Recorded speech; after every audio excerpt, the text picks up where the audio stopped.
Chapter 1. Back to Malory Towers again. "I've simply loved the halls," said Darrell, as she got into her father's car, ready to set off to school once more. "But I'm glad it's time for school again. I've been 8 weeks away from it."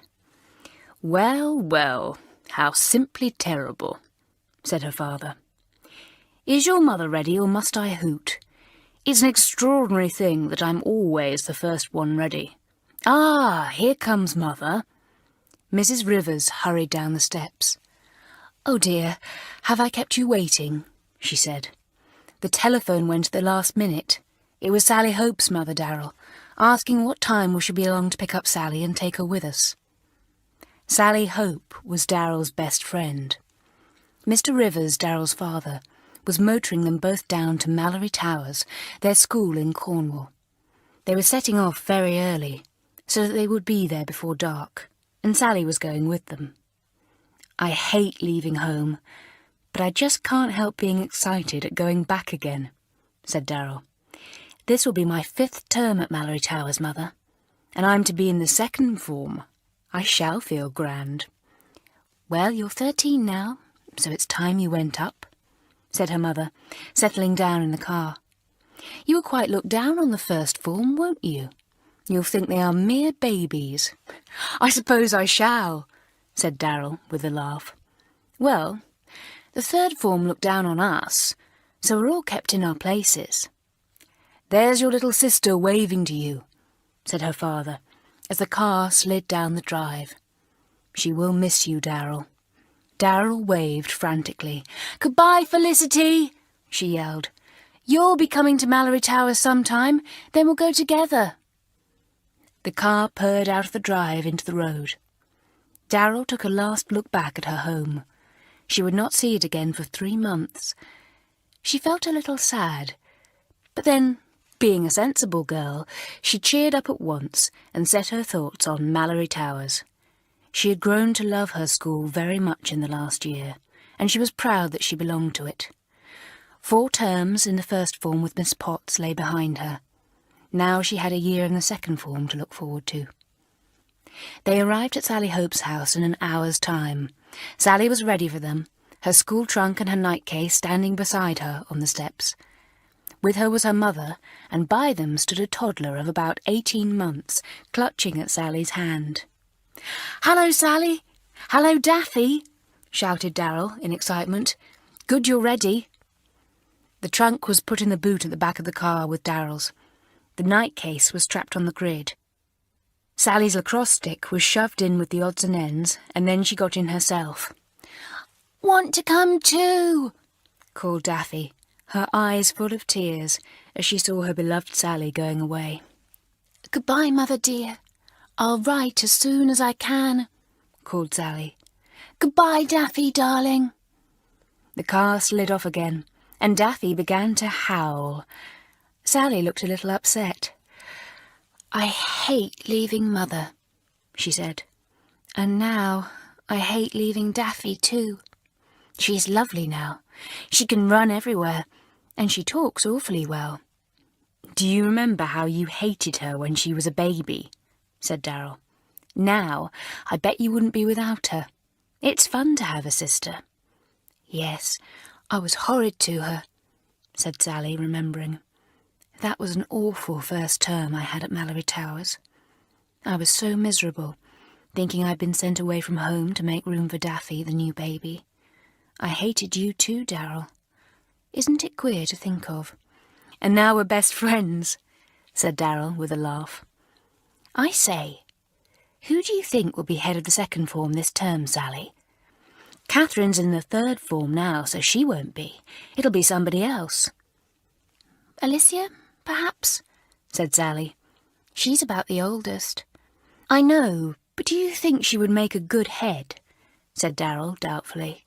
"I know she's awfully clever and gets top marks in anything, but don't you think she's too fond of playing the fool?" "She might stop that if she was head of the form," said Sally. "What Alicia wants is a bit of responsibility, I think. She just won't take any. You know she was asked to run the nature walks last term and she wouldn't. But I can think of another reason why she wouldn't make a good head girl.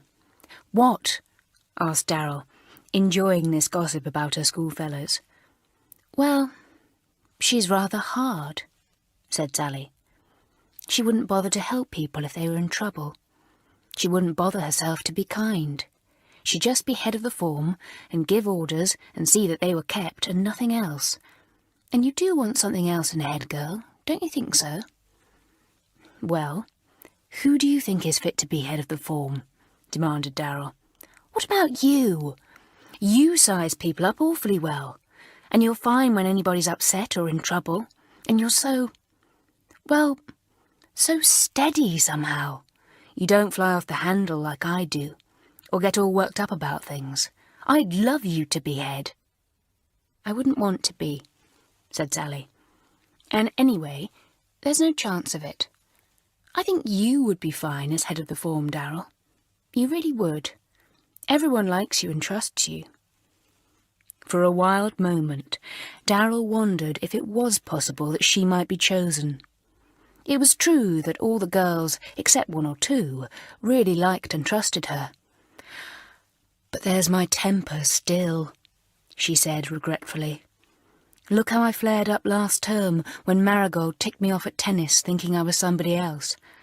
I didn't know she'd made a mistake, of course, but just think how I yelled at her and flung my racket down and stamped off. I can't think what came over me. Oh, the sun was too much for you, and lots of us that day, said Sally comfortingly. You don't usually lose your temper for silly things like that. You are learning to keep it for things it's useful for, like going for that ass of a Gwendolen Mary, for instance. Darrell laughed. Yes, she really is an idiot, isn't she? Do you remember how silly she was over Miss Terry, that singing mistress we had last term? The one that took Mr. Young's place for 2 months. I thought Miss Terry was stupid to put up with it. Oh, Gwendolen will always be silly over somebody, said Sally. She's that kind.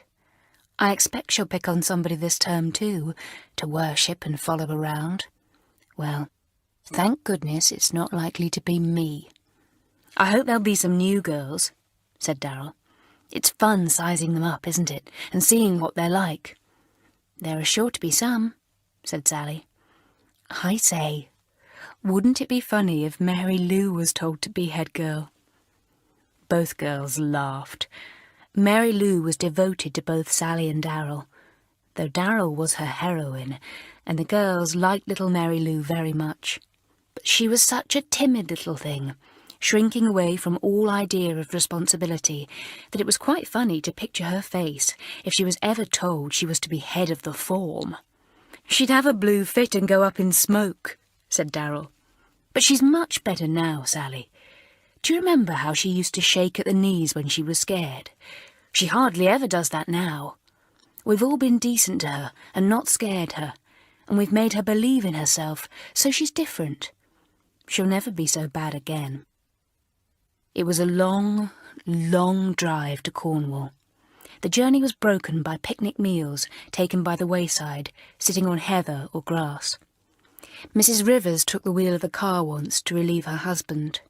The girls sat at the back and talked or drowsed as the journey lengthened out. "Not very far now," said Mr. Rivers, who was back at the wheel. "We may see some other cars on their way to the school too. Look out for them." They soon saw one. A low red car belonging to Irene's people. Irene was at the back and waved violently, almost knocking off her father's glasses as he sat at the wheel. The car swerved. "Isn't that just like Irene?" said Sally with a grin. "Hey, Irene, had good holes?" The two cars kept more or less together, and the girls looked back at Irene's merry face. They liked her. She was a clever girl, especially at music, but a real scatterbrain otherwise, always forgetting things and losing them. But she was so good-humoured that nobody could be cross with her for long. "There's another car. Whose is it?" said Sally, as a third one came in from a side road, complete with school trunk at the back. It swung away ahead of them. "One of the bigger girls," said Darrell. "Looks like Georgina Thomas. I wonder who will be head of the whole school this year. Pamela's gone now. I hope Georgina won't. She's too bossy for anything. Now they were very near the school, and it suddenly came into sight round a corner. The girls looked at it in silence. They both liked their school immensely and were very proud of it. They saw the great grey building with a rounded tower at each end. North Tower, South Tower, East and West. A creeper, now turning red, climbed almost up to the roof. "Our castle," said Darrell proudly. "Malory Towers, best school in the world." Soon the car swung up to the big flight of steps leading to the great front door. Other cars were in the drive, and groups of chattering girls stood about. Happy voices called across the drive. "Hello, Lucy. Look, there's Frida. Isn't she brown? Had good holes, Frida. You look as if you've lived in the water, you're so brown." "Hello, Jenny. Did you get my letters? You never answered one, you pig. Hey, Tessie, look out for my night case. Take your great feet off it. Goodbye, Mother. Goodbye, Daddy. I'll write as soon as I've settled in. Don't forget to feed my pet mice, will you?" "Get out of the way there. You'll be run over by that car. Oh, it's Betty Hill. Betty! Betty! Have you brought any tricks or jokes back with you?" A pair of wicked eyes looked out of the window of the car, and a tuft of hair fell over a tanned forehead. "I may have," said Betty, stepping out. "You never know. Anyone seen Alicia, or hasn't she come yet? The train girls haven't arrived. The train is late as usual. Darrell Rivers, hello there. And Sally, I say. Let's go in and find our dormy. Come on." What a noise, what a tumult. Darrell couldn't help feeling thrilled. It was good to be back at school again, back at Malory Towers. Chapter 2. 3 New Girls. Darrell said goodbye to her parents, and they purred off in the car. Darrell was always glad that her father and mother were sensible when they said goodbye. They didn't burst into tears, as Gwendolyn's mother always did. They didn't expect her to stay close beside them and look mournful. They laughed and talked just as usual, promised to come down at half-term, then kissed her goodbye and went, waving cheerfully. Soon she and Sally were carrying their night cases up the steps into the big hall. They had their lacrosse sticks too, which got entangled with people's legs as the other girls surged around and about. Miss Potts was in the hall. She had been their form mistress when they had been in the first form, and was still their house mistress, for she was in charge of North Tower, in which they slept. All the girls' bedrooms or dormitories were in the 4 towers, and there was a house mistress in charge of each one, and also a matron. Miss Potts saw Sally and Darrell and called to them. "Sally, Darrell, take charge of this new girl for me, will you? She'll be in the second form with you, and will be in your dormy. Take her up to matron." Darrell saw a tall, thin girl standing by Miss Potts, looking nervous and scared. Darrell remembered how lost she had felt when she had first come to Malory Towers, and she felt sorry for the girl. She went up to her, Sally behind her. "Hello. Come along with us and we'll look after you.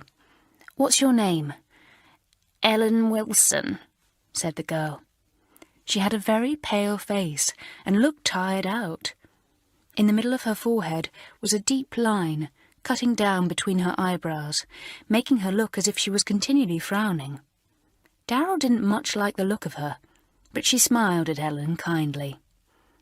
"I expect you feel pretty muddled with all this row going on," she said. "I felt the same last year when I came. My name's Darrell Rivers, and this is my friend, Sally Hope." The girl gave polite little smiles, and then followed silently behind them. They all made their way through the excited throng of girls. "There's Mary Lou," said Darrell. "Hello, Mary Lou. You've grown." Little Mary Lou smiled. "I hope so," she said. "I'm tired of being the smallest in the form. Who's this?" "Ellen Wilson, new girl, second form," said Darrell. "In our dormy. added Sally. "We're taking her to Matron. Hello, here's Irene.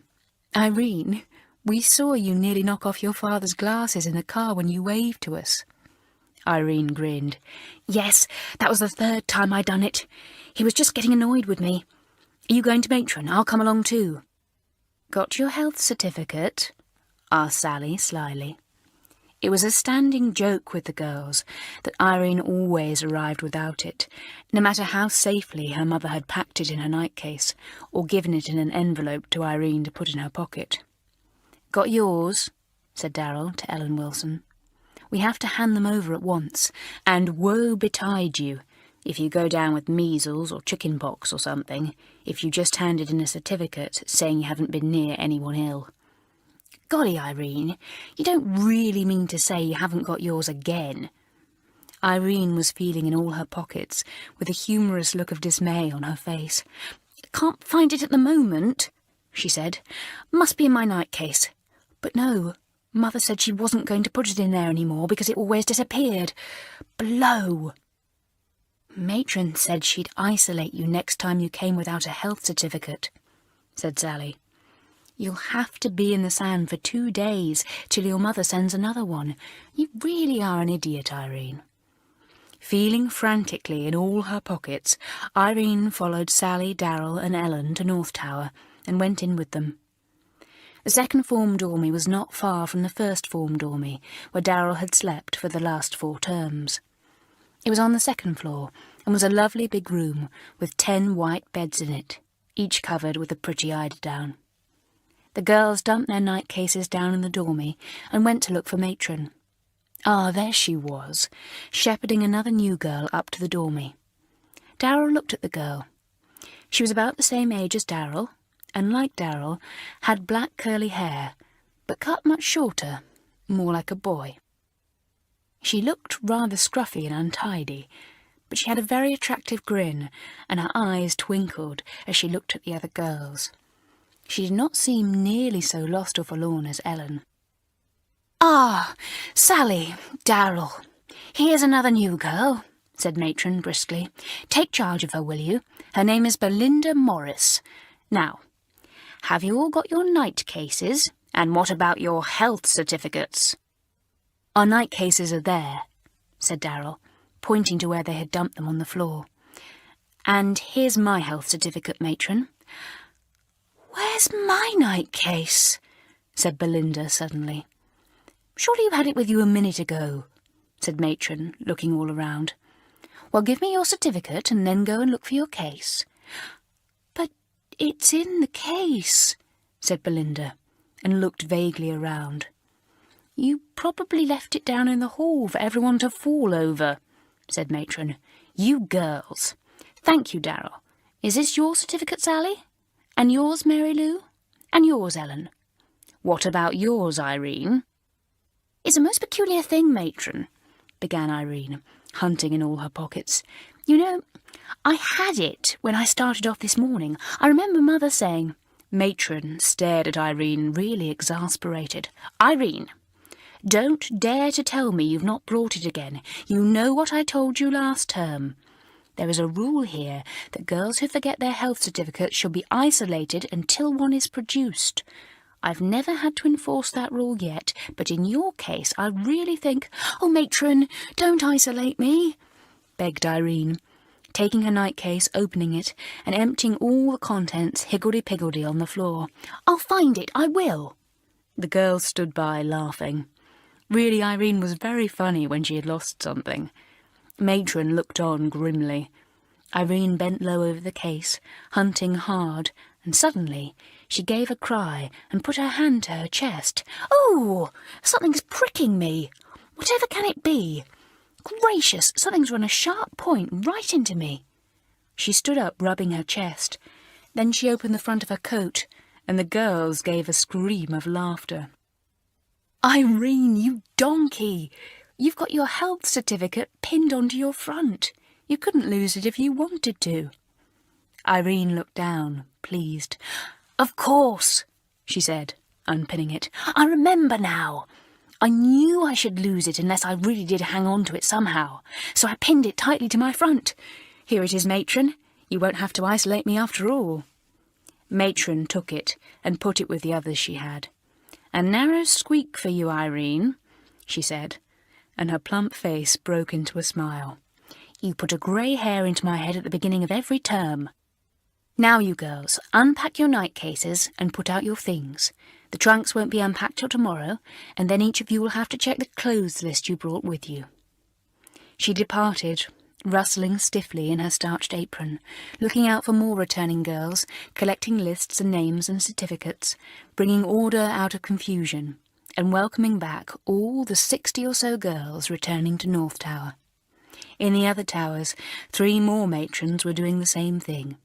It was a real task to welcome back about 250 girls, with their trunks, night cases, and odds and ends. Belinda had wandered off to look for her night case, while the others were still putting out their things. She sauntered back, a brown suitcase in her hand. She opened it and shook out a pair of pyjamas. She stared at them in surprise. "Golly, I didn't know I had pyjamas like this," she said. "And what posh bedroom slippers Mother has put in for me. For a surprise, I suppose." Darrell looked over her shoulder, then she grinned. "You'll get into trouble if you unpack any more of those things," she said. "They belong to Georgina Thomas. She'll be jolly wild if she finds out you've got her night case. She's probably hunting all over the place for it. Can't you read, Belinda?" Darrell pointed to the name marked on the collar of the pyjamas. Georgina Thomas.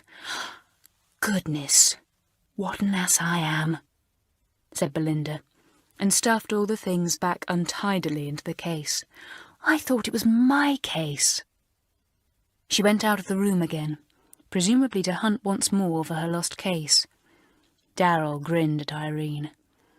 "I don't know what we're going to do if we have 2 people like you, Irene," she said. "One's bad enough, but 2! You'll drive Mamselle crack between you. And as for Miss Parker, our form mistress, well, you know what she is. She can't stand anything vague or careless. We shall have some fun this term with you and Belinda in the class together." Irene didn't in the least mind being teased. She was a clever, good-humoured girl, brilliant at music, but very thoughtless and vague over the ordinary little everyday things. If anyone lost a grammar book, it was Irene. If anyone forgot to turn up at a special lesson, it was Irene. And now, here was another girl, Belinda, who seemed to be just as bad. Irene very much liked the look of her, and had already made up her mind to be friends. Belinda soon came back again, this time, fortunately, with her own case. She tipped everything out, and then proceeded to put her things in place, just as the others did. Pyjamas under the pillow, toothbrush, face flannel, toothpaste and sponge on a glass ledge at one end of the dormy, where the wash basins were. Brush and comb in their bag, inside the top drawer of the dressing table. Then the empty night case was put with the pile outside in the corridor, waiting to be taken to the box room. There came a great clatter up the stairs, and the girls in the dormy raised their heads. "The train girls! They've come at last! Aren't they late?" More girls clattered into the dormy. Alicia Johns came in, her eyes bright. Behind her came Jean, the straightforward, sensible Scots girl. Then came Emily, a quiet girl, whose only real interest was sewing and the most elaborate embroidery. 1, 2, 3, 4, 5, 6, 7, 8 of us," said Darrell, counting. 2 more to come. Who are they?" "Gwendolen Mary, for one, I suppose," said Irene with a grimace. "Dear Gwendolen Mary. I expect her mother is still sobbing over letting her darling lamb go away from her. Who's the 10th? "Here comes Gwendolen," said Darrell, and the girls heard that familiar, rather whining voice. Gwendolen was a spoilt only child, and, although Malory Towers had done her a lot of good, the holidays always seemed to make her worse again. She came in, and with her was the 10th girl. Gwendolen Mary introduced her. "Hello, everyone. This is Daphne Millicent Turner, a new girl. She's in our form, and in our dormy. She travelled down in my carriage, and I'm sure she's going to be a favourite with all of us in no time. Chapter 3. First Day of Term. This, of course, was a silly way to introduce any new girl, especially as every listening girl immediately felt that anyone likely to be Gwendolyn's favourite was not at all likely to be theirs. They smiled politely at the new girl, taking her in from top to bottom. She was very pretty. Her golden hair curled about her forehead, and her eyes were much bluer than Gwendolyn's large pale ones, but they were set nearer together than Gwendolyn's, giving her a rather sly look. She had beautiful white teeth and a very charming smile. She used it now. "I'm so pleased to come to Malory Towers," she said. "I've never been to a school before." "That's one thing we had in common," said Gwendolyn in a pleased voice. "I didn't go to school before I came here either." "It would have been better for you if you had," said Alicia. "You wanted a lot of licking into shape, Gwendolyn. I suppose, as usual, you were waited on hand and foot at home, these holes, with your old governess and your mother telling you that you were the most wonderful girl in the world." Gwendolyn looked annoyed. "You don't need to be rude immediately you see me, Alicia," she said. "Come along, Daphne. I'll show you what to do. You are in our dormy, which will be very nice. I can show you around quite a lot. I know how I felt when I first got here and didn't know anyone." Daphne seemed very grateful. She had very good manners and thanked everyone nicely whenever they showed her or told her anything. She certainly was very pretty and graceful. It was clear that for some reason Gwendolyn had quite made up her mind to be her friend and helper. "I told you she'd have to be silly about somebody," said Sally to Darrell as they went downstairs to their supper. "Well, she's welcome to Daphne. She's got too many airs and graces for me." "Gwendolyn says that Daphne's father is practically a millionaire," said Darrell. "She had a nanny and a governess before she came here." "Oh, so that's why dear Gwendolyn is sucking up to her," said Sally. "I thought there must be something. Hey, Irene, you've still got your hat on. Do you particularly want to wear it at supper?" "Oh, gosh," said Irene, putting her hand up to her head. "Have I forgotten to take it off? Belinda, you might have told me." Belinda grinned. "I don't know that I noticed it," she said. "So many things strike me as odd here at the moment. Wearing a hat to supper didn't seem to be anything out of the ordinary." "What a pair you'll make," said Sally. "Come on, Darrell. Come on, Mary Lou. We shan't get any supper if we don't hurry." All the girls were tired that night, and the second formers were very glad to tumble into bed. Gwendolyn had chosen the bed next to Daphne. "If you feel homesick, just tell me," she said to Daphne, who looked really charming in blue pyjamas, her curly hair all about her shoulders in a golden mass. Gwendolyn's hair too was golden, but it was straight. She envied Daphne her curls. "I expect I shall feel rather queer," said Daphne, getting into bed. "You see, I'm so used to lots of people round me. Mummy coming to kiss me good-night, and my governess popping in to see if I'm all right, and my nanny folding all my things. I shall—" "No more talking," said Sally suddenly. Gwendolyn sat up. "You're not head of form or dormy, Sally," she said. "Don't give orders, then." "I'm not," said Sally. "You know the rules, Gwendolyn. I'm just reminding you of them, that's all." Gwendolyn lay down. Presently the whispering began again. Sally got cross. "Shut up, Gwendolyn. It's long past time to stop talking. We all want to go to sleep." "Wait till you're head and I'll obey you, but not till then," said Gwendolyn, rather anxious to show off in front of her grand new friend. "We'll know tomorrow who's head." "Well, it won't be you," said Alicia's malicious voice from down the room. "Shh," said Darrell, hearing a footstep. It was Matron. She came in quietly, saw the wakeful girls and spoke kindly to them. "Not asleep yet? Hurry up. No more talking now, of course. Good night." She went out. Gwendolen debated whether or not to begin whispering to Daphne again, but a tiny snore from Daphne showed that she was asleep, so it wouldn't be any good to defy Sally. Daphne wouldn't be able to whisper back. Soon all the girls were fast asleep. They didn't hear Miss Potts peep into the room and shut the door quietly. They didn't even hear the sixth formers trooping upstairs later on. They were all tired out. The dressing bell awoke everyone with a jump. Sally sat straight up, startled. "Oh, it's only the school bell," she said and laughed. "I couldn't think what it was for a moment." The first day was always fun. No real lessons were done, though classes were held. Tests were given to see what the new girls knew. New books, pencils and so on were given out. A list of various duties was compiled, each girl taking her turn at them week by week. The new girls all had to go to see Miss Grayling, the quiet, low-voiced headmistress. She told the girls exactly the same as she had told Darrell the year before. "You will all get a tremendous lot out of your years at Malory Towers. See that you give a lot back.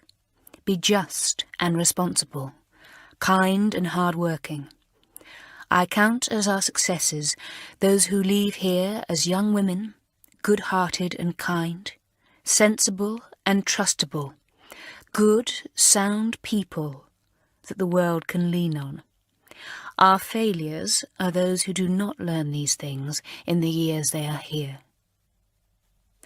Daphne, Ellen, Belinda, and all the other new girls in various forms heard these words that morning.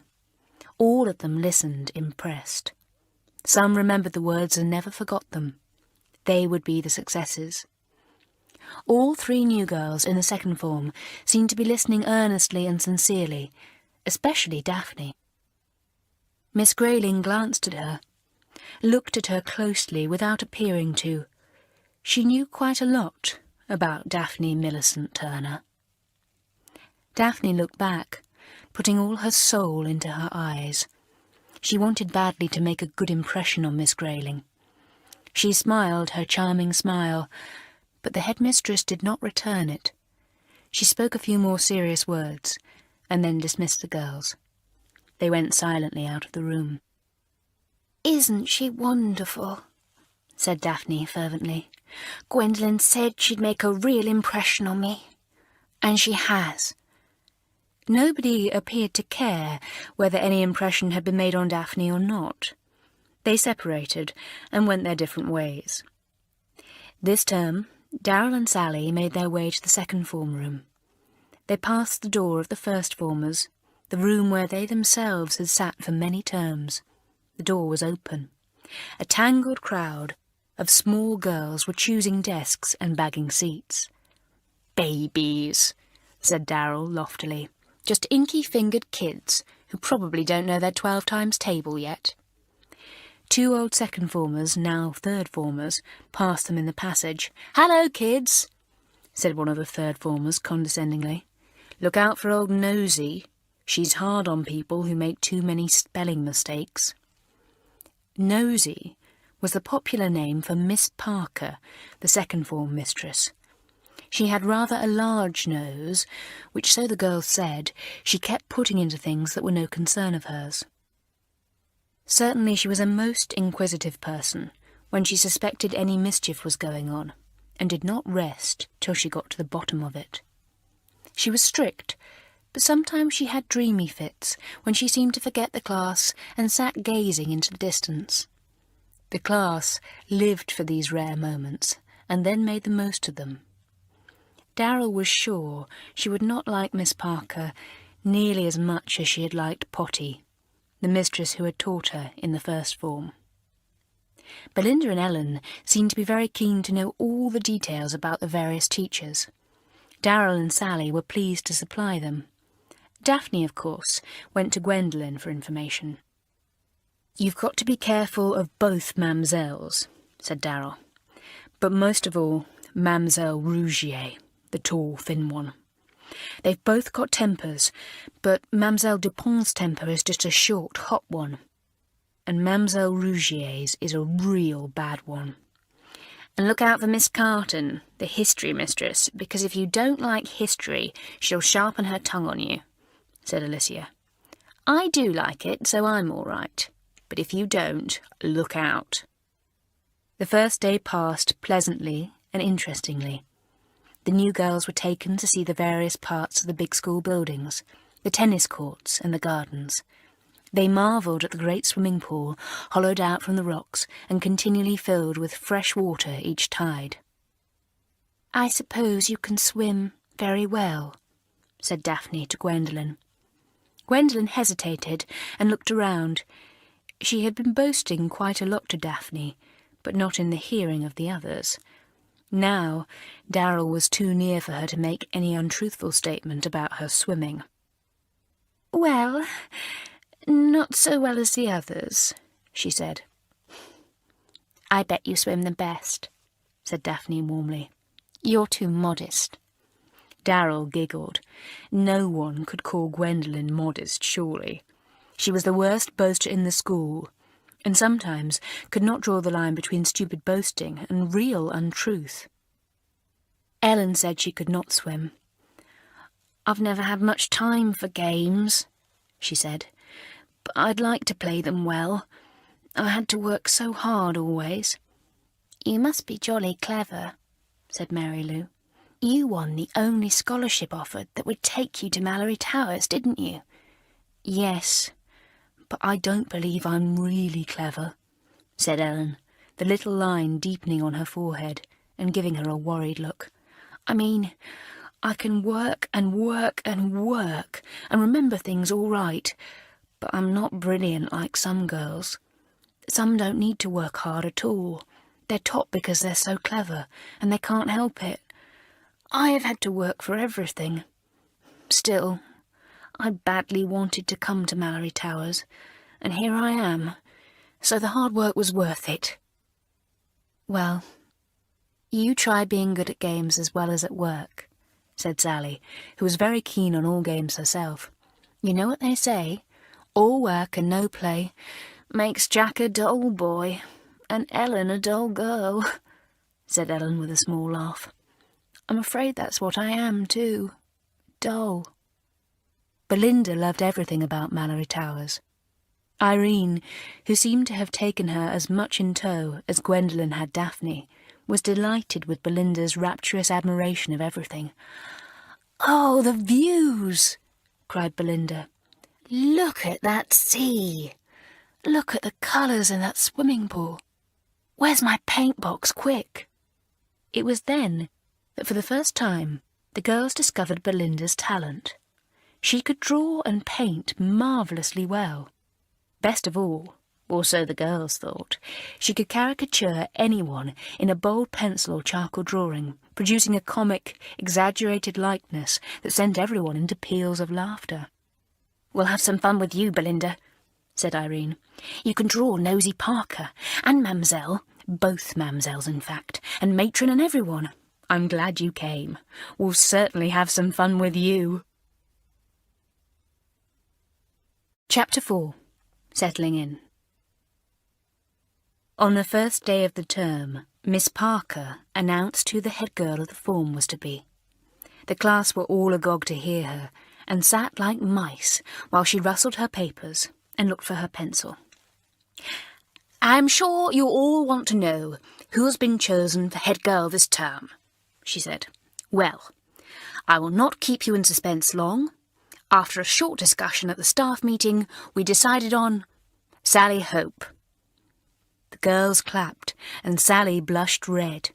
She was very pleased indeed.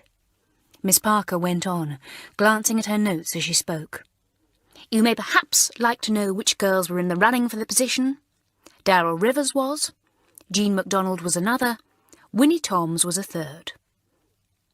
Everyone expected to hear Alicia's name mentioned, or Irene's, but Miss Parker did not give any more names at all. Irene didn't mind. She knew she was a scatterbrain, and she didn't in the least want to be head of the form. So long as she had her music, she was happy, Being head of the form might rob her of some of her practice time. But Alicia did mind. She had been top of the form last term. She had a fine brain and an excellent memory. And although she never needed to work hard, because she had these to help her, still, she certainly had done well last term. And yet she wasn't even in the running for the position of head girl. She bit her lips and wished she could stop herself going red. "There's too much favouritism," she told herself fiercely. "Just because I play the fool sometimes and upset the mistresses, they won't even consider me as head." But Alicia was not altogether right. It was not playing the fool that made the staff pass over her name, but something else. It was Alicia's hardness to those she didn't like. Her sneers at those less clever than herself who needed help, not taunts. Often the staff laughed privately over Alicia's ridiculous tricks and enjoyed them. But nobody liked her wild and unruly tongue and the sharp things it could say. "She'll get a lot of admiration and envy, but she won't get much love or real friendship from others," Miss Grayling had said at the staff meeting. As for Betty, her friend, she is clever too, but a little empty-head compared with Alicia, who really has it in her to make good if she tried. It isn't Alicia's brain that is at fault, it's her heart. And so the choice had been made. Sally Hope, the steady, loyal, kindly, sensible Sally, Darrell's best friend. Sally might not be top of the form, but she would always listen to anyone in a difficulty. Sally would not do brilliantly in exams, as Alicia would, but she would always help a younger girl at games or lessons. She would be completely fair and just as head girl of the form, and she wouldn't stand any nonsense. Everyone in the form knew that a good choice had been made, although some of them would have welcomed a bad choice, for they didn't like Sally. Gwendolen was furious. So was Betty, who had hoped that Alicia would be chosen. So were one or two of Betty's friends not in Sally's dormy. Darrell squeezed Sally's arm. "Jolly good," she said. "I'm glad. Won't your mother be pleased? You'll be head of our dormy too, Sally." Sucks for Gwendolen. It certainly was most annoying for Gwendolen that night in bed when Sally took command. Sally did not mean to use her new power too much or too soon, but she knew that if Gwendolen began to be silly again, she would have to make a stand at once. Gwendolen didn't understand leniency, but took advantage of it. So, as soon as the whispering began again, after lights out, Sally spoke up. "Shut up, Gwendolen. I told you that last night. I wasn't head of dormy then, but I am now, so shut up when I tell you." "Poor Daphne's homesick," began Gwendolen. "It won't make her any better if you whisper stuff and nonsense into her ear," said Sally. There was a short silence. Then Belinda's voice cut through the darkness, asking a question. "Sally, what happens if we disobey and go on whispering when the head girl has said we're not to?" "Nobody ever does," said Sally grimly. "But I believe there is an unwritten law at Malory Towers that if anyone makes herself a nuisance at night, the other girls must give her a scolding." "Oh," said Belinda, and snuggled down in bed, grinning to think of what Gwendolen would feel now.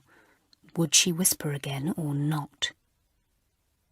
Gwendolen had opened her mouth to continue her conversation with Daphne, but when she heard Belinda's question and its answer, she shut it again, shocked. How dare Sally hint such a thing to a second former? She debated whether or not Sally was just saying it to scare her, but remembering Sally's grim voice, she decided she wouldn't risk it.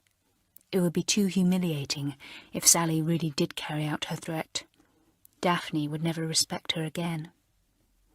So there was peace in the dormy, and when Matron came silently to the door, there was only the regular breathing of 10 girls to be heard. 8 were fast asleep, but 2 were awake. They were Gwendolen and Ellen. Gwendolen was cross, and that always made her wakeful. Ellen was thinking about her work. She had done fairly well in the test papers that morning, but not brilliantly. Was she really up to the second form work here? Oh yes, she had won that scholarship, but it wasn't brains that had done it, only hard work. Was it going to be terribly hard work here to keep up with the others? Her brain didn't seem to work so easily as it used to. Ellen was worried and did not fall asleep till long after Gwendolen. It took the new girls a few days to get into the swing of things. Ellen and Daphne learnt their way about more quickly than Belinda, who kept turning up in the wrong classroom continually. She would go into the first form classroom instead of the second form room, and Miss Potts got quite annoyed with her. "Belinda, don't tell me you're here again," she would say. "Do you particularly want to work with the first form? Of course, if you really feel that the work of the second form is—" But by that time Belinda had fled, muttering hurried apologies. She would appear in her own form room, a minute or two late, giggling.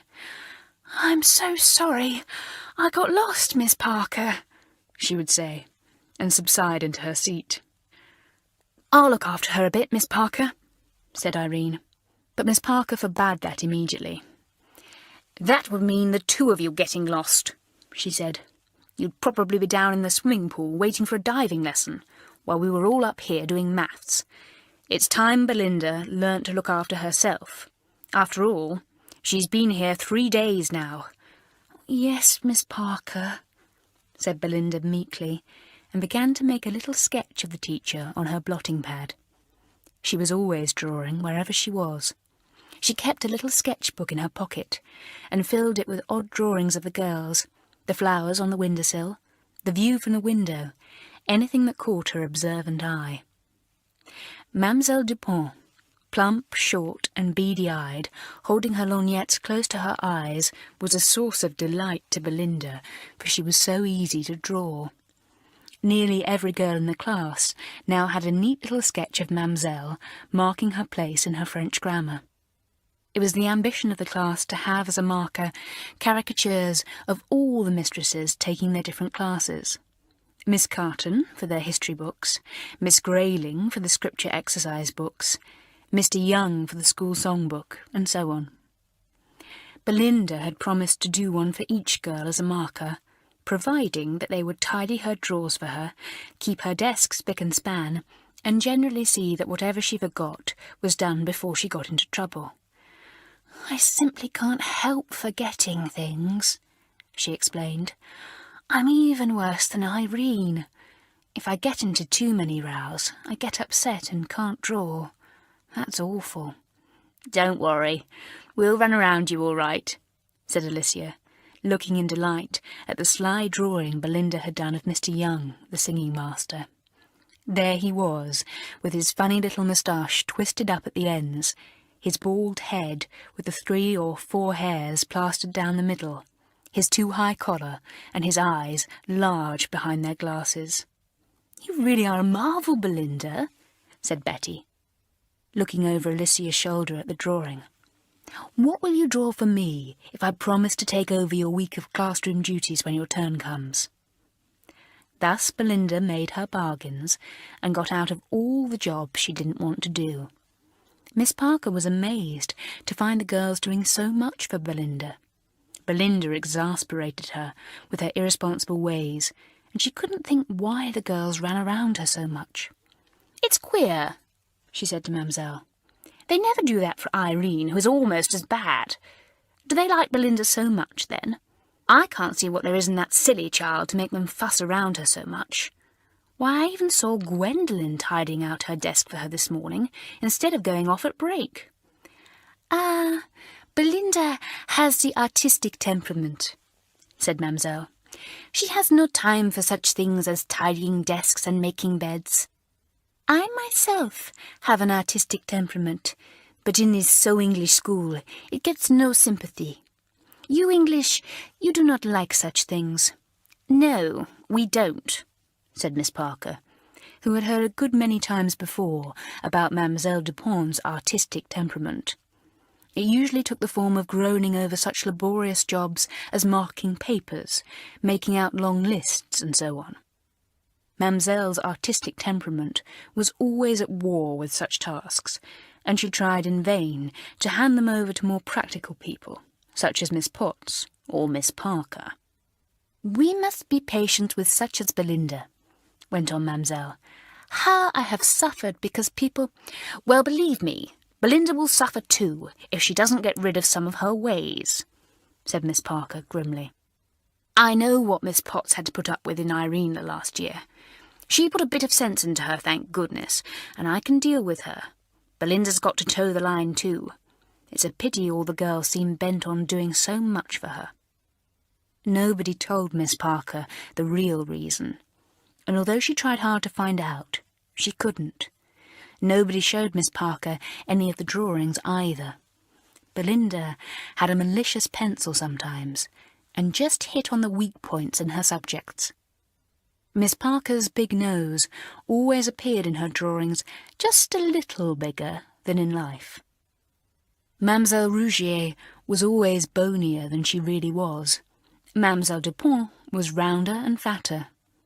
No, the girls certainly didn't want to show those clever caricatures to their teachers.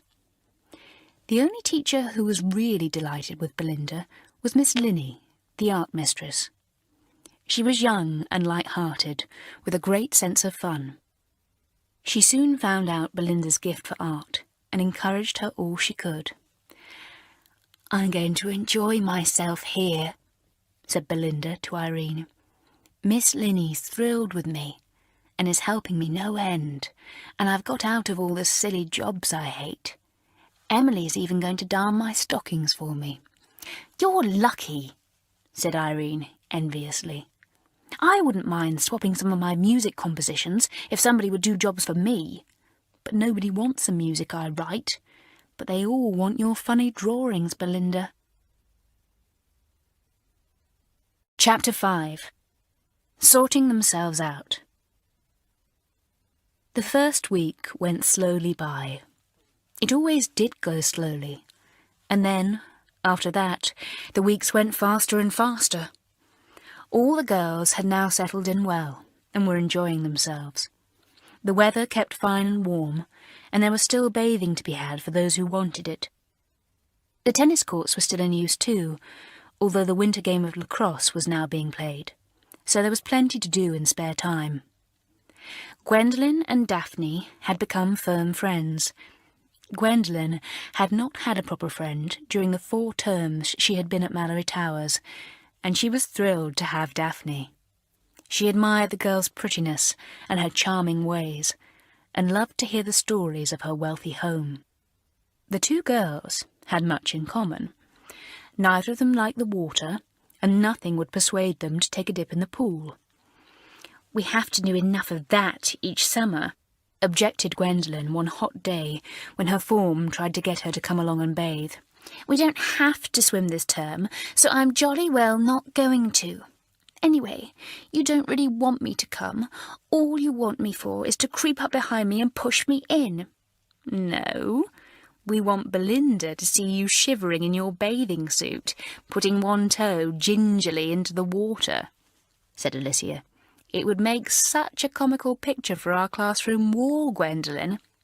"Beast," said Gwendolen, who hated to be made fun of. She walked off with Daphne. "Just because they like violent things like swimming and tennis and rough games, they think everyone ought to," she said to Daphne. "After all, you and I have never been to school before we came here, and we'll never get used to all their stupid ideas. I wish I had been born French. Then I shouldn't have had to swim if I didn't want to, or tire myself out trying to hit a silly ball over a net." "We have 3 courts at home," said Daphne. 2 are hard and 1 is soft. You see, Mother is a marvellous hostess, and she likes to give tennis parties as well as other kinds. But of course, the ones people really love are the ones she gives on board Daddy's yacht. Gwendolen hadn't heard about the yacht before. She gazed enviously at her friend. Perhaps Daphne would invite her to stay one summer holiday, and then she too could go on this wonderful yacht. How pleased her mother would be to know she had made such a fine friend at last. "You must have hated coming away to school, Daphne," she said, "leaving all your luxury and having to pig it here. I don't expect you ever made your bed in your life before you came here." "Of course I didn't," said Daphne, shaking back her pretty hair. "And I bet you didn't either." "No, I didn't," said Gwendolen. "My governess, Miss Winter, always did things like that for me. She still does in the holidays.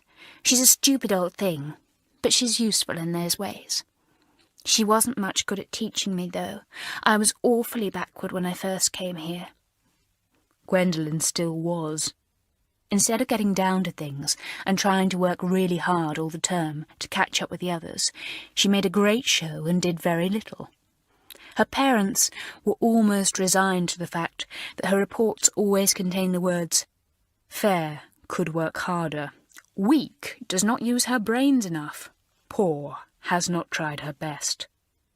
Her father made plenty of cutting remarks about her reports, but as her mother always sympathised with Gwendolen and spoilt her, his remarks did no good at all, except to make Gwendolen cross.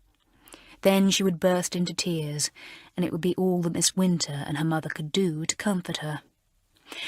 Gwendolen knew how to turn on her tears all right, and Daphne knew how to turn on her charming smile. It got her out of a good deal of trouble, especially with Mademoiselle Dupont, Miss Linney, the art mistress, and Mr. Young, the singing master. Mademoiselle could not resist that smile. Daphne could make it sweet, pathetic, brave, affectionate. It was extraordinary what a smile could be. When Daphne presented a badly written French exercise to Mademoiselle, she would turn on her smile, and Mademoiselle would gaze warmly at her. "Ah, the pretty child." "I've done my best, Mademoiselle," Daphne would say, still keeping on her smile. "But I'm afraid it's not very good yet. You see, it's so difficult my not having been to school before." Then the smile would become rather pathetic, and Mademoiselle, quite overcome, would pat Daphne's arm. "You do your best, mon enfant. You cannot do more. See, I will help you if you like to come to me in the evenings for extra work." Mademoiselle would make this generous offer, beaming all over her face, but Daphne was quick enough to deal with it at once. She would shake her head regretfully and say how sorry she was, but already she had extra work with another mistress. Then on would come that smile again, and the blue eyes would look beseechingly at Mademoiselle. "Do not make me do all this French work again, please, Mademoiselle," she would say. "I have so much to do to catch up with the others my first term." And no matter who had their French exercises to do all over again, Daphne never did. She could do anything with Mademoiselle, if only she exerted her charm and put on that ravishing smile. Unfortunately, it worked the other way with Miss Parker, Miss Potts, and Mademoiselle Rougier, especially with Mademoiselle Rougier, who, as a rule, made it a habit to dislike those girls that the other Mademoiselle liked, and to like those she didn't. She was hard on Daphne, and soon it became impossible for the girl even to try to smile at her. They both disliked one another intensely. If it had not been for the unexpected help of somebody else in the class, Daphne would have had a very bad time, and have had all her work returned from Mademoiselle Rougier. That somebody was, surprisingly enough, Mary Lou. Mary Lou had become exceedingly good at French, for her mother had had a French girl to look after her in the holidays for the past year, and Mary Lou could chatter almost as well in French now as she could in English, pleasing both Mademoiselles immensely. Mary Lou thought Daphne was lovely. She couldn't help gazing and gazing at her. She would never, never like her as much as she liked Darrell and Sally, of course, but she couldn't help warming to her prettiness and nice manners. One day, she saw Daphne almost in tears over some returned work from Mademoiselle Rougier, who had told Daphne that she would return it yet again if it was not given in perfect this time. Mary Lou went to her. "Can't Gwendolen help you?" she asked timidly. "She's not doing anything in particular. Shall I ask her to come and help you?" Daphne dabbed her eyes and turned a watery but still charming smile on Mary Lou. "No, it's no good asking Gwen. She'd help if she could, but she's not much better than I am at French." "Well, I suppose you wouldn't like me to help you, would you?" asked Mary Lou eagerly. "I'd like to." "Oh, thanks awfully," said Daphne, thrilled. "You're frightfully good at it, I know. Simply wizard. Look, what have I done wrong here?" Mary Lou slipped happily into a seat beside Daphne and began to explain a few things to her. Without realizing it, she had soon done the whole of the work, and Daphne smiled to herself and thanked Mary Lou warmly. "That's all right," said Mary Lou shyly. She gazed at Daphne's curling golden hair. "You've got beautiful hair," she said. Daphne was like Gwen. She loved people to admire her and say nice things. She looked at little Mary Lou and quite liked her. Also, she thought it would be extremely useful if Mary Lou would always help her with her French. "I suppose you wouldn't give me a hand with my French sometimes, would you?" she asked. "I don't want any extra coaching from either of the mamsells, but I'd love to let you explain things to me. You explain very well." Nobody had ever asked Mary Lou for help before in that way. She went brilliant red and swallowed hard. "I'd love to," she said at last. "Fancy me helping you. I'm the one that's usually always rushing around for help. I'd love to, Daphne." So, to the astonishment of the second formers, they saw the curious sight of little Mary Lou sitting by Daphne in the evenings at the end of the common room, carefully explaining the mistakes made in the French exercises of the day before. "And doing all the next day's work for her too," said Darrell in disgust. She didn't like to see the faithful Mary Lou sitting so long with somebody else. Why, Mary Lou had tagged along behind Darrell and Sally for terms and terms. Surely she wasn't going to make that awful Daphne her friend. "Let her be," said the sensible Sally. "If she wants to help her, why not? Daphne is awful at French, but I don't blame her for not taking extra coaching from the mamsells. You know how irritable Mademoiselle Rougier gets in the evenings, and you know how long Mademoiselle Dupont keeps you if you do go for extra work. You're supposed to go for half an hour, and she keeps you 2 hours. "I hope Daphne won't put any of her silly ideas into Mary Lou's head," said Darrell.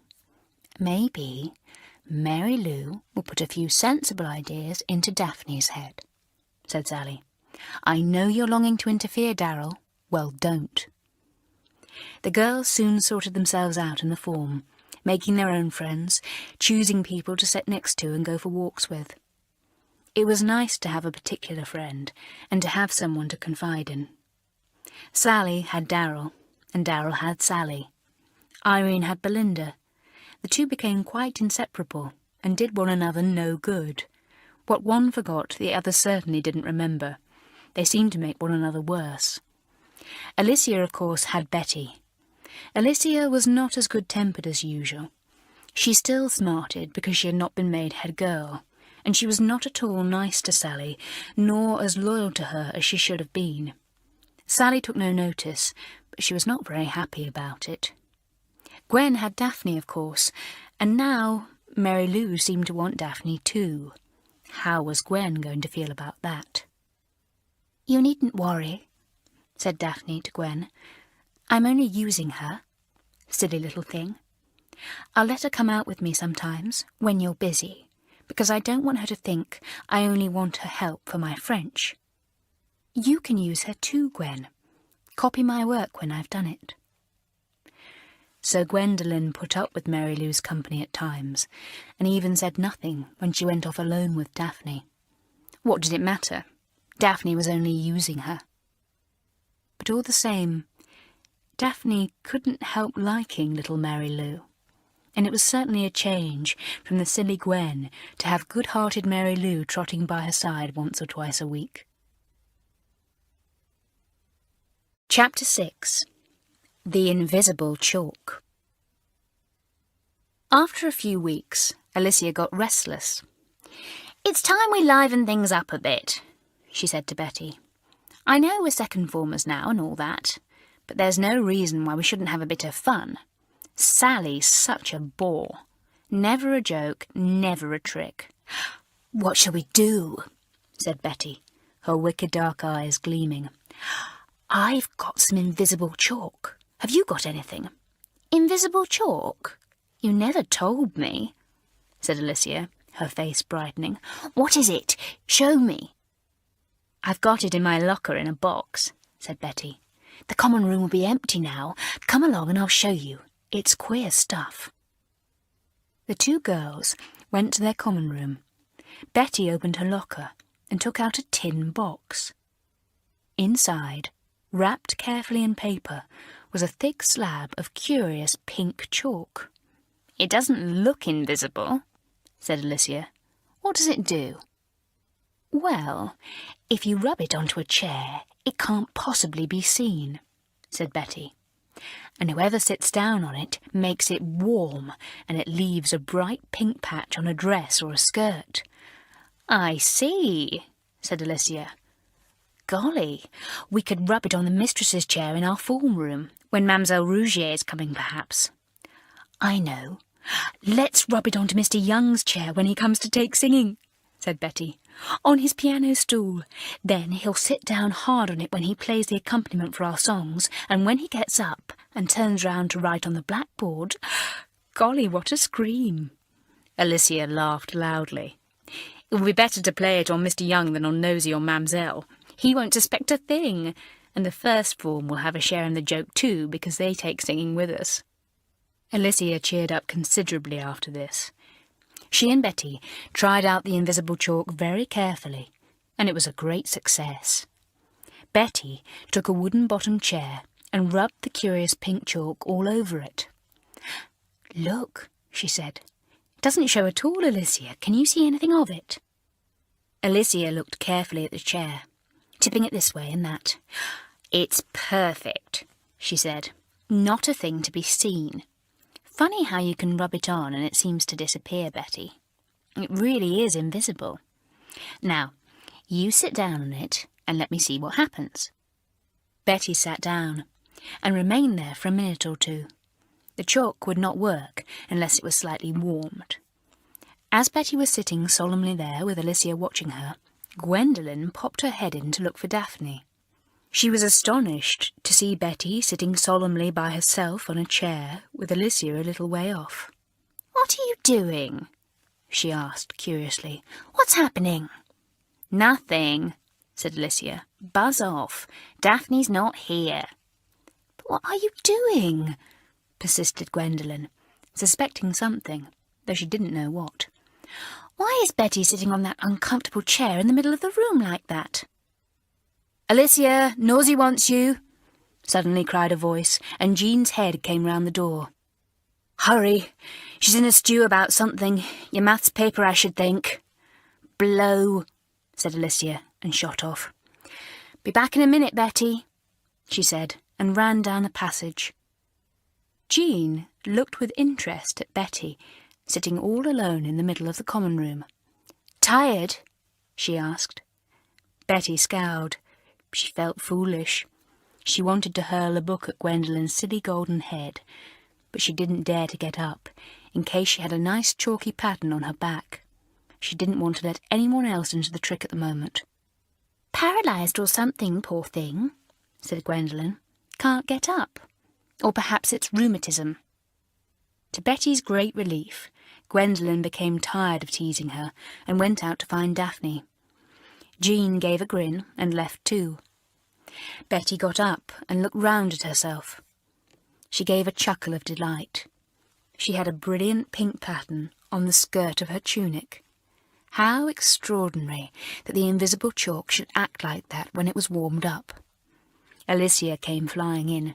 "Does it work?" she cried, and giggled when Betty swung round and showed her the bright pink marks.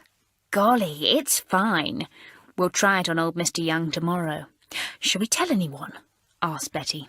"Not a soul," said Alicia. "Someone's sure to give it away by giggling if we do. No, we'll let dear Mr. Young spring the surprise himself on an astonished audience." Neither Betty nor Alicia did much prep that night. Potty, who was taking prep, looked with suspicion at the two plotters and wondered what was up. It was obvious that their thoughts were pleasantly and humorously engaged far elsewhere. Potty knew the signs. She warned Miss Parker. "Those two in your form, Alicia and Betty, are up to something, Miss Parker. Look out tomorrow. You'll have an unaccountable smell, or a curious noise, or an orgy of book-dropping or something." "Thanks," said Miss Parker grimly. "I'll watch out." But she could see nothing out of the way in her first lesson, nor in her second one either. The girls worked much as usual. Only Alicia and Betty seemed restless, but then they often were, especially Alicia, whose quick mind often chafed at the slower rate of the others. The lesson before break was singing. Just before the second lesson was finished, Betty put up her hand. "Please, Miss Parker, it's my turn to get things ready for Mr. Young in the singing room. May I go?" Miss Parker glanced at the clock. "Yes, you have about 4 minutes." Betty flashed a quick grin at Alicia and went demurely to the door. Once outside, she raced down the corridor and made her way to the singing room. No one was there. Mr. Young was always a minute or two late, thank goodness. Betty flew to the piano stool. It was the round, leather-topped kind that could be screwed round and round. Betty took out her piece of pink chalk and rubbed it vigorously all over the top of the round stool. She was sure there was not a single spot unchalked, though of course she could not see anything of what she had done at all. It certainly was invisible chalk. Then she quickly sent the stool spinning round till it was too low for Mr. Young. If ever it was too low or too high, he had a little habit of sitting on the stool and going round and round with it till it had reached the height he liked. If only he did that today, it would give the chalk a wonderful chance of getting properly onto him. Betty stacked the music ready and cleaned the blackboard. Then there came the sound of feet, and the first form marched into the room under the sharp eye of Miss Potts. Then came the second form. Alicia's eyes were bright. Betty grinned at her and winked. Then she went to hold the door for the two mistresses to go out and for Mr. Young to come in. In he trotted, a dapper little man in a well-brushed black suit and a too-high collar. He smoothed his pointed moustache and bowed politely to the girls. "Good morning, young ladies." "Good morning, Mr. Young," they chorused and rustled their song sheets. The lesson began. Mr. Young took some blackboard drill for 5 minutes, explaining various notes and signs. Then he went to the piano. Betty nudged Alicia and held her breath. But most annoyingly, Mr. Young did not sit down. He struck a few notes with one hand, standing facing the girls as he did so, his baton raised. "Exercises, please," he said. "I wish to see your mouths well open and to hear the sound coming from the back of the throat." Mr. Young set great store on the back of the throat. It was always coming into everything. Exercises, songs and sight reading. Back of the throat was his one unfailing motto. Now he stood, instead of sitting, and conducted the exercises. Alicia was in agonies of disappointment. Suppose he didn't sit down at all. Probably the next person to sit down would be the accompanist of the mistress who taught dancing, and she always wore a brightly coloured frock, so that the chalk wouldn't show at all. What a waste! But Mr. Young did sit down eventually, of course. He had a new song to teach the girls, and, as always, he wanted to play the whole thing through 2 or 3 times before he taught it, so that the girls would catch the lilt and swing and tune of it. So down he sat. Aha!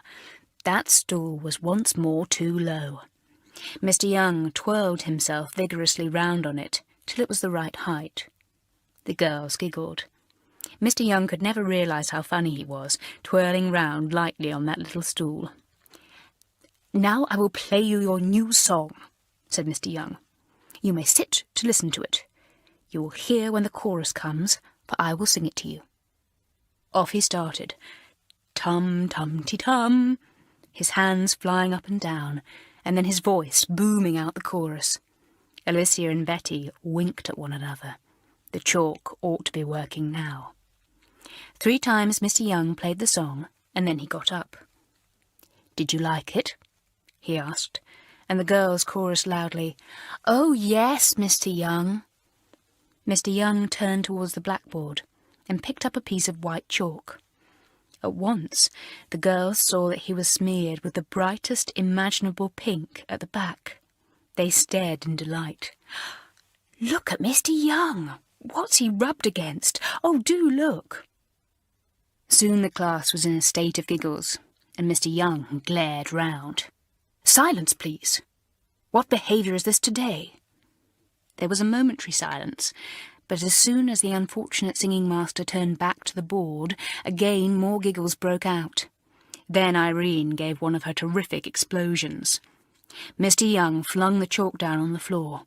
He looked as if he was about to stamp on it, and probably he would have done so if the door hadn't suddenly opened and Miss Grayling appeared. She had someone with her. "Oh, excuse me for interrupting your class, Mr. Young," she said, "but could you just have a word with Mr. Lemming about the piano here?" Mr. Young had to swallow his annoyance and explain what was wrong with the piano. In doing so, he turned his back to Miss Grayling, who eyed his patch of brilliant pink with the utmost astonishment. The girls were as quiet as mice now, and Alicia and Betty felt distinctly anxious. Miss Grayling turned to Sally, the head of the second form. "Will you go to the hall and fetch the clothes brush there?" she said. "Poor Mr. Young has brushed against something." Sally flew off and fetched the brush. Mr. Young was surprised to hear Miss Grayling's remark. He looked over his shoulder, trying to see himself. "Is it paint?" he asked in alarm. "I do hope not." "Oh, only chalk. How in the world did it get there?" Chapter 7. Oi! Soon the offending pink chalk had been vigorously brushed away by Mr. Lemming, who then proceeded to sit down on the piano stool himself to try out some of the bass notes which had gone wrong. Alicia and Betty watched breathlessly. Most of the girls, guessing that some trick was being played, watched eagerly too. They were well rewarded when Mr. Lemming rose from the stool. He was wearing a long black overcoat, and on it was a wonderful pattern of bright pink. Mr. Young stared at it in amazement.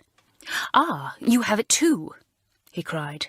"See, Miss Grayling, Mr. Lemming has brushed up against something also. I will soon put him right." In spite of being under Miss Grayling's eye, the girls began to giggle. Miss Grayling looked very puzzled. "Your coat was quite all right when we came along here," she said to Mr. Lemming. "I'm sure I should have noticed it if you had brushed against anything so violently pink as this. In any case, there is no wall as pink as this chalk. Whatever can have happened?" She walked to the stool and looked at it very closely. Alicia and Betty hardly dared to breathe, but the invisible chalk lived up to its name, and Miss Grayling did not see a sign of it. It did not occur to her to sit down and see if the same thing happened to her. Still feeling puzzled, she took Mr. Lemming out of the room, and the lesson proceeded again. Not until the end of it did poor Mr. Young sit down on that stool again. When he got up, behold! He was as pretty a sight as before, and the girls stuffed their hankies into their mouths, trying not to explode with mirth. Mr. Young noticed nothing this time. He walked pompously to the door and gave the girls the quick little bow he always kept for them. "Good morning, young ladies." And out he went, showing his patch of brilliant colour. As he went, the bell for break rang, and the girls tore into the court, longing to give way to their pent-up laughter. "Alicia, you had something to do with it. What was it?" "Oh, it was marvellous. When he turned round to the blackboard, I thought I should die." "Betty, do tell. Was it your trick? How did you do it? I looked at the stool and there wasn't a thing to be seen." "That reminds me," said Betty to Alicia with a grin. "I must get a wet cloth and rub it over the stool." She disappeared, and the girls surged round Alicia, begging her to tell them the secret. Meanwhile, Mr. Young was walking down one of the long corridors, quite unaware of his beautiful decoration. Mademoiselle Dupont happened to come out of a room just behind him, and stared disbelievingly at the extraordinary sight. She raced after him. "Monsieur Young! Monsieur Young!" Mr. Young was scared of both Mademoiselles. He hastened his steps. Mademoiselle ran more quickly. "Monsieur, monsieur! Attendez, je vous prie! Wait, wait! You cannot go out like that. It is terrible!" Mr. Young swung round, annoyed. "What is it? What's terrible?"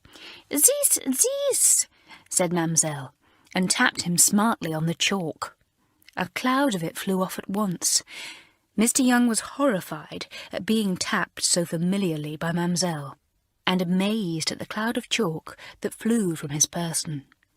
He wriggled himself round to try and see it, remembering what Mr. Lemming's coat had been like. "I will attend to you," said Mademoiselle, out of the kindness of her heart, and caught hold of his arm. She hurried him to a hall-stand, took up a brush there, and with extremely vigorous strokes she removed the chalk from his clothes. He was angry and not at all grateful. "Twice it has happened this morning," he said angrily to Mademoiselle, and actually shook his fist in her face, as if she were the culprit. She backed away, alarmed. Mr. Young snatched up his hat and went off, muttering to himself. "He is not polite, that man," said Mademoiselle to herself. "I do him a kindness, and he puts his fist into my face. I will never speak to him again."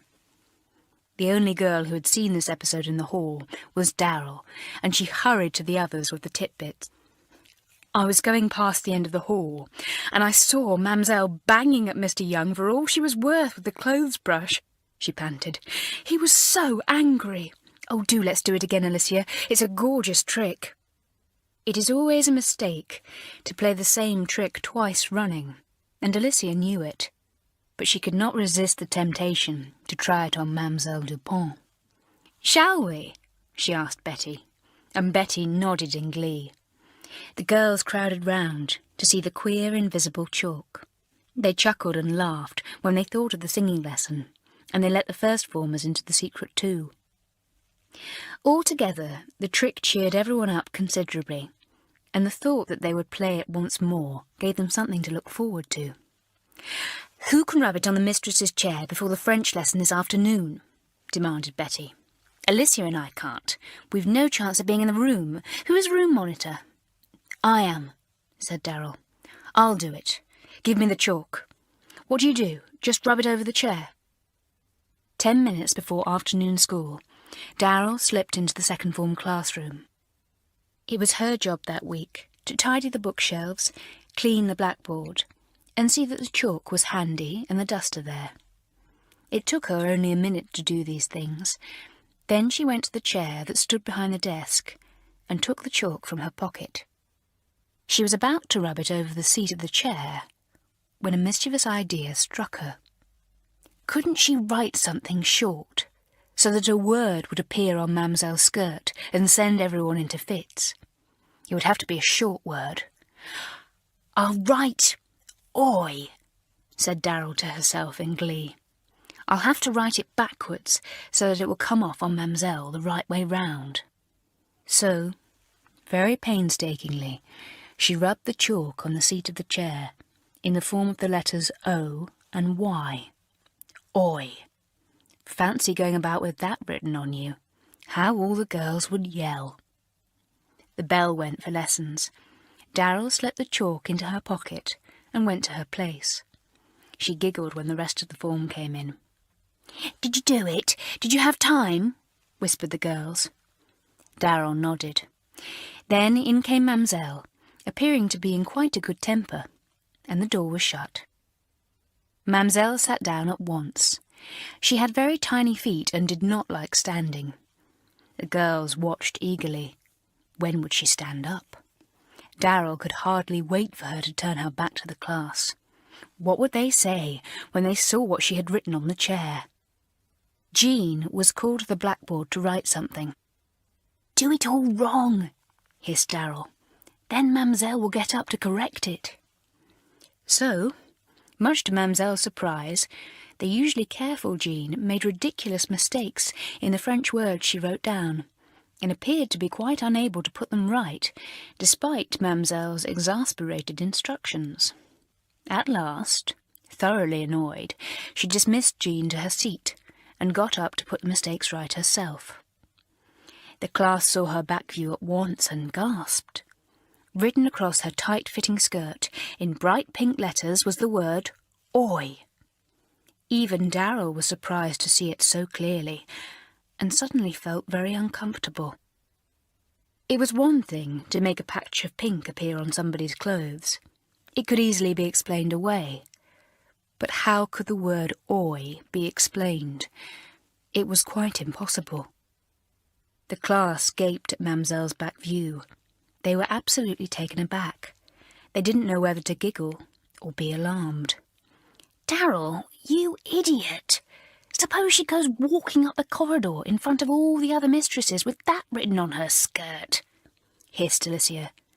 "Really, you might have more sense." The thought of the other mistresses seeing Mamselle's "oi" really alarmed the form.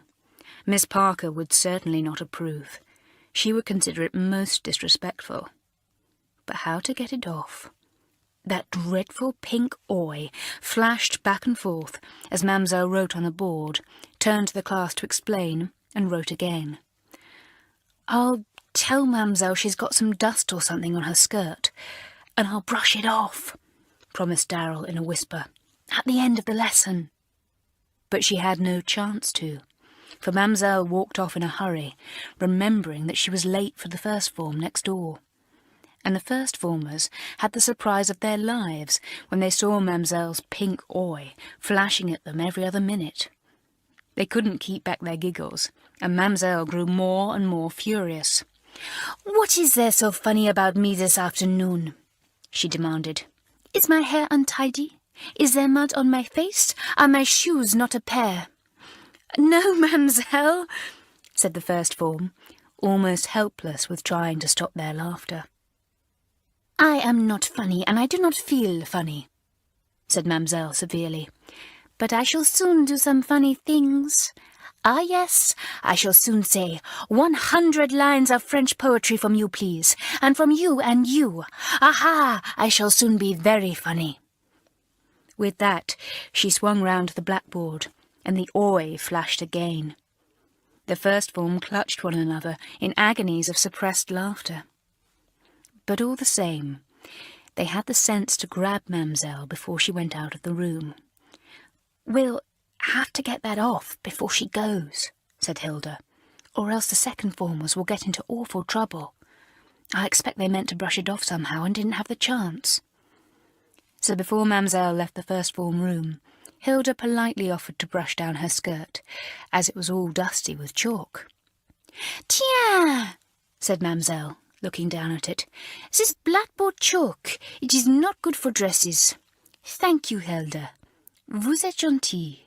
You are kind." She stood like a lamb, while Hilda assiduously brushed her skirt back and front, and got rid of the pink "oi." Then she walked out of the room.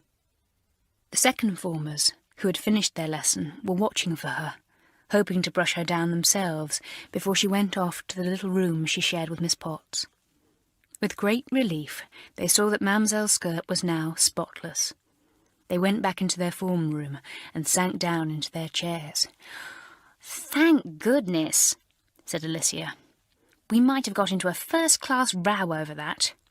Potty or Nosy would certainly have reported it if they'd seen that oi. You know how annoyed the mistresses get if they think we've been really disrespectful, Darrell. You were an idiot. I suppose Sally put you up to it. Fine head of form she is." "Shut up," said Darrell, annoyed with herself and everyone else too. "Sally had nothing to do with it. I just didn't think, that's all." Chapter 8. The term goes on. The affair of the invisible chalk was talked about for days afterwards. Some of the upper school got to hear about it, and secretly wished they too could have seen Mamselle's oi. Those in the know grinned at Darrell when they met her, and whispered oi into her ear. It seemed as if everyone thought the whole idea was Darrell's, and Alicia and Betty were annoyed about it. Why should Darrell get all the credit when all she had done was to make that word appear on Mamselle's skirt, and risk getting the whole of the form into very serious trouble? The two of them cold-shouldered Darrell, and Darrell retaliated by ignoring them as much as she could. She knew that Alicia was still sore about not being head girl, and was not being nice to Sally. Darrell was loyal, and she was not going to have that if she could help it. Alicia's tongue grew wild and sharp again. Darrell, knowing that Alicia was trying to make her lose her temper, grew red with suppressed rage, but said nothing. She mustn't lose her temper, she mustn't. If she did, she would begin to shout. She might even throw something at Alicia, and then she would put herself in the wrong immediately. So she looked as if she was going to burst, but didn't. And it was very bad for her. Sally tried to calm her down, but that made Darrell worse. "Don't you see that it's because you're my friend that I get so wild with Alicia?" Darrell would say. "She could say all she liked about me, I wouldn't care. But it's hard to sit and listen to things about you, Sally. All because she's jealous. She just says them because she knows I've got a temper and want to stick up for you." "Well, for goodness sake, don't go and fall into her trap," said the sensible Sally. "That would be idiotic. She and Betty would have the laugh over you easily." So poor Darrell had to grit her teeth and say nothing when Alicia and Betty had one of their cross-talk conversations to bait her. "Dear Sally," Alicia would say, "always so good and yet so dull. The perfect head girl, don't you think so, Betty?" "Oh, I do so agree with you," Betty would say, with a smile that infuriated Darrell. "Think what a good example she is to us all, dear conscientious Sally. Really, I feel overcome with shame at my faults when I see Sally sitting so prim and good in class, not a joke, not a smile, such a model for all of us." "What should we do without her?" Alicia would go on, glancing slyly at Darrell to see if she was at bursting point yet. If Darrell got up and went away, the two counted it as a victory for them. But poor Darrell knew quite well that if she stayed much longer, her mouth would open, and she would say things she would regret bitterly afterwards. So Darrell's temper was not too good those days. And there was someone else whose temper was not good either, and that was Ellen.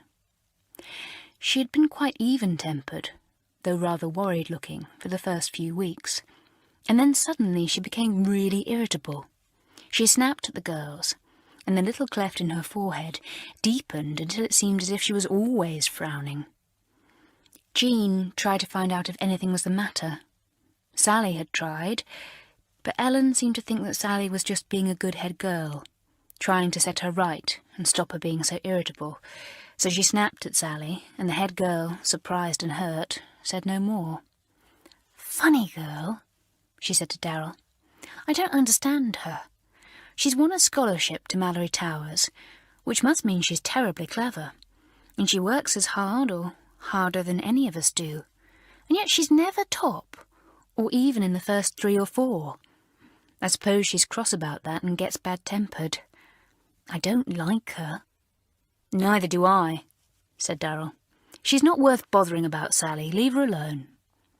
Oh, I think she's worth bothering about, said Sally. Everybody is. I'll ask Jean to have a word with her. She sits next to her in class. Jean was a very forthright girl, with little imagination, and usually went at things in the way a tank might, crushing all resistance, insisting on knowing what she wanted to know. But for some reason she did not tackle Ellen quite in this way. She sat next to her in class, and she slept next to her in the dormy, so she had had plenty of opportunity to hear Ellen's unconscious sighs and little groans when she was hard at work, or when she was trying to go to sleep. She knew that Ellen often lay awake at night, and she guessed that Ellen was worrying about something. It couldn't be her work, surely. No scholarship girl needed to worry about work. As far as she had seen, all scholarship girls found work very easy indeed. Jean was a kindly girl, though sometimes much too blunt in her speech and ways. She tried to think how to get through to Ellen. There didn't seem any way, except by asking her straight out what was the matter and couldn't it be put right. But that just wouldn't do. Ellen would snap immediately, as she did to Sally. So for once, Jean gave the matter some thought, and did not act as clumsily as she usually did. Ellen had no friend. She did not encourage anyone at all, not even the quiet Emily. Jean set out to be friendly in unobtrusive ways. She would never be able to force out of Ellen what was the matter, but perhaps she could persuade the girl to trust her enough to want to tell her. This was really a very praiseworthy idea on Jean's part, for it was seldom that the blunt Scots girl bothered herself to go to a lot of trouble in her dealings with people. But she was rather proud that Sally had asked her to try her hand with Ellen, as she herself had failed. So although Ellen did not realise it at the time, Jean set out to be kind and helpful in all sorts of little ways. She helped Ellen to hunt for ages for her gym shoes which were lost. She sympathised when the photograph of Ellen's parents got broken, and offered to get some glass cut for the frame when next she went to the shops. She helped her to dry her hair when she washed it, just little things that nobody, not even Ellen at first, noticed very much. But gradually, Ellen grew to trust this shrewd Scots girl. She told her when she had a very bad headache, although she refused to go to Matron and tell her too. She stopped snapping at Jean, though she still snapped at everyone else, except Mary Lou. It would need a very hard-hearted, bad-tempered person to snap at little Mary Lou.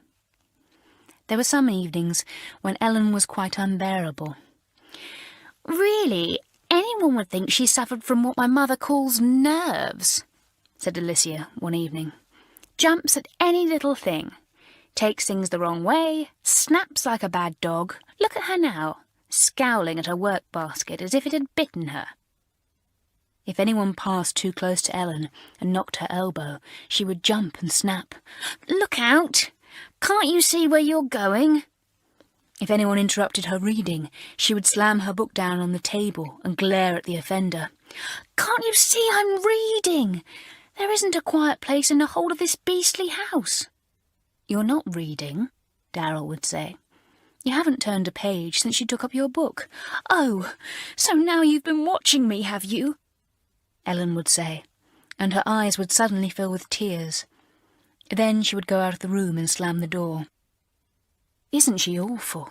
Scratches like a cat. I wish she'd won a scholarship to somewhere else. Always pretending to read and study, yet she slides down lower every week. Hypocrite, I call her. Oh, she's not a happy girl. Maybe she hasn't settled down here yet." That was Jean, of course, and Sally would flash her a glance of approval. Jean certainly had an uphill task with Ellen, but she was persevering with it. The weather was bad just then, and there was no lacrosse, and not even a walk, for the country roundabout was deep in mud. The girls grew restless, penned up indoors, and the teachers decided that, bad weather or not, there had better be a school walk the next day. Everyone groaned. The rain poured down, the sky was black and lowering, the lacrosse fields were half under water. Whatever would the country lanes be like? The sea was an angry grey-green, and the wind was so high on the cliff that no girl was allowed up there in case she was blown over. Gwendolen and Daphne grumbled the loudest of all. Gwendolen developed a persistent sniff in class, hoping that Miss Parker would think she had a cold and let her off the walk. But Miss Parker had been warned by Potty of Gwendolen's sniffs and was not sympathetic. "If you want to sniff any more, you can go and do it outside the door," she said. "If there's one thing I cannot bear, it's somebody sniffing. It's disgusting, it's unnecessary, and in your case it is probably put on, Gwendolen." Gwendolen glared. Why were there no school teachers like her old governess at home, Miss Winter? She always rushed for a thermometer at once if Gwendolen so much as cleared her throat, and would never, never dream of making her go out for a walk in such terrible weather. She did not dare to sniff again, and was annoyed at Darrell's grins. Daphne looked at her sympathetically.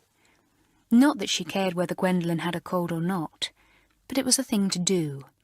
Gwendolen simply lapped up sympathy. Daphne herself tried other tactics to get out of the walk. She had no intention at all of wading through miles of mud. She went to Mademoiselle Dupont with her exercise book that evening. She put on her sweetest smile and knocked at the door of the little room which Miss Potts shared with Mademoiselle. She hoped fervently that Potty wasn't there. Potty always seemed to be irritated by Daphne's presence. Fortunately, Potty wasn't there.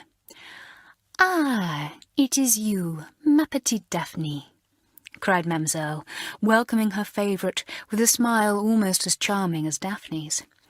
"You have something to say to me? You do not understand something, is it not?" "Oh, Mademoiselle, I'm in such a muddle over these tenses," said Daphne. "I really do feel that I ought to have a little extra coaching in them. If you could possibly spare the time. I do so badly want to get my French better." "But it has been much better lately, my dear child," cried Mademoiselle, beaming, not knowing that little Mary Lou had been doing most of Daphne's French for her. "I am pleased with you." Daphne turned on her smile again, and Mademoiselle's heart melted still further. Ah, this pretty Daphne. She put her arm round her. Yes, of course I will give you a little extra coaching," she said. "We shall soon put these tenses right. You can stay now, ma petite?" "No, not now, mademoiselle," said Daphne. "But I could give up that lovely country walk tomorrow, if you would be good enough to take me then. It's the only spare time I have." "The good child! To give up the walk that you English girls so dearly love," cried Mademoiselle, who thought that all walks were an extremely silly invention. "Yes, I can take you then. I will tell Miss Parker. You are a good girl, Daphne. I am pleased with you." "Thank you, Mademoiselle," said Daphne, delighted, and gave Mademoiselle a ravishing smile as she went triumphantly out of the room. Chapter 9. Daphne is annoyed. Miss Parker was surprised and annoyed when she heard that Daphne was not to go with the class on their long walk. She looked crossly at Mademoiselle. "But why this sudden desire for French on Daphne's part?" she said. "She's just the type of girl that needs a jolly good long walk. Yes, and a muddy one too. Shake some of her airs and graces off her. Give her the extra lesson another time, Mademoiselle." But Mademoiselle was obstinate. She did not like Miss Parker with her big nose. She pursed up her small mouth and shook her head. "I cannot take Daphne any other time. It is good of the girl to give up a nice walk to improve her French." Miss Parker made a disbelieving noise that irritated Mademoiselle at once. "She wants to get out of the walk. You know that perfectly well, Mademoiselle. It's foolish to give her her way like that. Daphne gets her way too easily, and I don't like some of her methods. Too underhand for me." Mademoiselle stood up for her favourite and began to exaggerate. "Miss Parker, If you knew how much that girl wanted to go for her walk, to splash through the autumn lanes, to sniff the sea air after being cooped up so long. Daphne has sacrificed her pleasure, and she should be praised for that, not blamed. She will be hard at work with me while you are all enjoying yourselves out in the lovely air. Well, she wouldn't take Mademoiselle Rouget in quite so easily as she takes you, said Miss Parker, beginning to lose her temper. She sees through her all right. Mademoiselle began to bristle. I will have a word with Mademoiselle Rouget, she began. I will have 2, 3, 4 words. She shall not say such things about Daphne, who is getting so much better at French. Let's drop the subject, said Miss Parker, feeling heartily tired of Daphne. Go and have it out with Mademoiselle Rouget if you like. I don't care, except that I feel Daphne has got the better of us. I'm glad not to have her with us on the walk, moaning and groaning, dragging her feet along. Daphne could not resist telling everyone of the way she had managed to get out of the walk. Gwendolen wished she had been sharp enough to do the same. The others were frankly disgusted with the hypocritical little trick. Fancy doing all that, just to get out of going for a walk, said Darrell. It'll be fun, splashing through the puddles in our Wellingtons. Well, if you want to spend the afternoon doing French verbs, good luck to you. That's just like you somehow, Daphne. But the walk didn't come off after all. The wind blew itself into a gale, and Miss Parker decided that it must be put off. The girls were just putting on their Macs and Wellingtons when she came to the cloakroom to tell them. Daphne had already taken her French book to Mademoiselle. Girls, I'm sorry, but the wind has become a perfect gale, said Miss Parker, appearing suddenly in the cloakroom. The walk is off, but to make up, we'll all go into the gym and have an afternoon of riotous games, shall we? And I'll get Matron to let us have a picnic tea in there to make a change, if some of you will carry in the stuff. The girls cheered. An afternoon of jolly games, racing around, competing with one another, laughing, yelling, and ending up with a picnic tea on the floor. That certainly would be a change. Matron came up to scratch too. She provided 4 super chocolate cakes for a treat, as well as 2 pots of golden honey. The girls were thrilled. What about Daphne, Miss Parker? Said Mary Lou, remembering that Daphne was with Mademoiselle. Shall I go and fetch her? Idiot, said Alicia under her breath. Fancy reminding Miss Parker of Daphne. Serve her right to miss all this. I'll tell Mary Lou what I think of her in a minute. Miss Parker looked down at Mary Lou's anxious face and wondered, for the 20th time, why Mary Lou bothered about Daphne when she had Darrell and Sally for friends. Oh, Mary Lou, no, you mustn't disturb Daphne, said Miss Parker clearly, so that all the listening girls heard quite well.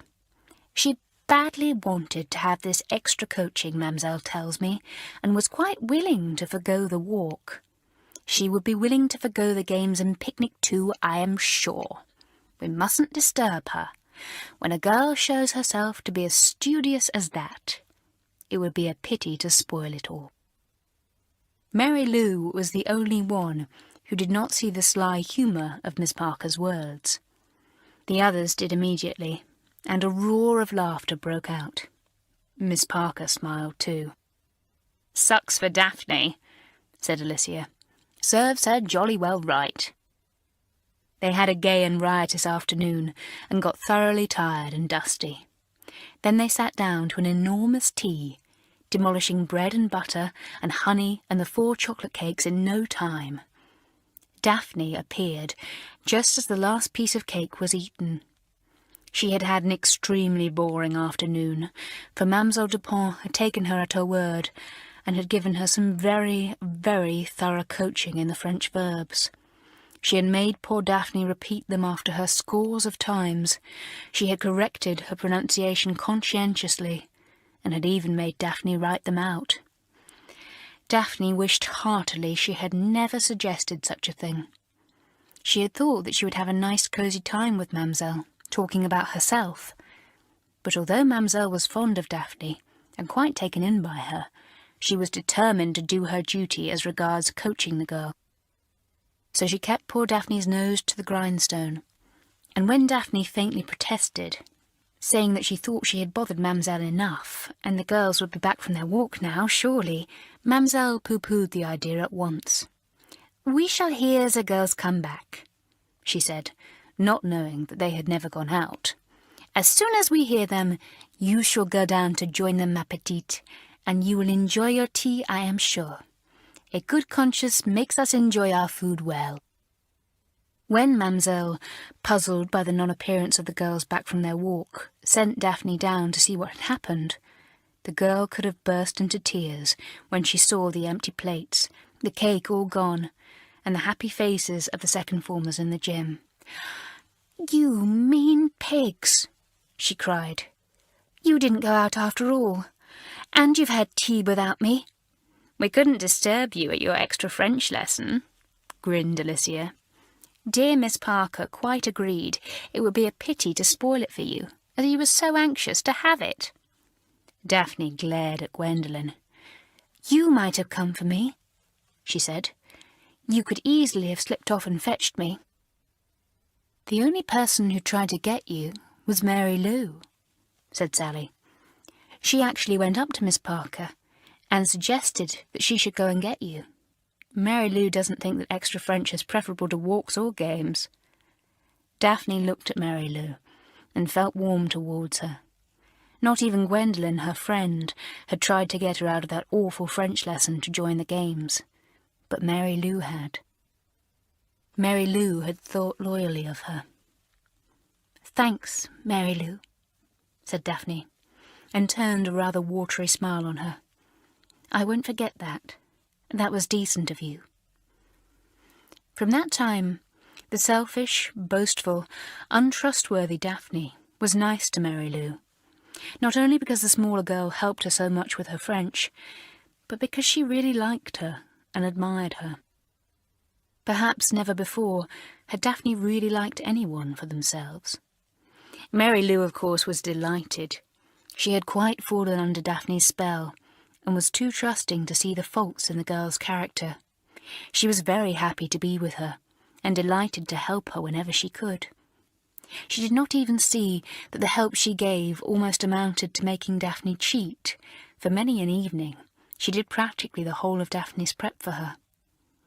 Gwendolen began to be jealous of Mary Lou, for she sensed that Daphne was really beginning to like her very much. But Daphne always laughed when Gwendolen spoke to her about it. "You know I'm only using her," she said. "Don't be a mutt, Gwen. You're my friend, and I don't want anybody else. I've nothing whatever in common with Mary Lou. She's a silly little simpleton, a stupid little mouse." It was a good thing that Mary Lou did not hear these remarks, for she would have been shocked and hurt. She was very glad to feel that Daphne really did like her. She often lay in bed, thinking of the girl's beautiful hair and lovely smile. She wished she was as charming as that, but she wasn't, and never would be. Daphne did not forgive the others for being mean enough not to warn her when they knew the walk was off. She was even a little cold to Gwendolen about it, and Gwendolen, fearful of losing her grand friend's liking, made haste to lick her boots again, listening to all Daphne's tales with most satisfactory attention. Sally heard Daphne one evening. She was sitting near the curtain in the common room, and the two girls, Gwen and Daphne, did not see her. "Didn't I ever tell you about the time my mother gave a party on board our yacht, and I sat next to the prince at supper?" began Daphne. "Were you allowed to sit up to supper?" said Gwendolen. "And whatever did you find to say to a prince?" "Oh, well, he seemed to admire my hair and talked to me awfully nicely," said Daphne, beginning to embroider her tale as usual. "I stayed up till 1 o'clock that night. The yacht was lovely. It had little lights all over it, and people on land said it looked beautiful, like a ship in a fairy tale." "What were you dressed in?" asked Gwendolen. "Oh, A frilly frock with little pearls all over it, and my pearl necklace. It's worth hundreds of pounds," said Daphne. Gwendolen gasped. "Where is it?" she said. "Oh, I'm not allowed to bring anything like that to school," said Daphne.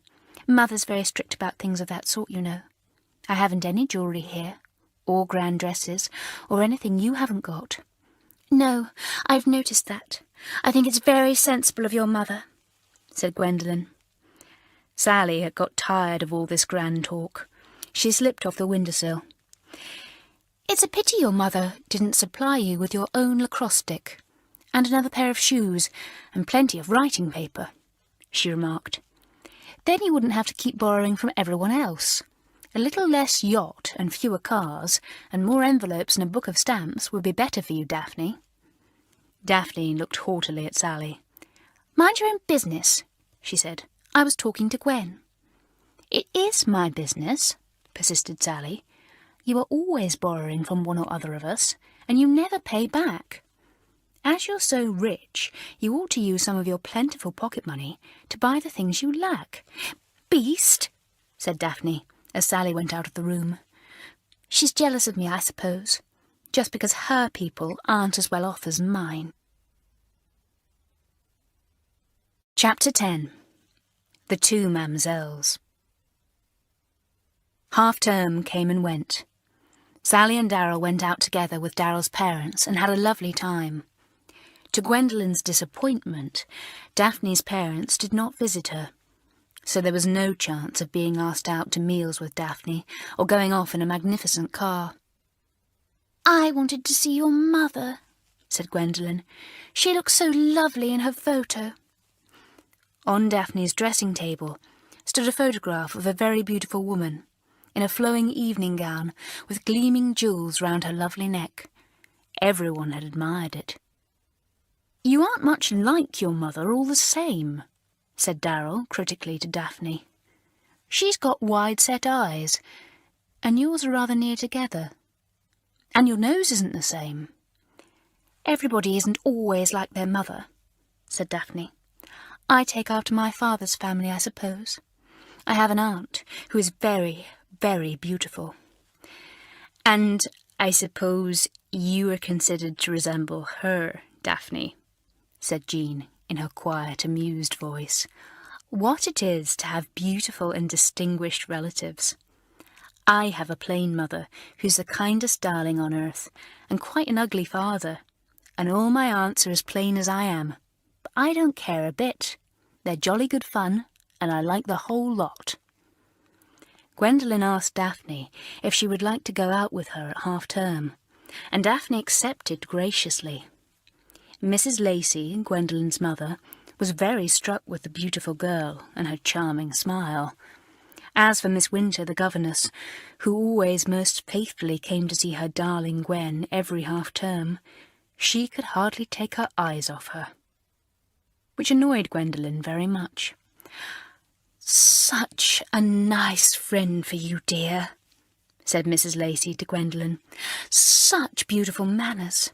And how rich her people must be to own a yacht and all those cars. Wouldn't it be nice if you could go and stay with them?" "Shh, Mother," said Gwendolen, afraid that Daphne would hear. But Daphne was far too busy charming poor Miss Winter. She played up to Gwendolen very well too, remarking on her friend's brilliance, her clever comments in class, and what a favourite she was with the teachers. Mrs. Lacey listened with pride and pleasure. "Well, you never told me these things in your letters, Gwen, darling," she said fondly. "You're too modest." Gwendolen felt a little embarrassed, and began to hope that Daphne wouldn't lay it on too thickly. If she did, her mother would expect a wonderful report, and Gwendolen knew perfectly well there was no hope of that. Belinda and Irene went out together, both forgetting their hats, and both returning without their gloves. They went with Belinda's parents, who appeared to be as bad as Belinda herself, for they lost their way when bringing the girls back to Malory Towers, and turned up over an hour late, much to Miss Parker's annoyance. She could not bear the timetable to be played about with.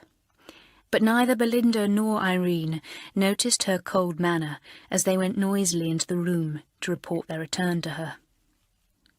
Alicia and Betty had gone out together, of course, and had come back full of giggles. Apparently one of Alicia's brothers had been in the party, and had related with much gusto all the tricks that he and his class had been up to that term. To everyone's surprise, Jean had asked the bad-tempered, irritable Ellen to come out with her. Ellen had refused at first, rather ungraciously, and then had unexpectedly said she would. But it had not been a very pleasant outing, for Ellen had been rather silent, and had not tried in any way to be pleasant to her hosts. She seemed sunk into herself, and Jean was sorry she had asked her.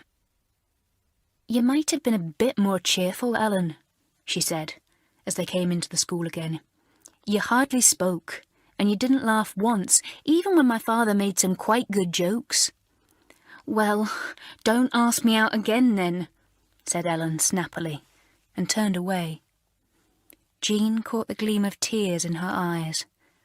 Funny girl, so touchy that nobody could say a word to her without getting their head bitten off. Jean was beginning to be tired of her efforts to be nice to Ellen. "Now we can look forward to Christmas," said Darrell with satisfaction. "Half-term's over." "We've got those awful French plays to mug up now," groaned Alicia. "Whatever possessed the two mamsells to think up such a horrible thing for the second form to do? Who wants to see us perform French plays?" Each form had to produce some sort of entertainment at the end of the term. It was the lot of the second form to learn 2 French plays, one chosen by Mademoiselle Dupont, the other by Mademoiselle Rougier. It was over the choosing of the girls to play the different characters in these plays that the two mamsells almost came to blows. In one play there was a princess, the Princess Trueheart. In the other there was an angel, the Angel of Goodness. Mademoiselle Dupont wanted her favourite, Daphne, to play both parts. She pictured the pretty golden-haired girl as the princess. Ah, how wonderful she would look! And as an angel. Truly Daphne was made for the part of an angel. But Mademoiselle Rougier unfortunately had quite different ideas. "What? You would choose that imbecile of a Daphne to play 2 good parts like that?" she scoffed. "She could never learn half the words, and her pronunciation is abominable. You know it. I will not have that girl in a good part." "Ah, but she will look the parts to perfection," cried Mademoiselle Dupont, sweeping her arms wide apart to emphasize her words. "She looks a real princess, and when she smiles, it is truly the smile of an angel." "Bah!" said Mademoiselle Rougier rudely. "She is one of your favourites, your little pets. Now Sally would do well in one of those parts. She would learn well, and her pronunciation is good. Or Darrell, or even Mary Lou would be better than Daphne, for she at least speaks French as it should be spoken." "You are mad!" cried Mademoiselle Dupont. "As if any of those girls could play such parts as these. I insist on Daphne playing the parts." "Then I shall not have anything to do with the plays," said Mademoiselle Rougier stiffly. "It is always a mistake to do as you do, Mademoiselle Dupont, and have favourites, and when it comes to forcing them on me, it is finished." "I do not have favourites," said Mademoiselle Dupont, untruthfully, tapping her foot on the ground. "I like all the girls just the same." Mademoiselle Rougier snorted disbelievingly. "Then you are the only one who thinks so," she said. "Good day, mademoiselle. I cannot stand arguing here, talking nonsense about such girls as Daphne." She swung round and walked off stiffly, holding her thin, bony body like a stick. Plump little Mademoiselle Dupont stared after her angrily. Favourites indeed! How dared Mademoiselle say things like that to her? Never would she speak to Mademoiselle Rougier again. Never, never, never. She would leave Malory Towers. She would go back to her beloved France. She would write to the newspapers about it. Mademoiselle Dupont made a noise like the growling of a dog, and startled Miss Potts considerably as she came in at the door. "Don't you feel well, Mamselle?" she said, rather alarmed at Mamselle's red face and glaring eyes. "I do not feel at all well. I have been insulted," said Mademoiselle Dupont. "I am not to be allowed to choose the girls in my own place.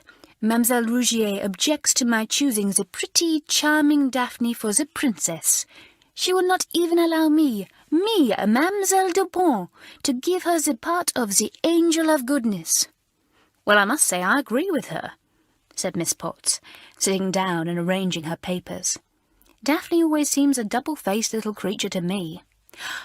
"You too are in the plot against me," said Mamselle, going all dramatic and working herself up into a tearful rage. "You too! Ah, these cold English people! Ah, these—" Miss Potts was very glad indeed to hear a knock at the door at that moment. She didn't like dealing with Mamselle in these moods. Matron came in, smiling. "Can I have a word with you, Mamselle?" she asked. "No, you cannot," said Mamselle fiercely. "I am upset. My heart it beats so, and so, and so.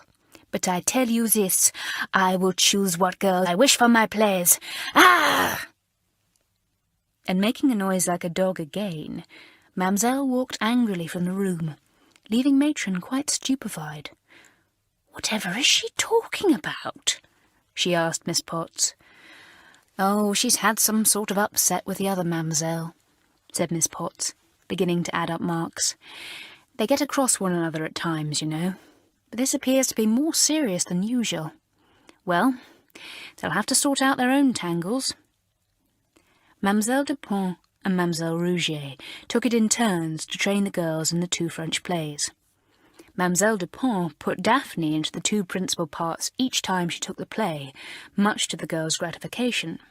But equally promptly, Mademoiselle Rougier relegated her to a minor part the next day, and put Sally and Darrell into the principal ones.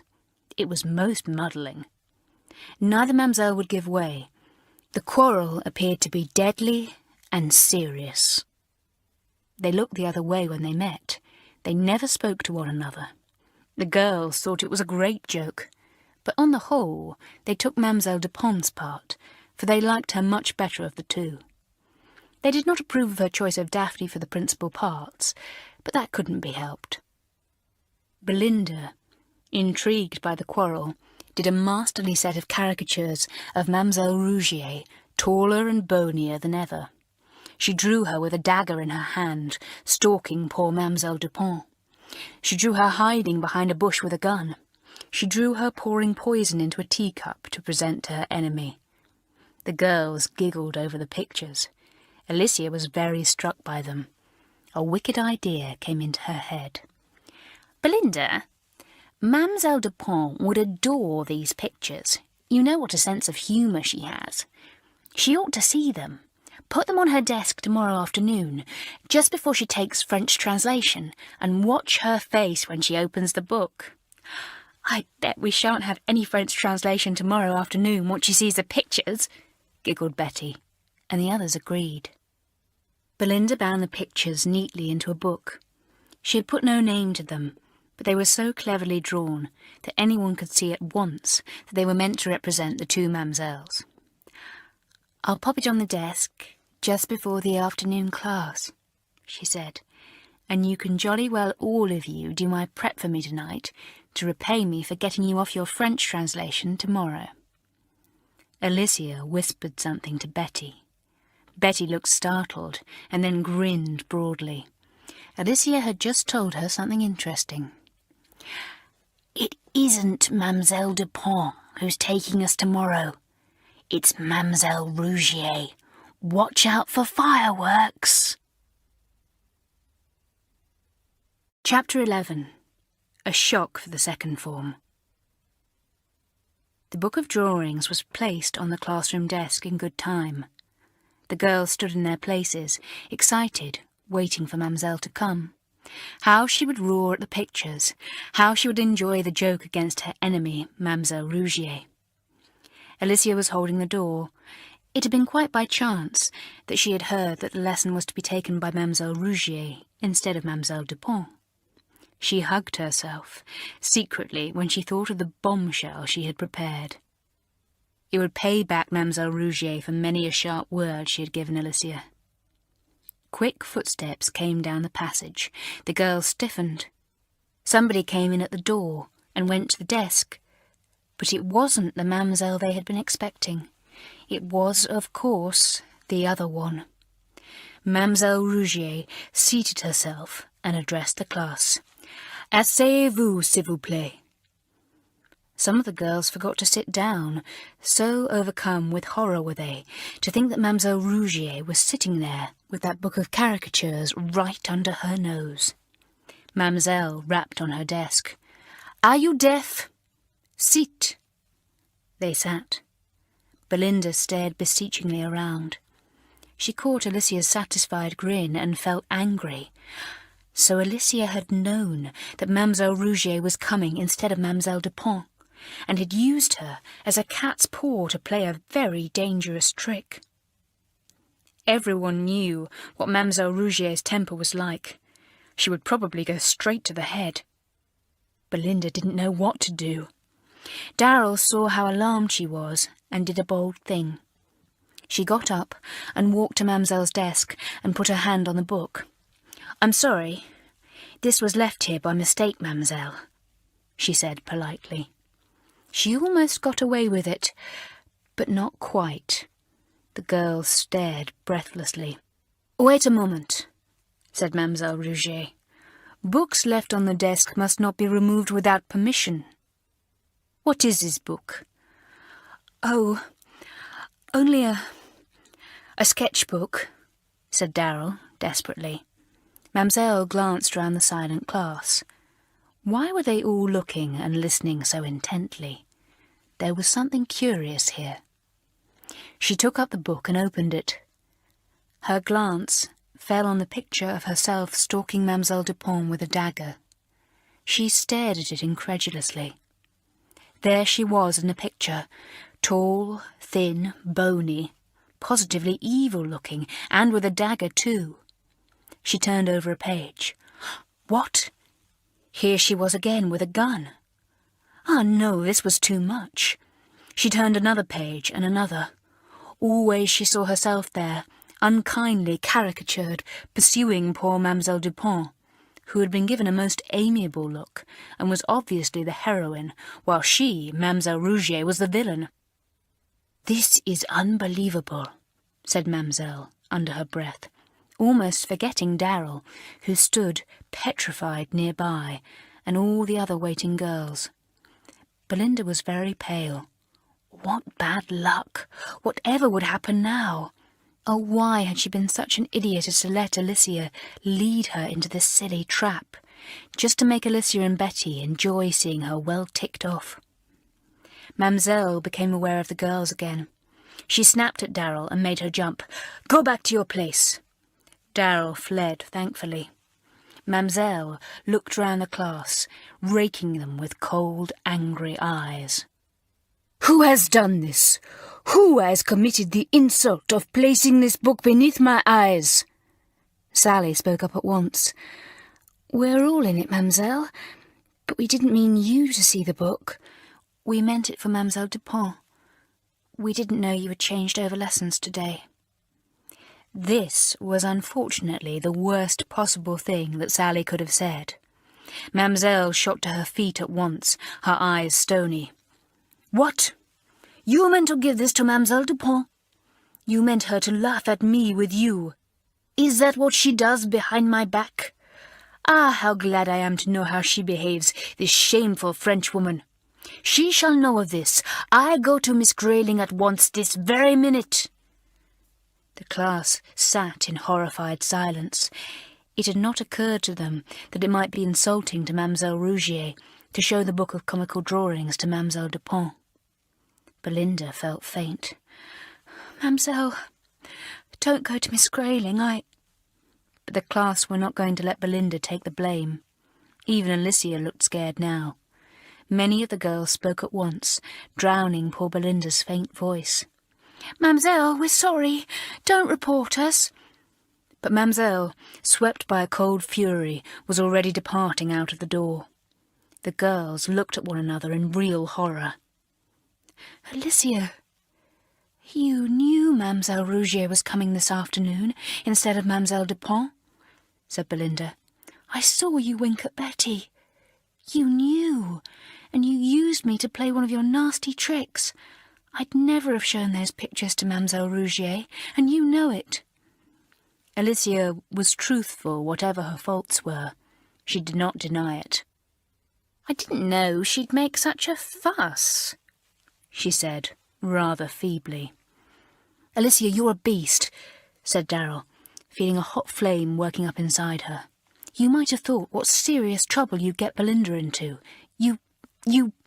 Leave me to deal with this," said Sally's quiet voice behind her. "Don't get all worked up, Darrell. I'll deal with Alicia." "Oh, will you?" said Alicia spitefully. "Well, you won't. If you think you're going to tick me off, you're not Miss Head of the Form, good girl of the school, Sally Hope." "Don't be silly," said Sally in disgust. "I can't think what's come over you lately, Alicia. You are always trying to make things difficult for me. I'm going down to the head myself this very minute, and you're to come too, Belinda. We'll try to get things put straight before they go too far." "You'll put the whole blame onto me, of course," said Alicia scornfully. "I know you. Get Belinda out of trouble and me into it." "I shan't say anything about you," said Sally. "I'm not a sneak.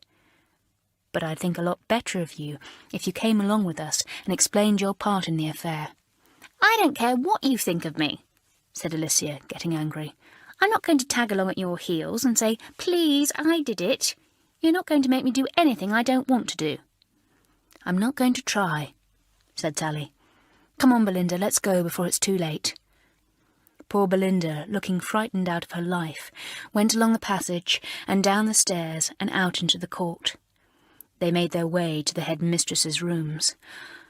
"Oh, Sally, it's awful," said Belinda, all her high spirits and light-heartedness gone. "Mamselle was so fierce, and those pictures were rather beastly, some of them." When the girls knocked on the door of the headmistress's drawing-room, they heard voices inside. Miss Grayling was there, and Mademoiselle Rougier, and Miss Linney, the art mistress. She had been called in to see if she could tell them who had done the clever and malicious drawings. "Belinda Morris, of course," she said, after a glance. "There's no girl in the school as clever as she is at sketching. She'll be a first-class artist one of these days. My word, these are clever." "Clever!" snorted Mamselle. "They are wicked. They are disrespectful. They are bad, bad, bad. I demand that you punish this girl, Miss Grayling. I demand that the whole class shall be severely punished too." Just at that moment, Sally knocked at the door. "Come in," said Miss Grayling, and the two girls entered. "Well?" said Miss Grayling. Sally swallowed hard.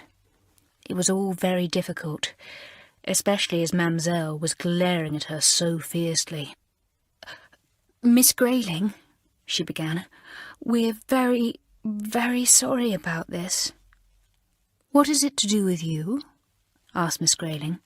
"I thought Belinda did the pictures." "Yes, I did," said Belinda in a low voice. "But it was the whole class who wanted to put them on the desk and let Mademoiselle Dupont see them," said Sally. "But Mademoiselle Rougier came instead, and she saw them. I'm very sorry about it." "But why should you picture Mademoiselle Rougier pursuing her friend in such a murderous manner?" asked the head, looking through the book. "I don't see why that should interest or amuse Mademoiselle Dupont." There was a silence. Then Mademoiselle Rougier spoke stiffly. "We are not friends, Mademoiselle Dupont and I." And before Miss Grayling could stop her, Mademoiselle had poured out her grievance over the plays. Miss Grayling listened gravely. Then she turned to the girls. "Then, do I understand that one day the chief characters are played by Sally and Darrell, And the next day by Daphne? She asked. Sally said yes, that was what had happened. Mademoiselle Rougier suddenly looked rather ashamed. It occurred to her that she and Mademoiselle Dupont had been very silly, and had allowed their private quarrel to muddle up the play and make things awkward for the girls. She wished she had thought twice about taking the book down to the head. No wonder the girls had put the quarrel into their stupid drawings. But why did they make her the villain and Mademoiselle Dupont the heroine? Oh, that was not nice. You didn't know, then, that Mademoiselle Rougier was going to take the class instead of Mademoiselle Dupont? Said the head suddenly. Sally hesitated a fraction of a second. Alicia had known, and Betty too. But she, Sally, hadn't known, nor had any of the others. "I didn't know that, of course, Miss Grayling," she said. "Did anyone know?" persisted the head. Sally did not know how to answer. She did not want to tell tales, but she could not very well say nothing. Belinda broke in. "Yes, someone knew, and that someone used me for a cat's paw. I'd never have shown those drawings to Mademoiselle Rougier. I won't tell you who it was, but do believe me when I say I wouldn't have hurt Mademoiselle Rougier's feelings for anything. It was just a joke." "Yes, I see that," said Miss Grayling. "An unfortunate joke, of course, but still a joke. A joke that was played on the wrong person and caused anger and distress. As I see it, quite a lot of people are to blame in this." She glanced at Mademoiselle Rougier, who grew rather red. "There was a quarrel, it seems, to start with. Without that, possibly all this would not have occurred. You two girls may go now. I will discuss with Mademoiselle what punishment is fitting for you all." In silence, Belinda and Sally went out of the door. Miss Linney came with them. Mademoiselle Rougier was left behind, as Miss Grayling had signalled to her to stay. "Belinda, you're an idiot," said Miss Linney. "I'll never draw anyone again," said Belinda dismally.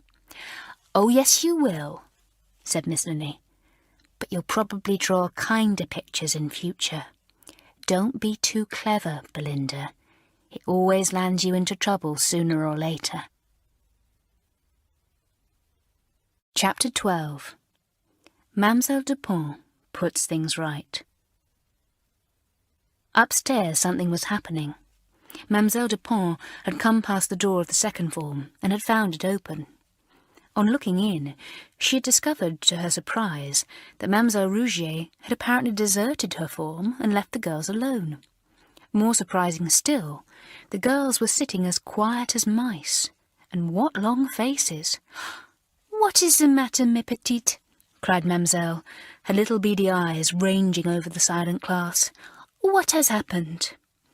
Mary Lou, thoroughly upset by everything, gave an unexpected sob. Mademoiselle turned to her. Mary Lou was one of her pets, for she could chatter in French perfectly. "What is wrong, then? Tell me. Am I not your friend? What is it that has happened?" "Oh, Mademoiselle, an awful thing has happened," burst out Mary Lou. "Belinda did some pictures of you and Mademoiselle Rougier.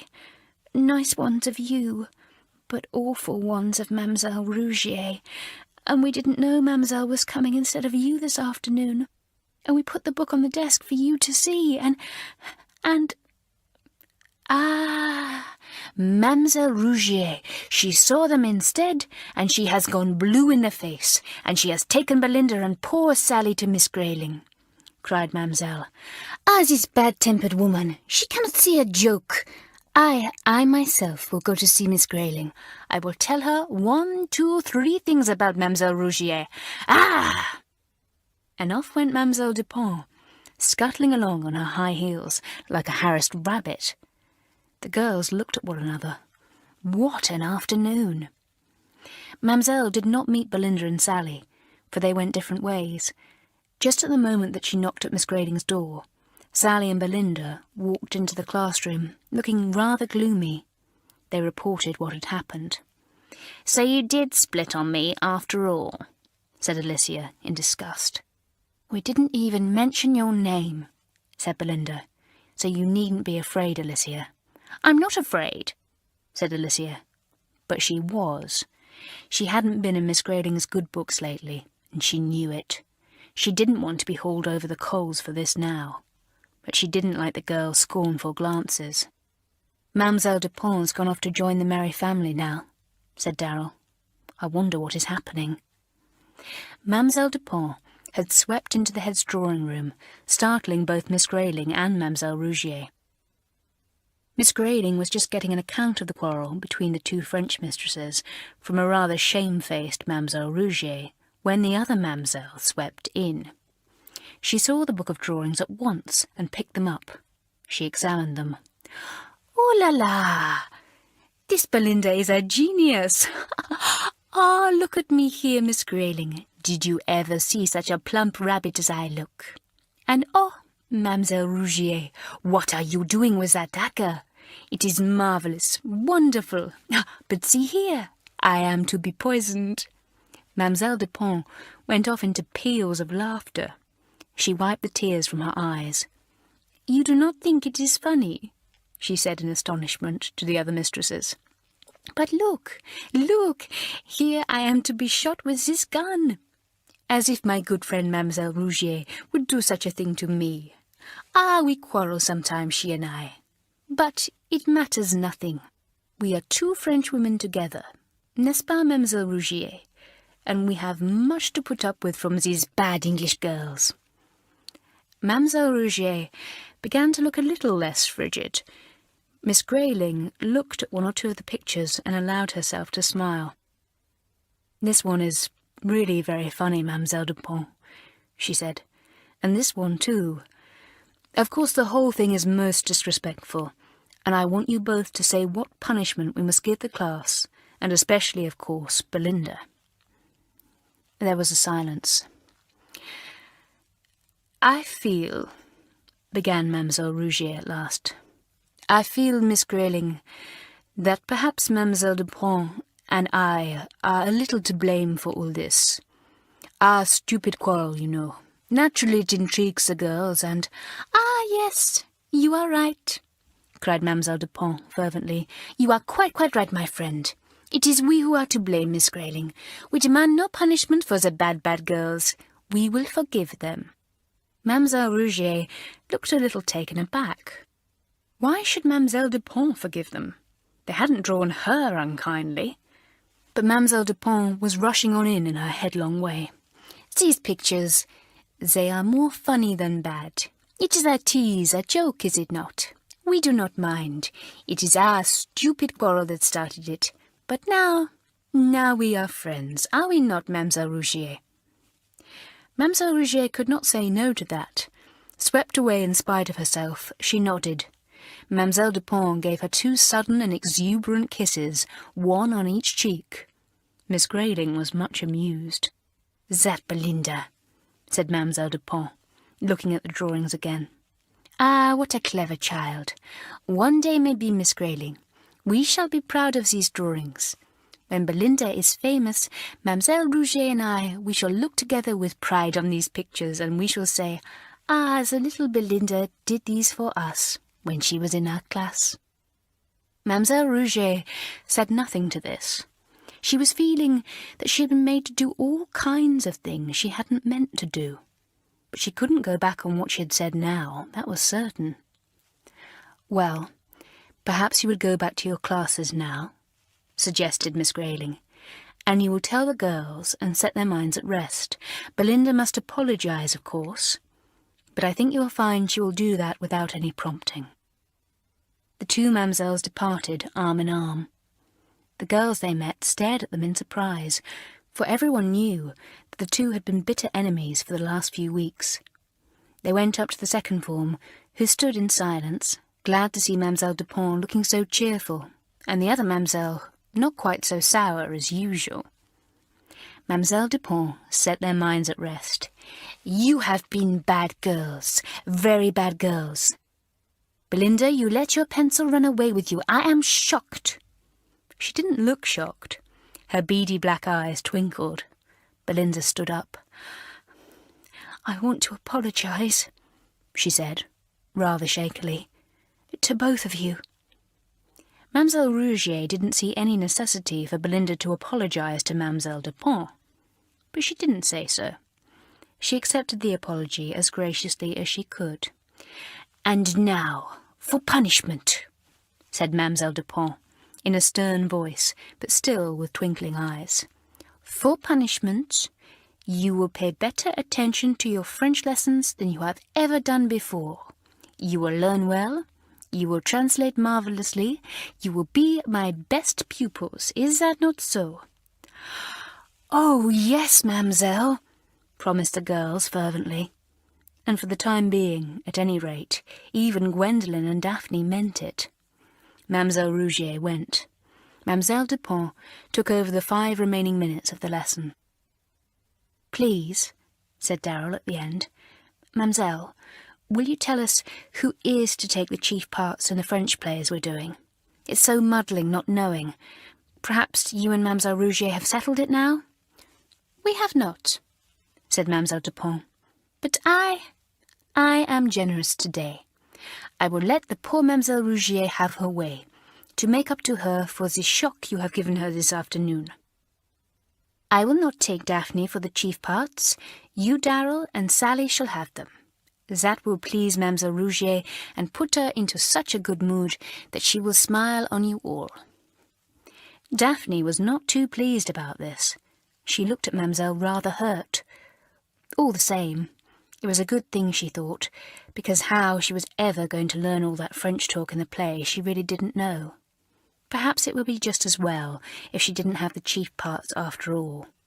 She would look hurt, but be very sweet and generous about it. So, looking rather stricken, she spoke to Mademoiselle. "It's just as you like, Mademoiselle. I had been looking forward to swatting up my parts for you, but I hope I am generous enough to give them up to others without a fuss." "The kind girl," said Mademoiselle, beaming. "I will make it up to you, Daphne. You shall come to me and we will read together a French book I loved when I was a girl. Ah, that will be a treat for both of us." The class wanted to laugh when they saw Daphne's horrified face. Read a French book with Mademoiselle? How dreadful! She would have to get out of that somehow. The affair of the drawings had 3 results. Alicia was sulky because she felt she had come out very badly in the matter, and she knew that Sally and Darrell, and some of the others, didn't think very much of her because of it. The 2 Mamsells were firm friends now, instead of enemies, and Daphne was now given a very minor part indeed in the plays, where she would not appear as someone beautiful, but only as an old man in a hood. She was very much disgusted, "especially as I've written and told my people all about my fine parts," she complained. "It's a shame." "Yes, it is," said Gwendolen. "Never mind, Daphne. You won't have to do all that swatting now." Jean came up with a box at that moment. She jingled it under their noses. "Have you got your game subbed, you 2? We're collecting it today, 5 bob each." "Here's mine," said Gwendolen, getting out her purse. "Yours, please, Daphne," said Jean. Daphne took out her purse. "Blow," she said. "I thought I had 10 shillings, but there's only a 6pence. Oh, yes, I had to buy a birthday present for my governess last week. Gwen, lend me the money till I get some from home, will you?" "She lent you 2 bob last week," said Jean, jingling the box again. "I bet you didn't pay her back. And you borrowed 6pence off me for church collection, let me tell you. Why don't you keep a little book showing your debts?" "Oh, what do little sums like that matter?" said Daphne, annoyed. "I'll be getting pounds and pounds on my birthday soon. Anyway, I can pay back this week. My uncle is sending me 30 shillings. "Well, I'll lend you 5 bob till then," said Gwendolen, and put a 10-shilling note into the box. Jean turned to Darrell and collected her money. She went to Ellen and jingled the box under her nose. 5 bob, please, Ellen." "Don't do that under my nose," said Ellen, jumping. "What is it you want?" 5 shillings? Oh, well, I haven't got it on me just now. I'll give it to you later. You said that last time, said Jean, who was a most persistent person when it came to collecting money. Go on, get it, Ellen, and then the collection will be finished. I'm working, said Ellen, annoyed. Take the thing away. I'll give you the 5 shillings soon. Jean went off, also annoyed. Daphne spoke in a low voice to Gwendolen. I bet she hasn't got the 5 bob to give. She won a scholarship here, but I don't believe her people can really afford to keep her at a school like this. Ellen didn't quite hear what was said, but she knew it was something nasty by Daphne's sneering tone. She flung down her book. Can't anybody work in this place? She said. Stop your whispering, Daphne, and take that smile off your silly face. Chapter 13. Poor Ellen. Really, said Daphne, as Ellen walked out of the room and banged the door. What awful manners that girl's got. What's the matter with her? Nobody knew. Nobody guessed that Ellen was getting more and more worried about her work. She knew that the end of term tests were coming along, and she wanted to come out well in them. She must. So she was working hard every minute, and she had begun to feel at last that she would be able to face the tests and do well. But that evening she did not feel very well. Her throat hurt her. Her eyes hurt her, especially when she moved them. She coughed. Surely she wasn't going to be ill. That would put her terribly behind in her work. It would never do. So Ellen dosed herself with cough lozenges and gargled secretly in the bathroom, hoping that Matron would not notice anything wrong. Her eyes were too bright that evening. Her usually pale cheeks were red. She coughed in prep. Miss Potts, who was taking prep, looked at her. Do you feel all right, Ellen? She asked. Oh, quite all right, Miss Potts, said Ellen untruthfully, and bent her head over her book. She coughed again. I don't like that cough, said Miss Potts. I think perhaps you had better go to... Oh, Miss Potts, it's only a tickle in my throat, said Ellen desperately. Perhaps I'd better get a drink of water. Well, go then, said Miss Potts, still not quite satisfied. So Ellen went. She leant her hot head against the cool wall of the cloakroom and wished miserably that she had someone she could confide in. But her snappiness and irritability had put everyone against her. Even Jean. Jean had tried to be nice, and Ellen hadn't even bothered to go and get the game subscription for her. I don't know what's come over me lately, thought the girl. I used not to be like this, surely. I had plenty of friends at my other school. I wish I'd never left there. I wish I'd never won a scholarship. She must go back. Her throat still hurt her, and she slipped a lozenge into her mouth. Then she went back to the classroom, trying to walk firmly, though her legs felt rather wobbly.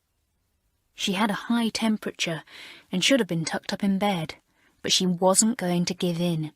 She must do her work. She mustn't get behind. She must do well in the tests, whatever happened. She tried to learn some French poetry, but it buzzed round and round in her head. She began to cough again. "Oh, shut up," said Alicia in a whisper. "You're putting it on to get Potty's sympathy." That was so like Alicia. She didn't like people who coughed or sniffed or groaned. She had no sympathy to spare for those who needed it. She was a healthy, strong, clever girl who had never been ill in her life, and she scorned stupid people or those who were delicate and ailing or in trouble. She was hard, and it didn't seem as if she was getting any kinder. Darrell often wondered how she could so badly have wanted Alicia to be her friend when she had first come to Malory Towers. Ellen looked at Alicia with dislike. "I can't help it," she said. "I'm not putting it on." She sneezed, and Alicia gave an exclamation of disgust. "Don't! Go to bed if you're as bad as all that." "Silence!" said Miss Potts, annoyed. Alicia said no more. Ellen sighed and tried to concentrate on her book again. But she couldn't. She was glad when the bell went and she could get up and go out into the cooler air. She was hot, and yet she shivered. Oh, blow! She certainly was in for a cold. Perhaps it would be better tomorrow. She tried to stuff some food down her throat at supper time, in case Miss Parker noticed she wasn't eating anything. But Miss Parker did not often take any notice of Ellen. She was usually a quiet girl, with a name for bad temper, and Miss Parker was not at all interested in her, though sometimes surprised that her work was not better. It was Sally who noticed that Ellen seemed ill that night. She heard her quick, rather hoarse breathing, and looked at her in concern. She remembered how Ellen had coughed in prep. Poor Ellen! Was she feeling simply awful and not wanting to make a fuss? Sally was both sensible and kind. She went to Ellen and took her hot hands. "Ellen, you're not well. Let me go with you to Matron, silly." The little act of kindness made the tears start to Ellen's eyes, but she shook her head impatiently. "I'm all right. Leave me alone. Just got a headache, that's all." "Poor old Ellen," said Sally. "You've got more than a headache. Come along to Matron. You ought to be in bed." But Ellen wouldn't go. It was not until Jean came up and sympathised with her that she broke down and confessed that yes, she really did feel awful, but she couldn't possibly go to bed with all that work to do before the test. "I must do well, you see," she kept saying. "I must." The tears ran down her cheeks as she spoke, and she suddenly shivered. "You won't do any good by keeping up when you should be in bed," said Jean. "Come along. I'll keep you well posted on what we do in lessons, I promise you. I'll make notes for you and everything." "Oh, will you?" said poor Ellen, coughing. "All right, then. If you'll help me to catch up, I'll go and see Matron now. Perhaps just one day in bed will put me right." But one day was certainly not going to put Ellen right. She was very ill, and Matron put her to bed in the sun at once. Ellen was so thankful to be there that she couldn't help crying. She was ashamed of herself, but she couldn't stop the tears. "Now don't you worry," said Matron kindly. "You should have been in bed days ago by the look of you. Silly child. Now you just lie still and enjoy a week in bed." A week! Ellen started up in horror. She couldn't possibly miss a week's work. She stared at Matron in dismay. Matron pushed her back. "Don't look so horrified. You'll enjoy it. And as soon as you feel like it, and your cold is not infectious, you can choose a visitor." "Poor Ellen's really ill," said Jean, as she went back to the others. "I don't know what her temperature is, but I saw Matron's face when she took it, and it must be pretty high." "She coughed like anything in prep tonight," said Sally. "I felt sorry for her." "Well, Alicia didn't," said Gwen maliciously. "She told her to shut up. Dear, kind Alicia." Alicia glared. She was always making sharp remarks about Gwen, but this time Gwen had got one back at her, and Alicia didn't much like it. "Oh, we all know that Alicia can't bear to give a little sympathy out," said Darrell, unable to stop herself. She had felt annoyed with Alicia lately, because she had been so off-hand with Sally. Also, she had thought that Alicia should certainly have owned up, that it was she who had known Mademoiselle Rouget was going to take the lesson instead of Mademoiselle Dupont. She had made Belinda get into a row when she could have prevented it. Alicia, too, was ashamed of this now, but it was too late to do anything about it. There was no point in owning up now that the matter was closed, but she kept kicking herself for not doing so at the right time. She had been too obstinate. She was sorry, too, that she had been hard on Ellen that evening. But how could she have known she was really ill? She hadn't any time for that silly Ellen, always snapping and snarling at everyone. Let her be ill. A good thing if she was away from the class for a while. She wouldn't miss her. Ellen felt very ill for 4 days. Then she felt a little better. Her temperature went down, and she began to take a little more interest in things. But alas, her old worry came back immediately she was well enough to think clearly. Those tests! She knew that her place in form depended on the result of the tests, and it was very important that she should be top, or nearly top. Her father and mother were so very proud that she had won the scholarship to such a fine school. They were not well off, but they had told Ellen they would do anything they could to keep her at Malory Towers, now that she had won the right to be there by her own hard work. The uniform had been so expensive. Even the train fare was expensive. It was a good thing she had been able to get a lift down in somebody's car. Mother had bought her a new trunk and a new suitcase. More expense. Oh dear. Was it really a good thing to win a scholarship to a school like Malory Towers if you had to count your pennies? Perhaps it wasn't. And all the time she was losing her schoolwork and would do badly her first term. Her parents would be bitterly disappointed. So Ellen worried and worried. The matron and the nurse from the SAN couldn't think why she did not throw off her illness as quickly as she should. Every day she begged to be allowed to get up, but matron shook her head. "No, you can't, dear. You're not quite right yet. But would you like a visitor now? You can have one if you like." "Oh, yes, I'd like Jean, please," said Ellen at once. Jean had promised to take notes for her. Jean would tell her all about the lessons she had missed. Jean was dependable and reliable. So Jean came to see her, bringing a pot of honey. But it was not honey that Ellen wanted. She hardly even glanced at it. "Did you bring the notes you said you would make for me?" she asked eagerly. "Oh, Jean, didn't you?" "Good gracious me, what do you want notes of lessons for already?" demanded Jean in astonishment. "You're not even up." "Oh, I do, said Ellen. "You promised, Jean." "Well, bring them next time. You tell me all the lessons you've had now." Jean screwed up her eyes and tried to remember. She thought Ellen odd to want to talk about lessons instead of games or fun. She began to tell Ellen. "Well, in maths we did those new sums again. I can bring you some to show you. And in French we learnt that long piece of poetry on page 64. I can recite some of it if you like. And for geography we learnt—" Matron bustled up. "Jean, Ellen mustn't hear a word about lessons yet. She mustn't start worrying her head about work. She couldn't help missing it, and Miss Parker and Mamselle will quite understand that she will be a bit behind when she comes back." Ellen stared at her in consternation. "But, Matron, I must know it all. I must. Oh, do let Jean tell me.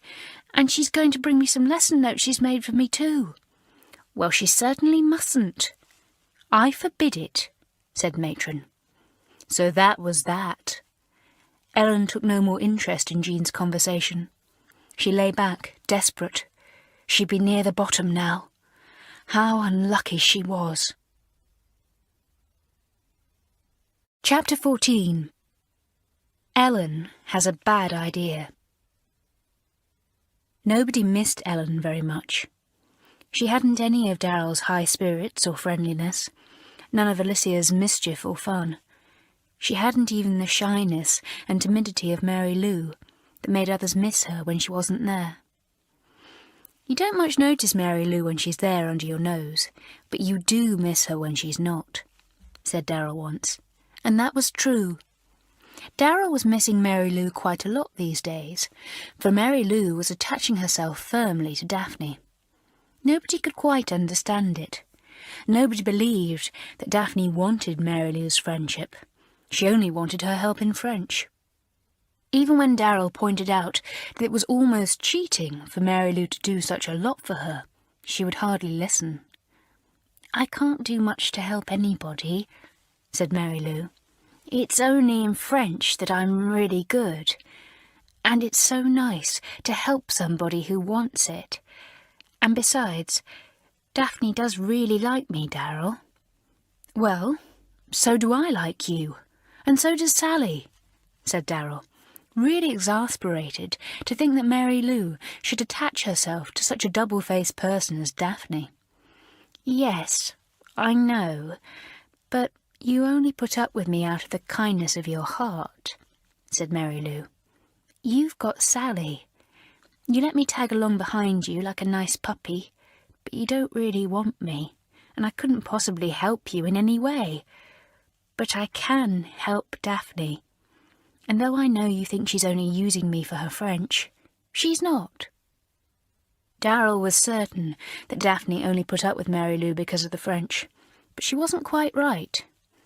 Daphne was very fond of Mary Lou now.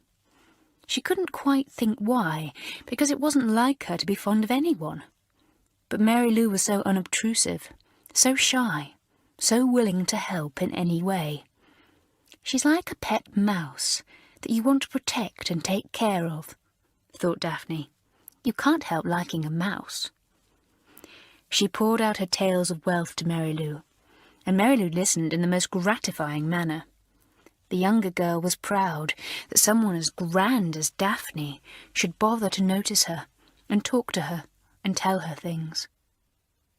Ellen was away from school 11 days and had worried terribly the last 6 or 7 because Jean had not been allowed to bring her lesson notes or to tell her about the lessons. Now she came back, pale, a little thinner, with an obstinate look in her eyes. She was going to catch up somehow. If she had to get up at 6 in the morning and learn her lessons under the sheets by means of a torch, she would. She asked Miss Parker if she would be kind enough to give her extra coaching in what she had missed. Miss Parker refused in a kindly manner. No, Ellen. You're not even up to your ordinary work at the moment, let alone taking extra coaching. I shan't expect much from you, nor will anyone else, so don't worry. Ellen went to Mademoiselle Dupont, and even to Mademoiselle Rougier. I do so want to know what I've missed, so that I can make it up, she said.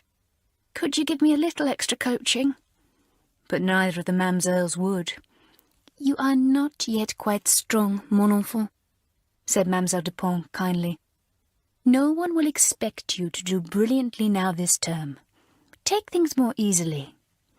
So poor Ellen was quite in despair. Nobody would help her. They all seemed to be in league against her, matron, doctor, Miss Parker, the 2 Mamsells. And in 10 days' time, the test began. Ellen usually liked exams, but she was dreading these. She couldn't think how it was that the girls joked about them so light-heartedly. Then an idea came to her. A bad idea that at first she put away from her mind at once. But it came back again and again, whispering itself into her mind so that she had to listen to it. If you could perhaps see the test papers before they were given out. If you could read the questions and know what you were going to be asked. Ellen had never cheated in her life. She had never needed to, for she had good brains and she knew how to work hard. People didn't cheat if they could do as well or better without cheating. Ah, but when you couldn't, when something had gone wrong and you didn't know your work, would you cheat then, if it was the only way to gain a good place? It is not often that a test like that comes to a person with good brains, who has always scorned cheating, but now it came to Ellen. It is easy not to cheat if you don't need to. Is it easy not to cheat if you do need to? When that test comes, you will know your character for what it is, weak or strong, crooked or upright. Ellen could no longer push the thought out of her mind. It was always there.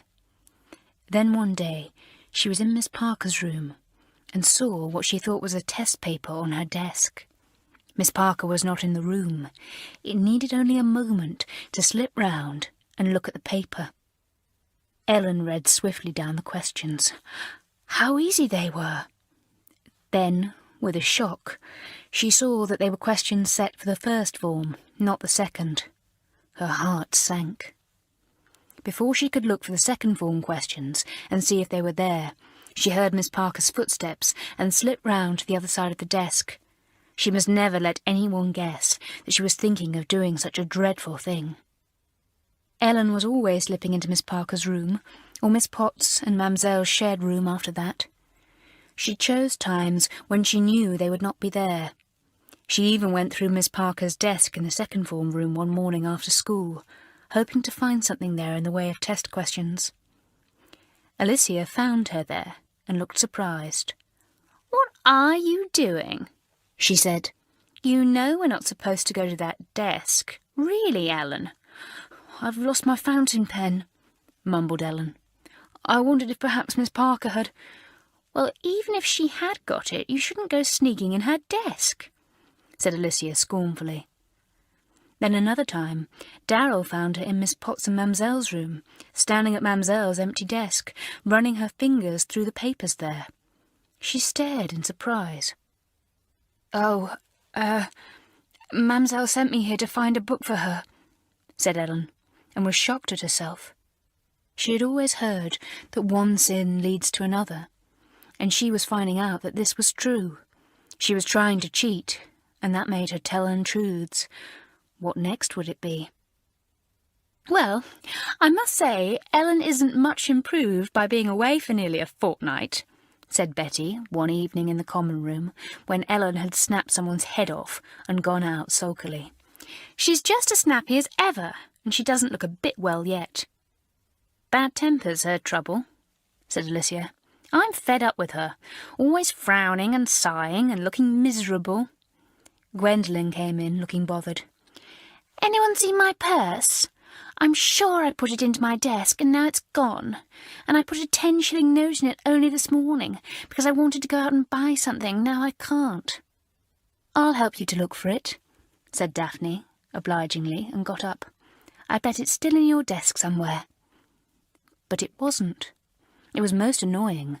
Gwendolen screwed up her forehead and tried in vain to think if she had put it anywhere else. "I'm sure I didn't," she said at last.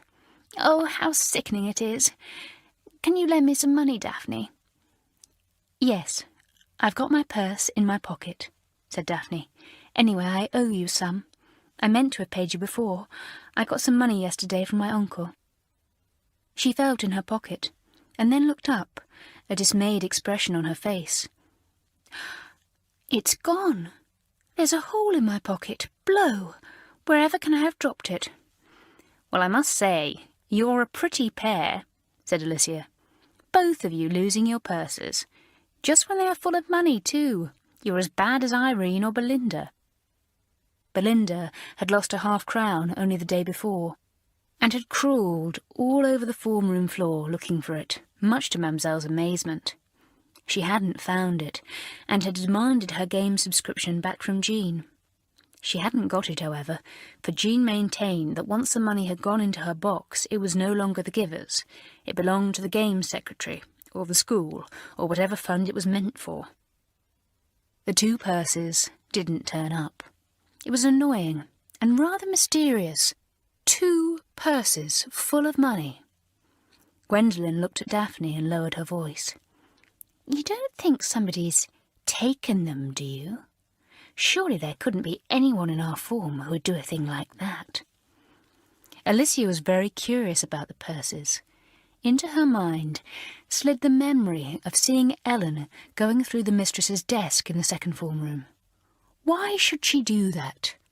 She had said she had lost her fountain pen, but she hadn't, because Alicia had seen her using it in the very next lesson. Well then. Alicia determined to keep an eye on Ellen. If she was doing anything dishonest or underhand, it ought to be reported to Sally. It was tiresome to think that Sally would have the right to hear about it and settle whether or not it should go before Miss Parker. Alicia felt the usual stab of jealousy when she thought of Sally as head girl. Ellen didn't know that Alicia was keeping an eye on her, but she did know that she was suddenly finding it very difficult to be alone, or to go into either Miss Parker's room, or Miss Potts's room, or even the form room when nobody else was there. Alicia always seemed to pop up and say, "Hello, Ellen. Looking for somebody. Can I help you?" Daphne borrowed as usual from somebody, but Gwendolen didn't. Gwendolen had been taught not to borrow, and she had written to ask her people to send her some more money to get on with. Daphne borrowed some from Mary Lou, and then offered half of it to Gwendolen. "Oh, no," said Gwendolen, a little shocked. "You can't lend other people's money to me, Daphne. I know you borrowed that from Mary Lou. Why don't you do as I'm doing and wait till you get some more from your people? That's the worst of being as rich as you are. I suppose you just simply don't understand the value of money." Daphne looked a little surprised, for this was the first time she had ever had any kind of criticism, even slight, from her faithful Gwendolen. Then she slipped her arm through her friend's. "I expect you're right," she said. "I've always had as much money as I wanted. I don't really know the value of it. It's the way I've been brought up. Don't be cross, Gwen." "I don't know what would happen to you if you were ever in real need of money," said Gwendolen. "You would be miserable without your yacht and your cars and your staff and your beautiful house. How I wish I could see them all." But Daphne did not say, as Gwen always hoped she would, "Well, come and stay with me for the holidays." It rather looked as if Gwendolen would not be seeing her grand friend during the Christmas holidays, or attending parties and pantomimes with her. It rather looked as if she would have to put up with her own home, an adoring mother and worshipping governess. Chapter 15. A Dreadful Evening. It was the day before the tests were to begin. Some of the girls were swatting up hard, feeling rather guilty because they hadn't paid as much attention to their work as they ought to have done. Betty Hill was poring over her books, so was Gwendolen, and, as usual, poor Ellen had her nose between the pages of a book, trying to cram into a short time what could only be learnt slowly and in peace. Miss Parker was quite worried about Ellen. The girl gave her strained attention in class, and yet her work was only fair. It wasn't for lack of trying, Miss Parker knew. She supposed it must be that Ellen was not very fit after her illness. Ellen knew that the test papers were ready. She had heard Miss Parker talking about them. As for Mamselle, in her usual tantalising manner, she had shaken her test paper in front of her class and cried, "Ah, you would like to know what I have set you, would you not? You would like to know what are these difficult questions. Now, the first one is—" But she never did say what the first one was, and the class laughed. Anyway, Mademoiselle Dupont was never so strict over tests as Mademoiselle Rougier, who set the most difficult questions and expected them to be answered perfectly, and then groaned and grumbled because nearly all the girls failed to get high marks. It was Ellen's last chance that day to try to see the papers. If only that irritating Alicia wouldn't always keep hanging around. The thought occurred to Ellen that Alicia might be spying on her, but she dismissed it at once. Why should she? Nobody in the world, save Ellen herself, knew that she wanted to see the test papers. She hung about in the passage outside Miss Parker's room for a long time that evening. But there was never any chance of going in without being seen. Somebody always seemed to be going by. It was astonishing how many girls went this way and that past Miss Parker's door. Then, most annoyingly, the only time that the passage was really empty was when Miss Parker herself was in the room. She was there with Miss Potts. Ellen could quite well hear what they were saying. She bent down by the door, as if she was retying her shoelace. "The second form haven't done too badly this term," she heard Miss Parker say to Miss Potts. "They seem to have benefited from the year they spent with you. Most of them can use their brains, which is something. Well, I hope they do well in the tests," said Miss Potts. "I always take an interest in their first tests when they go up to the second form. Having had the girls for 3 or 4 terms, I can't lose my interest in them quickly. I suppose Alicia or Irene or Darrell will be top. They've all got good brains." "Have a look at the questions," said Miss Parker. and Ellen actually heard the rustling of the test papers being handed over to Miss Potts. How she longed to see them! There was a silence as Miss Potts read them. Yes, a bit stiff, one or two of them, but if the girls have paid attention, they ought to do them all quite well. What about the French papers? Mamselle's got them, said Miss Parker. I'll take these along and give them to her. She has the second form first thing tomorrow, and can take the papers there with her. Ellen's heart leapt. Now she knew where the papers would be that night, in Mamselle's room, and that was not very far from the dormy. Could she, dare she, get up in the night and go and peep at them? A girl came round the corner and almost knocked Ellen over. It was Alicia. Gracious, it's you, Ellen. You were lounging about here where I came up, and now I come down and you're still here. What on earth are you doing? It's no business of yours, said Ellen, and walked off. She went to the common room and sat down. She had to work things out. Dare she creep out in the middle of the night and hunt for the papers? It was a very, very wrong thing to do. But oh, if only she had been well all the term and had been able to work and use her brains properly, she could easily have been top or near the top. It wasn't her fault that she would be near the bottom. So she sat and reasoned with herself, trying to persuade herself that what she was doing wasn't really so bad as it looked. She was doing it to save her parents from being so disappointed she couldn't let them down. Poor Ellen. She didn't stop to think that her parents would much rather see her honestly at the bottom than dishonestly at the top. Alicia was growing quite certain that it was Ellen who had taken the money. If not, why in the world was she always sneaking about by herself, listening outside doors and doing such peculiar things? Neither of the purses had turned up, nor had Belinda's half-crown. Another purse and more missing money had not been traced either. And Emily had reported that her gold bar brooch, which her godmother had given her the term before, had also gone. Emily was very tidy and careful, and never lost things like Belinda or Irene. When Alicia heard her talking about her lost brooch in the common room, she made up her mind to tell the others what she thought. Ellen, as usual, was not there. Out sneaking around somebody's door, I expect, thought Alicia. I say, she said, raising her voice a little. Sally, I've got something to say about all these mysterious disappearances. I don't exactly want to accuse anyone, but I've been watching somebody lately, and they've been doing rather peculiar things. Everyone looked up in surprise. Sally looked round the common room. Are we all here? She said. Yes. Wait, though. Ellen isn't. We'll get her. No, don't, said Alicia. It would be as well not to. What do you mean? Said Sally, puzzled. Then her eyes widened. Oh, you don't mean... No, Alicia, you don't mean that it's Ellen you've been watching. What has she been doing that's so peculiar?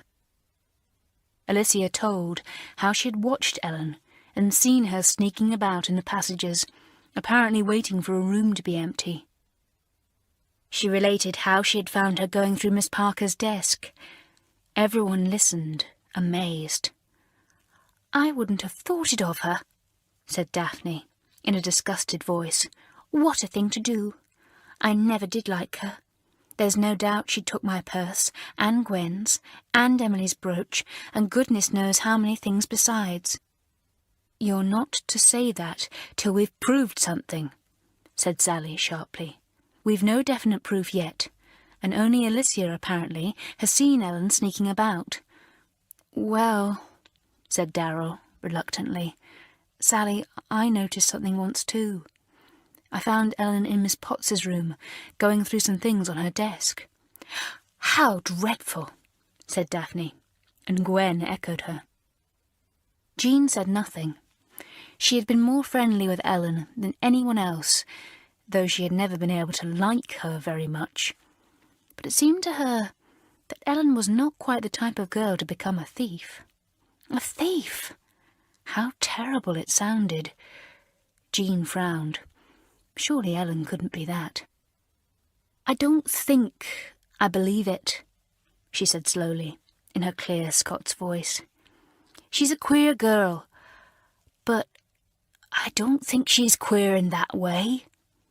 "Well, I bet she never gave you her game subscription," said Alicia, remembering how Ellen had refused to go and get it. "She did, the next time I asked her," said Jean.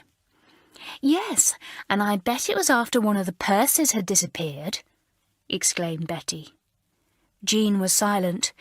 Yes, that was true. Ellen had not given up her subscription until the purses had gone. Things looked very black for Ellen. "What are we to do?" said Darrell helplessly. "Sally, you're head girl. What are you going to do?" "I'll have to think about it," said Sally. "I can't decide this very minute." "There's nothing to decide," said Alicia, with scorn in her voice. "She's the thief. Well, tackle her with it and make her confess. If you don't, I shall." "No, you mustn't," said Sally at once. "I tell you, we've none of us got real proof. And it's a bad, wicked thing to do, to accuse somebody without definite proof. You are not to say a word, Alicia. As head girl, I forbid you." Alicia's eyes sparkled wickedly. "We'll see," she said. And at that very moment, who should come into the room but Ellen? She sensed hostility as soon as she came in, and looked around half scared. The girls stared at her silently, rather taken aback at her sudden appearance. Then Sally began to talk to Darrell, and Jean turned to Emily. But Alicia was not going to change the subject, or to obey Sally either. "Ellen," she said, in a loud, clear voice, "what do you find when you go sneaking about in empty rooms and looking through desks?" Ellen went pale. She stood perfectly still, her eyes glued on Alicia. What do you mean?" she stammered at last. Surely nobody had guessed that she was looking for the exam papers. "Shut up, Alicia," said Sally peremptorily. "You know what I said." Alicia took no notice. "You know jolly well what I mean, don't you?" she said to Ellen, in a hard voice. "You know what you take when you creep into an empty room, or go through somebody's desk, or locker, or drawer, don't you?" "I've never taken anything," cried Ellen, a hunted look on her face. "What should I take?" "Oh, perhaps purses with money in, or a gold brooch or two," drawled Alicia. "Come on, own up, Ellen. You look as guilty as can be, so why deny it?" Ellen stared as if she could not believe her eyes. She looked round at the quiet girls. Some of them could not look at her. Mary Lou was crying, for she hated scenes of this kind. Sally looked angrily and hopelessly at Alicia. It was no good stopping things now. They had gone too far. How dared Alicia defy her like that? Darrell was angry too, but her anger was partly directed at Ellen, whom she too thought looked exceedingly guilty. She was angry that Alicia had defied Sally, the head girl, but after all, if Ellen was guilty, it was surely better that it should all be cleared up immediately. "Do you mean that you think I've been stealing your things?" asked Ellen at last with a great effort. "You can't mean that." "We do," said Alicia grimly. "Why else should you snoop around as you do? And why go through Miss Parker's desk? Can you give us a good explanation of that?" No, Ellen couldn't. How could she say that she was hunting for the exam papers because she wanted to cheat? Oh, if once you started doing something wrong, there was no end to it. She put her hands up to her face. "I can't tell you anything," she said, and tears made her fingers wet. "But I didn't take your things. I didn't." "You did," said Alicia. "You're a coward as well as a thief. You can't even own up and give the things back." Ellen stumbled out of the room. The door shut behind her. Mary Lou gave an unhappy sob. "I'm so sorry for her," she said. "I can't help it. I am." Chapter 16. In the middle of the night. There was a silence, only broken by Mary Lou's sniffs. Most of the girls were upset and horrified. Alicia looked rather pleased with herself. Sally was tight-lipped and angry. Alicia looked at her and smiled maliciously. "Sorry if I've upset you, Sally," she said. "But it was time we had it out with Ellen. As head girl, you should have done it yourself. As it was, you left it to me." "I did not," said Sally. "I forbade you to say anything. We shouldn't have accused Ellen. I know it's not right till we've got proof, and I wanted to think of the best way of doing it, not in front of everyone, that's certain." Darrell felt uncomfortably that Sally was right. It would have been best to wait a little and think about it, and then perhaps for Sally to have spoken with Ellen alone. Now the fat was in the fire, everyone knew. Whatever would Ellen do? "Well, all I can say is I am grateful to Alicia for bringing the matter to a head," said Daphne, shaking back her shining curls from her forehead. "Perhaps our belongings will be safe now." "You ought to be loyal to Sally, not to Alicia," flared up Darrell. "Don't let's argue any more," said Sally. "The thing's done now, more's the pity. There's the supper bell. For goodness sake, let's go." They went soberly down to the supper table. Ellen was not there. Jean asked about her. "Shall I go and fetch Ellen, Miss Parker?" she said. "No, she's got one of her headaches and has gone early to bed," said Miss Parker. The girls exchanged looks, so Ellen couldn't even face them again that evening. "Guilty conscience," said Alicia to Betty, in a voice loud enough to reach Darrell and Sally. Ellen was in bed when the form went up at their bedtime. She lay on her side, her face in the pillow, perfectly still. "Pretending to be asleep," said Alicia. "Shut up," said Jean, unexpectedly in a low voice. "You've done your bit already, Alicia Johns. We'll have no more jeering tonight. Hold your tongue." Alicia was taken aback and glared at Jean. Jean glared back. Alicia said no more. Soon the girls were in bed and the lights were put out. They stopped talking at once. Sally had insisted that the rules were to be kept, and the girls respected her and kept them. One by one, they fell asleep. Daphne was one of the last to sleep, but long after she was asleep too, somebody else was wide awake. That was Ellen, of course. She had gone to bed early for 3 reasons. One was that she really had got one of her headaches. Another was that she didn't want to face the girls after their accusing faces. And the third was that she wanted to think. She had hardly been able to believe her ears when the girls had accused her so unjustly. Ellen had not taken anything. She was completely honest in that way. However much she might have made up her mind to cheat over the exams, a thief! Alicia had called her that in front of everyone. It wasn't fair. It was most cruel and unjust. But was it altogether unjust? After all, the girls, 2 of them at least, had seen her snooping around, and had seen her going through Miss Parker's desk and looking through things on Miss Potts's desk too. It must seem to them as if such behaviour meant dishonesty. And it did mean dishonesty, though not the kind they accused her of. "What am I doing? How can I cheat like this? How can I be such a sneak and do such dreadful things?" Ellen suddenly cried in her mind. "What would Mother think of me? But, oh, Mother, it's all because of you and Daddy that I want to do well, not for myself. Surely it isn't so wrong if I cheat to please my parents and not to please myself." "It is wrong," said her conscience. "You know it is.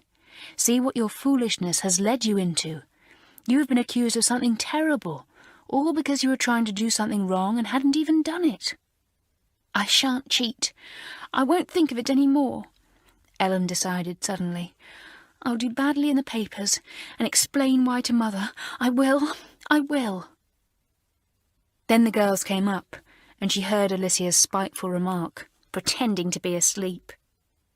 In a flash, she remembered her unkind accusations, her sneering words, and she remembered, too, how all the girls seemed to be against her and to believe she was wicked and bad. Anger crept through her. How dared they accuse her wrongly, without any real proof at all?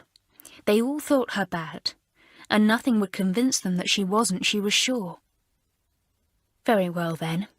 She would be bad. She would cheat. She'd get up, in the middle of the night, and go and find those papers.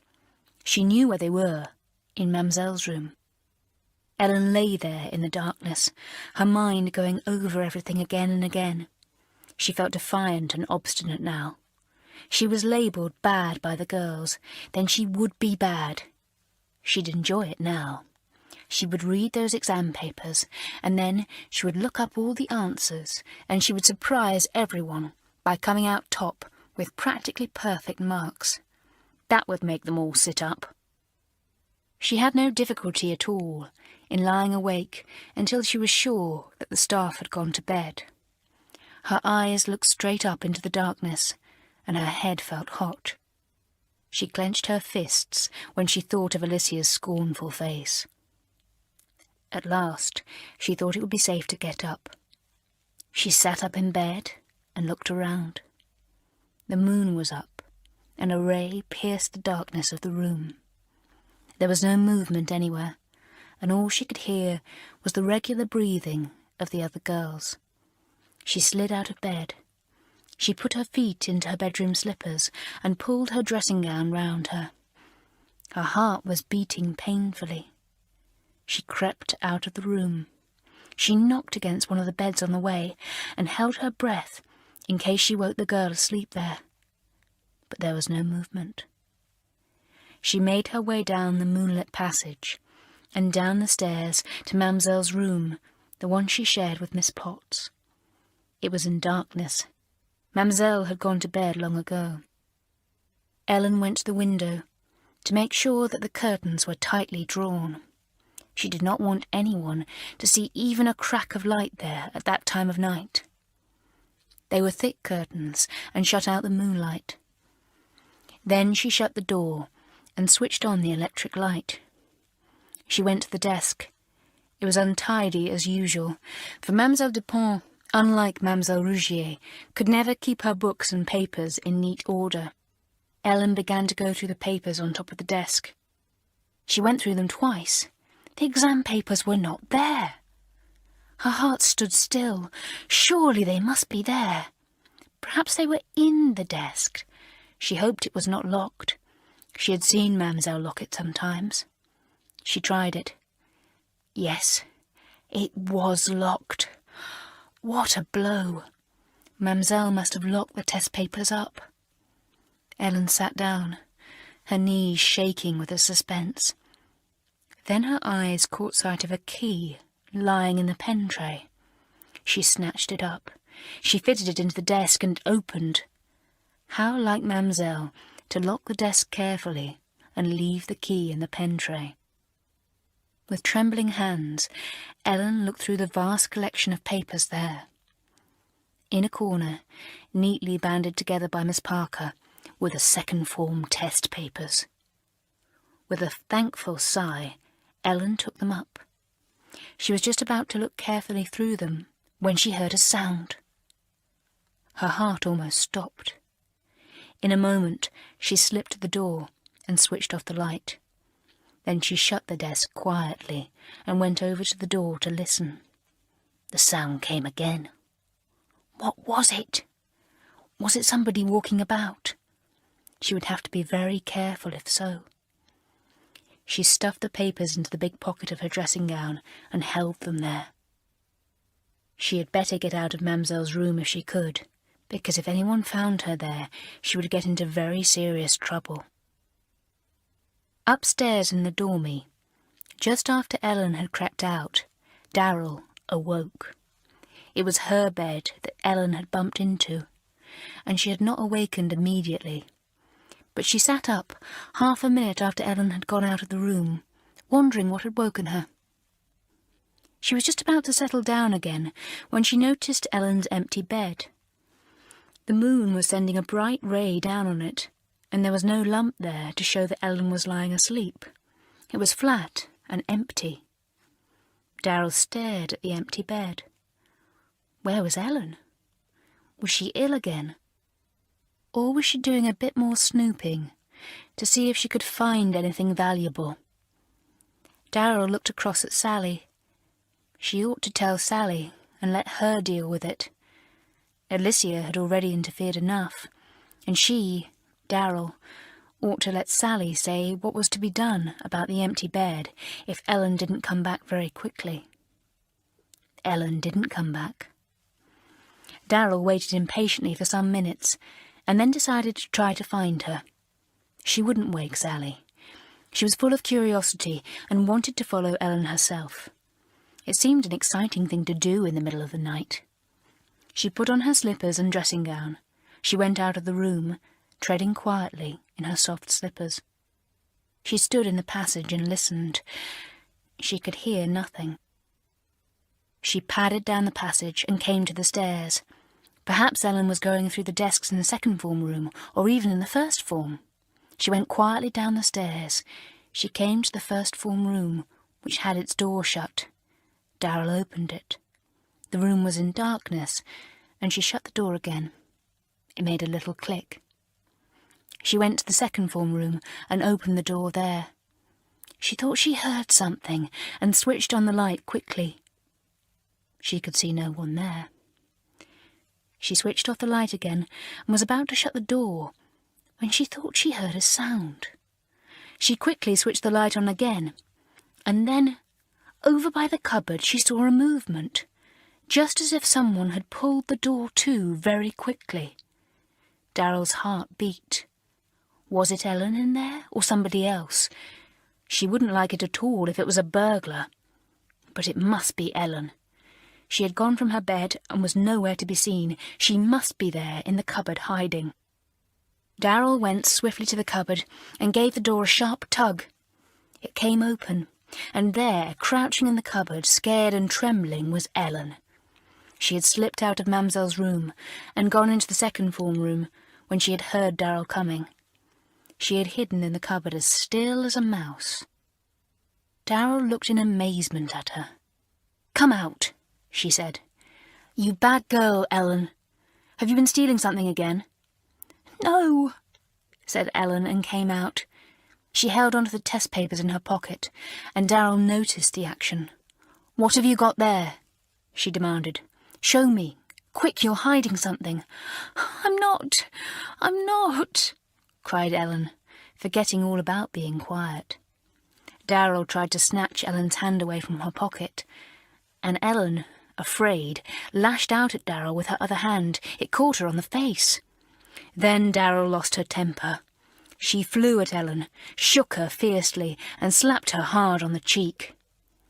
Ellen fell over the legs of a desk and dragged Darrell down with her. They struggled together on the floor. "You wicked girl, coming out and stealing things. You give me what you've taken," Darrell cried. Ellen suddenly went limp. She could not struggle any longer. Darrell was able to drag her up and make her take a hand away from her pocket. She pulled out the packet of papers roughly. The band broke, and they scattered all over the floor. Ellen covered her face and began to sob loudly. Darrell stared at the papers and picked one or two up. "So you cheat, too, do you?" she said in a scornful voice. "Tomorrow's exam papers. Ellen Wilson, what sort of a girl are you? A thief and a cheat. How dare you come here to Malory Towers?" "Oh, put the papers back and don't let anyone know," sobbed Ellen. "Oh, don't tell anyone." "I'll certainly put the papers back," said Darrell grimly. "But as for not telling anyone, that's absurd." She dragged Ellen to the door. Where did you find the papers? In Mamselle's desk? We'll put them back there, then. She put them back, and then, with trembling fingers, Ellen locked the desk again. They went up to the dormy. All the girls were still asleep. "Tomorrow," said Darrell, "I shall tell Sally, Ellen, and she will decide what is to be done about you. I expect you'll be expelled. Now get into bed and try to go to sleep." Chapter 17. Rumours and Tales. Nobody heard the two girls coming back. No one guessed that Darrell and Ellen had been out of their beds and back again. Darrell, furious and excited, lay awake for some time, debating whether or not to wake Sally there and then and tell her what had happened. "No, I won't," she decided reluctantly. "It would only wake all the others, and I must get Sally alone and tell her." She suddenly fell asleep, and, tired out with excitement, slept very soundly indeed. But Ellen could not sleep at all. This was nothing new for her. Most nights she did not sleep until the early hours of the morning. Now she lay on her back in bed, quite stunned by all the night's happenings. But gradually she ceased to worry about them, for a bigger trouble came upon her. Her headache grew so bad that she thought her head must surely burst. Red-hot hammers seemed at work inside it, and at last the girl grew really frightened. What was happening to her? Was she going mad? Was this what it felt like? She lay perfectly still with her eyes closed, hoping that the pain would die down. But it didn't. It got worse.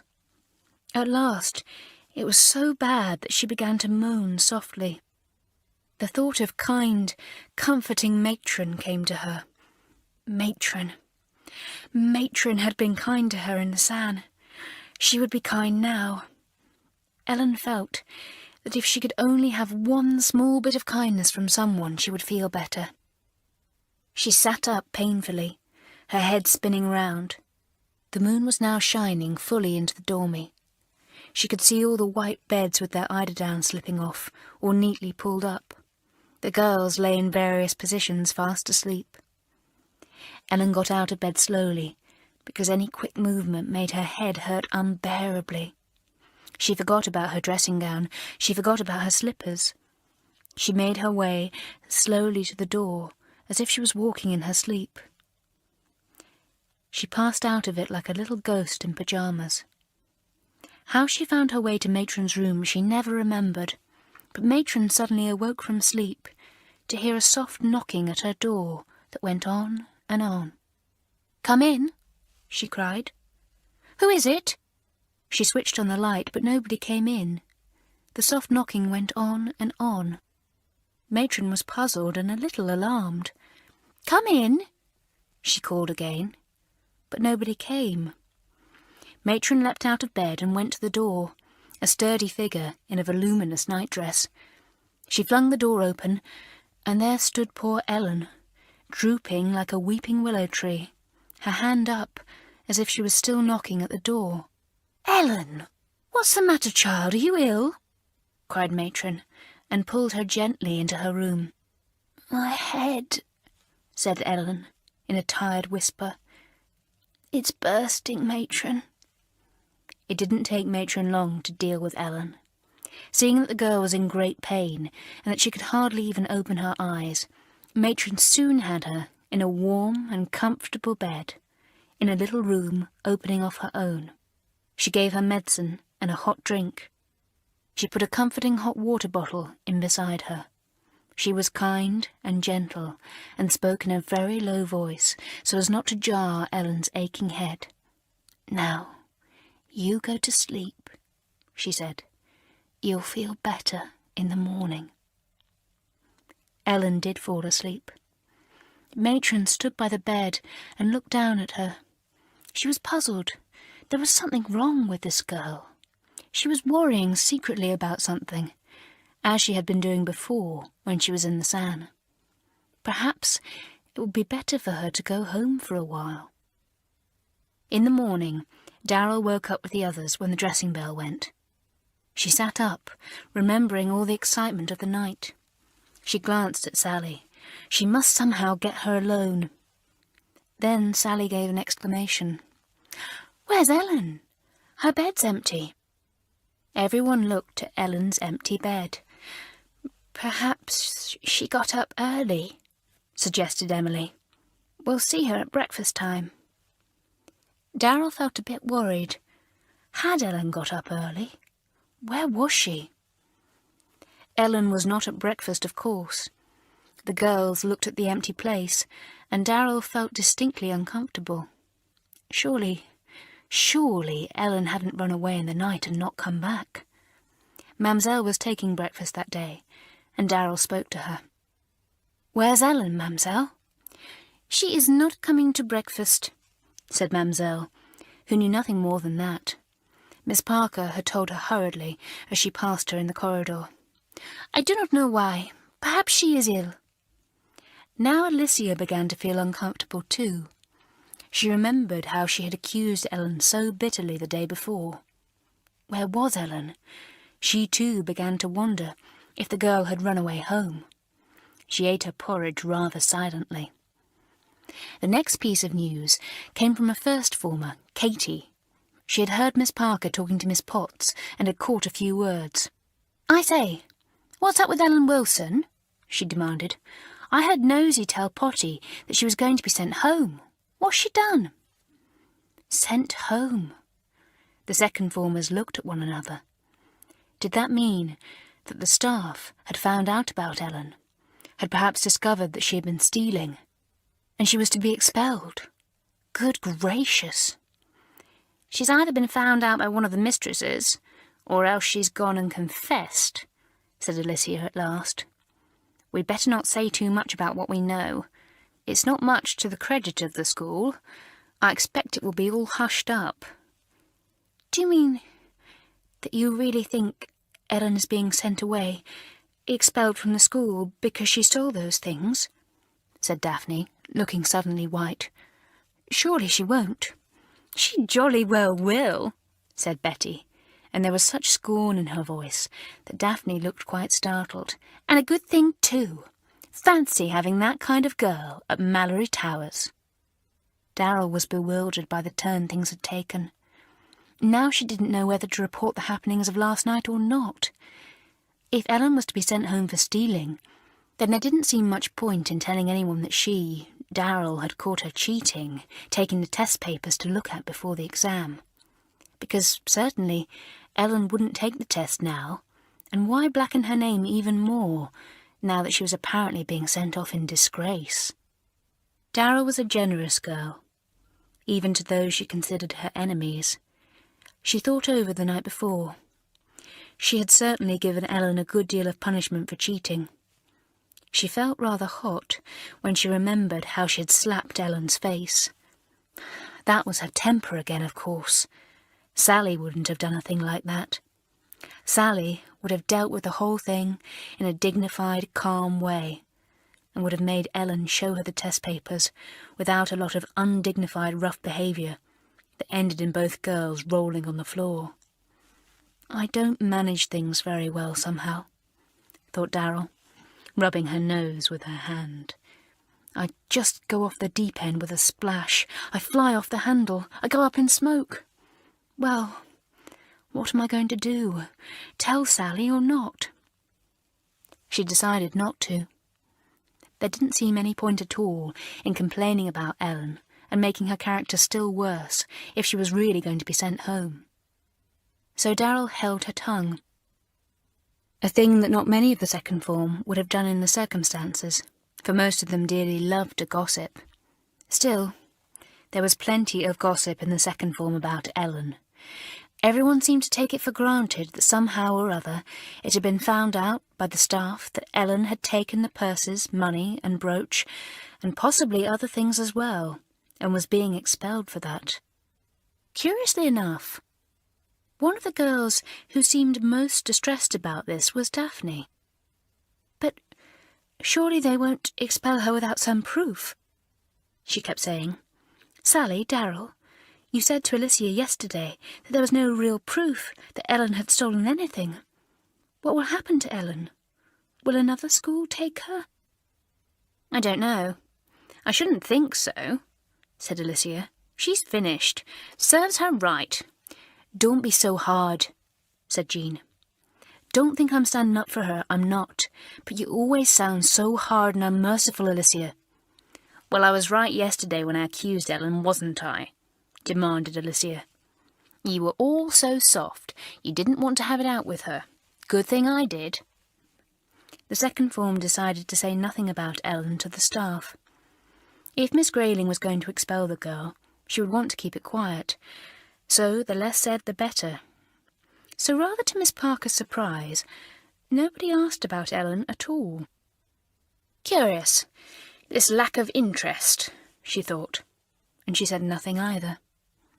The girls had no idea at all when or if Ellen had gone home, though somebody passed round a rumour that a car had been seen in the drive that morning. Perhaps it had come to fetch Ellen. It hadn't. It was the doctor's car. He had been called in to examine the girl, and he had spoken gravely to Matron and Miss Grayling. "There's something here I don't understand. Is the child worried about anything? Is there anything wrong at her home? Has anything upset her at school?" Neither Matron nor the headmistress could give the doctor any information. As far as they knew, there was nothing wrong at Ellen's home, and there had been no upset in her form. Miss Parker was called in, and she too said that as far as she knew, Ellen had not been in any trouble in any class, except for mild tickings off for not doing work up to standard. "We think, Ellen," said Miss Grayling gently when the doctor had gone, "we think you should go home when you feel well enough. That would be the best place for you now." She was startled by Ellen's response to this suggestion. The girl sat up and pushed back her hair in a despairing way. "Oh no, Miss Grayling! Don't expel me, please don't." "Expel you?" said the head in amazement. "What do you mean?" Ellen had broken into sobs, and Matron came hurrying up at once, making signs to Miss Grayling to go. "She mustn't be excited in any way," she whispered. "So sorry, Miss Grayling, but I think you'd better go. I'll deal with her now." Miss Grayling, very puzzled indeed, went quietly out of the room. Why should Ellen think she was going to be expelled? There was something here that needed looking into.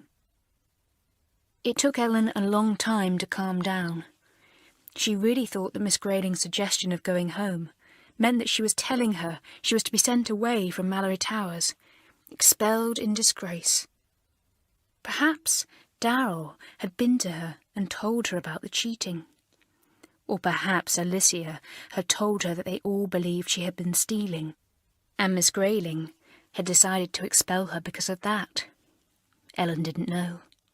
She began to worry all over again, and Matron was alarmed at the quick rise in her temperature. Some of the second formers were upset at the thought that Ellen might have been already expelled and had been sent home without even saying goodbye. Mary Lou especially was upset. She hadn't liked Ellen very much, but she was very sorry for her. She spoke to Daphne about it at break. "Daphne, isn't it awful? What will poor Ellen say to her parents when she gets home? Do you think she will have to tell them herself that she's been sent away for stealing?" "Don't," said Daphne. "Don't let's talk about it, Mary Lou. Look, we've got about 10 minutes, haven't we? I've got a most important parcel to send off this morning, and I can't find any string anywhere. Be a dear and get me some. I've got the brown paper." Mary Lou sped off, wondering what the important parcel was. She couldn't seem to find any string at all. It was astonishing, the total lack of any string that morning. When at last she got back to Daphne, the bell went for the next lesson. "Haven't you got any string?" said Daphne, disappointed. "Oh, blow. Well, I'll see if I can find some after the morning lessons, and then I'll slip down to the post with the parcel this afternoon. I've got half an hour in between 2 lessons because my music mistress isn't here today." "Is it so very important?" asked Mary Lou. "I could run with it for you if you like." "No, you'd never get there and back in time," said Daphne. "It's a long way by the inland road. You could manage it by the coast road, but there's such a gale again today you'll be blown over the top. I'll go in between lessons this afternoon." But she couldn't go after all, with her important parcel, whatever it was, for the music mistress turned up, and Daphne was called away to her lesson. She left the parcel in her desk. "Oh dear," she said at tea time to Gwen and Mary Lou. "I did so badly want to take my parcel to the post, and I had to have my music lesson after all. And now I've got to go to Miss Parker after tea for a returned lesson, and after that there's a rehearsal for that silly French play." "What's so urgent about the parcel?" asked Gwen. "Somebody's birthday?" Daphne hesitated. "Yes," she said. "That's it. If it doesn't go today, it won't get there in time." "Well, you'll have to post it tomorrow," said Gwen. Mary Lou looked at Daphne's worried face. What a pity she, Mary Lou, couldn't take it for her. She always liked doing things for Daphne, and getting that charming smile in return. She began to think how she might do it. "I'm free at 7 after prep," she thought. "I'll have half an hour before supper. I could never get to the post office and back if I take the inland road, but I could if I took the coast road. Would I dare to? In the dark and the rain?" She thought about it as she sat in afternoon school. People don't mind what they do for their friends, she thought. They dare anything. Daphne would be so thrilled if I went to the post and got her birthday parcel off for her. How kind she is to want to get it there on the day. Just like her. Well, if it isn't too dark and horrible, I might run along tonight for her. I mustn't tell anyone, though, because it's against the rules. If Sally got to know, she'd forbid me. So, timid little Mary Lou planned to do something that not even one of the seniors would do on a dark, windy night. Take the coast road on the cliff while a gale blew wildly around. Chapter 18. Mary Lou. After prep that night, Mary Lou scuttled back to the second form room, which was now empty, except for Gwendolen, who was tidying up. Mary Lou went to Daphne's desk. Gwendolen looked at her jealously. "What do you want in Daphne's desk? I can take her anything she's forgotten. I wish you wouldn't suck up to her so much, Mary Lou." "I don't," said Mary Lou. She opened the desk lid and fished for the brown paper parcel, now neatly tied up with string. "I'm going to the post with this for Daphne. But don't go and split on me, Gwen. I know it's against the rules." Gwendolen stared at Mary Lou in surprise. "You? Breaking the rules?" she said. "I don't believe you ever did that before. You're mad to think you can get to the post and back in time." "I shall. I'm taking the coast road," said Mary Lou valiantly, though her heart failed her when she said it. "It's only 10 minutes there and back by that road." "Mary Lou, you must be daft," said Gwendolen. "There's a gale blowing and it's dark as pitch. You'll be blown over the cliff as sure as anything." "I shan't," said Mary Lou stoutly, though again her heart sank inside her. "And anyway, it's only a small thing to do for a friend. I know Daphne particularly wants this parcel to go today." "Daphne isn't your friend," said Gwendolen, a flare of jealousy coming up in her again. "She is," said Mary Lou, with such certainty that Gwendolen was annoyed. "Baby," said Gwendolen scornfully. "You're too silly even to see that Daphne only uses you because you can help her with her French. That's the only reason she puts up with you hanging around her. She's told me so." Mary Lou stood looking at Gwendolen, the parcel in her hand. She felt suddenly very miserable. "It's not true," she said. You're making it up. It is true, said Gwendolen spitefully. I tell you, Daphne has said to herself to me heaps of times, what would a girl like Daphne want with a mouse like you? You're just useful to her, that's all. And if you weren't so jolly conceited, you'd know it without being told. Mary Lou felt as if it must be true. Gwendolen would never say such a thing so emphatically if it wasn't. She picked up the parcel, her mouth quivering, and turned to go. Mary Lou! You don't mean to say you're going to bother with that parcel after what I've just told you, called Gwendolen in surprise. Don't be an idiot. I'm taking it for Daphne, because I'm her friend, answered Mary Lou in a shaky voice. She may not be mine, but if I'm hers, I'll still be willing to do things for her. Stupid little donkey, said Gwendolen to herself, and began to slam books back onto shelves and to make a terrific cloud of dust with the blackboard duster. She didn't tell Daphne that Mary Lou had gone off into the darkness with her parcel. She was feeling rather ashamed of having been so outspoken. Daphne might not like it.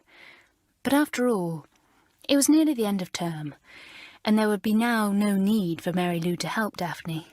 She would probably be glad to be rid of Mary Lou when she no longer needed her help with her French.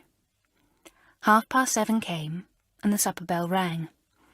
Girls poured out of the different rooms and went clattering down to the dining room. "Ooh, coffee tonight for a change, and jammy buns and rolls and potted meat." They all sat down and helped themselves, while Miss Parker poured out big cups of coffee.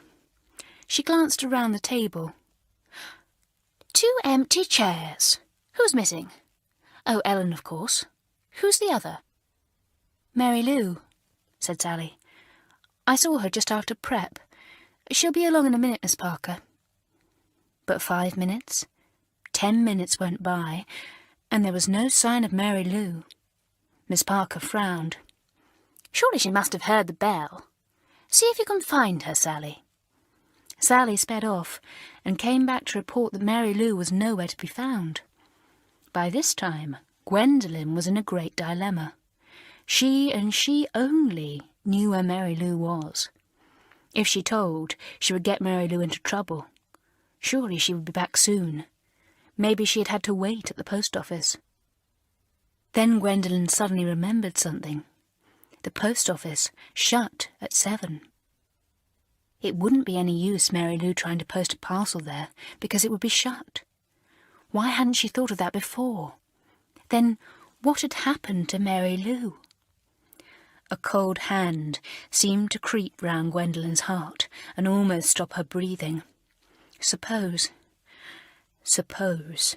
that the wind had blown little Mary Lou over the cliff. Suppose that even now she was lying on the rocks, dead or badly hurt. The thought was so terrible that Gwendolen couldn't swallow her morsel of bun and half choked. Daphne thumped her on the back. Gwendolen spoke to her in a low, urgent voice.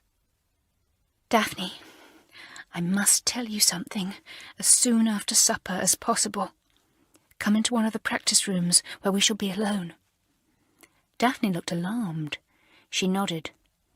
When supper was finished, she led the way to one of the deserted practice rooms and switched on the light. What's the matter? She asked Gwendolen. You look like a ghost. It's Mary Lou. I know where she went, said Gwendolen. Well, why on earth didn't you tell Miss Parker then? Asked Daphne crossly. What is the matter, Gwen? Daphne, she took your precious parcel to the post just after 7 o'clock, said Gwendolen. She took the coast road. Do you think anything's happened to her? Daphne took this in slowly. Took my parcel to the post. Whatever for? At this time of night, too. She went all soppy and said that although it meant her going out in the dark and the wind, she'd do it because you were her friend, said Gwendolen. Why didn't you stop her, you idiot? Demanded Daphne. I did try, said Gwendolen. I even told her that you were not her friend. You only found her useful for helping you with your French, as you've often and often told me, Daphne. And you'd think that would stop anyone from going off into the dark on a windy night, wouldn't you, to post a silly parcel? And didn't it stop her? Said Daphne, in a queer sort of voice. No, she just said that she would take it for you because she was your friend, said Gwendolen, rather scornfully. She said you might not be her friend, but she was yours, and she'd still be willing to do things for you.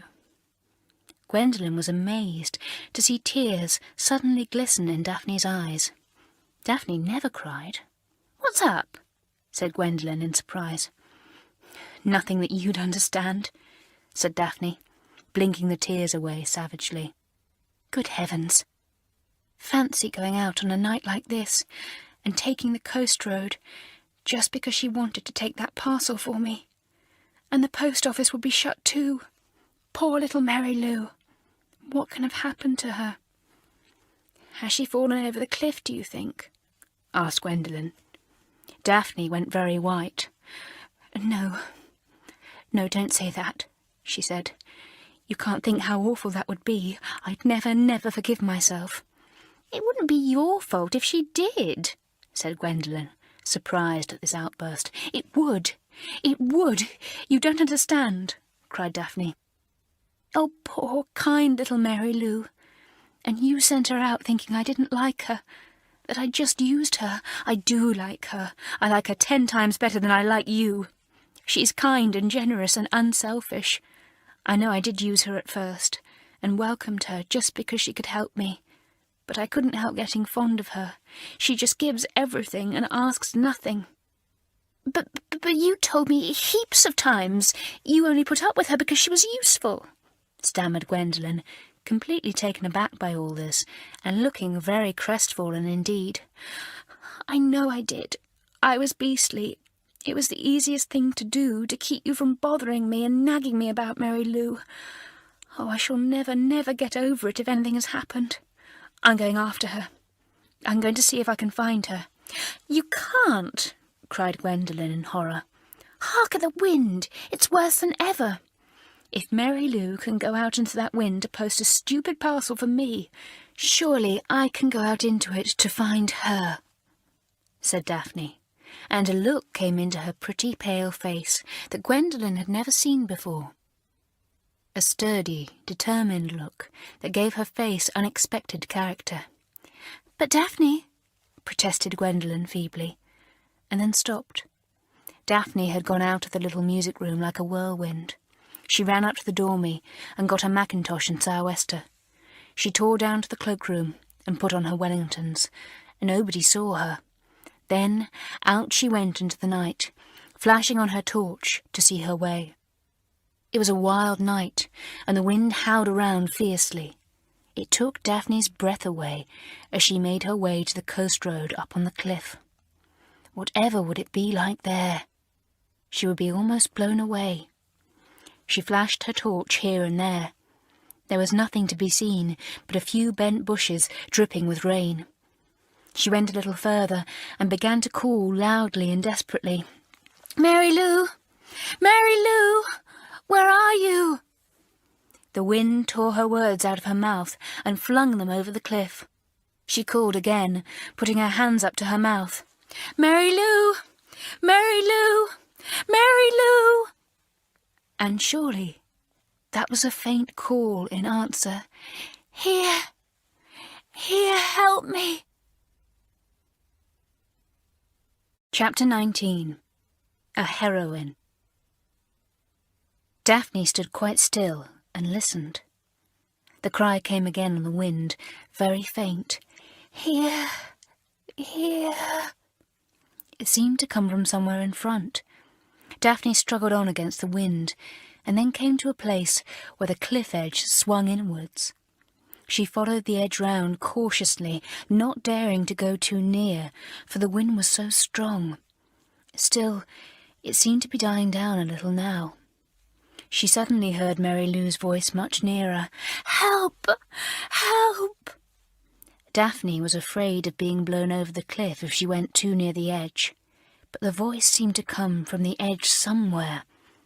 Daphne sat down on the wet ground, feeling that the wind would not then have so much power over her, and began to edge herself forward, holding on to the tufts of grass when she could. She came to where the cliff had crumbled away a little, and made a series of ledges going steeply down to the sea. She crawled to this place, lay flat down, and shone her light over the broken cliff. And there, a few feet below, was poor Mary Lou, clinging for dear life to a ledge, her white face upturned to the glare of the torch. "Help!" she called again feebly, seeing the torch. "Oh, help me! I can't hold on much longer." Daphne was horrified. She could see that if Mary Lou did leave go, she would hurtle down to the rocks a long way below. Her heart went cold at the thought. What could she do? "I'm here, Mary Lou," she called. "Hold on, I'll fetch help. Oh, Daphne, is it you?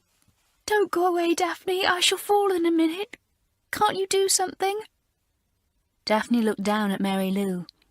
She felt that it would not be the slightest use leaving her and going for help, for it was clear that Mary Lou might leave go at any moment. No, she must think of something else and do it at once. She thought of her mackintosh belt and her tunic belt. If she tied those both together and let them down, Mary Lou might hold them and drag herself up. But would they reach? She undid her mackintosh belt and took off her tunic belt with fingers that fumbled exasperatingly.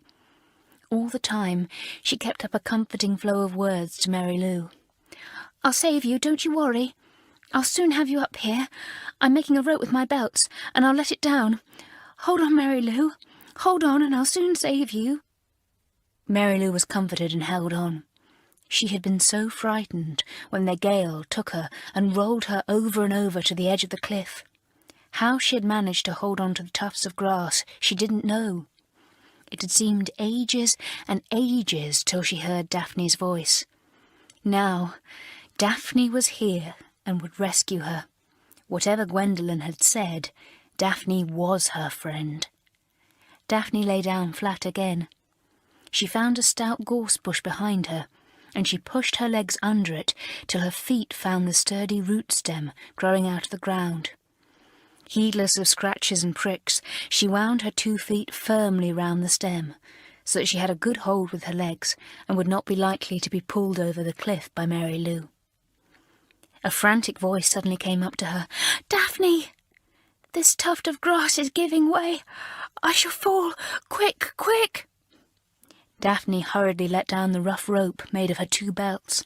Mary Lou caught at it and looped the end firmly round her wrists. Daphne felt the pull at once. "Are you all right?" she called anxiously. "You won't fall now, will you?" "No, I don't think so. My feet have got quite a firm hold," called back Mary Lou, much reassured by the belt round her wrists. "I shan't pull you over, shall I, Daphne?" "No, but I don't think I'm strong enough to pull you up," said Daphne in despair. "And the belts might break and let you fall. I don't see that we can do anything but just hang on to each other till somebody finds us." "Oh, poor Daphne, this is awful for you," came back Mary Lou's voice. "I wish I'd never thought of taking that parcel." "It was kind of you," said Daphne, not knowing how to get the words out. "But you're always kind, Mary Lou. And Mary Lou, I'm your friend. You know that, don't you? Gwen told me the beastly things she said. They're not true. I think the world of you. I do, really. I've never been fond of anyone before." "Oh, I knew Gwen told me untruths as soon as I heard your voice and knew you'd come to look for me," said Mary Lou, out of the darkness. "I think you're a heroine, Daphne." "I'm not," said Daphne. "I'm a beastly person. You simply don't know how beastly." "This is a funny conversation to be having on a cliffside in a stormy night, isn't it?" said Mary Lou, trying to sound cheerful. "Oh, dear. I am so sorry to have caused all this trouble, Daphne. When will people come to look for us? Well, only Gwen knows I've come out, said Daphne. If I don't come back soon, surely she will tell Nosy Parker and they'll send out to look for us. I do hope she'll have the sense to tell someone. Gwendolen had. She had felt very worried indeed about first Mary Lou and now Daphne. When Daphne had not come back after half an hour, Gwendolen had gone to Miss Parker. She told her where Mary Lou had gone, and that Daphne had set out to look for her. "What? Out on the coast road at night, in this weather? What madness!" cried Miss Parker, and rushed off to Miss Grayling at once.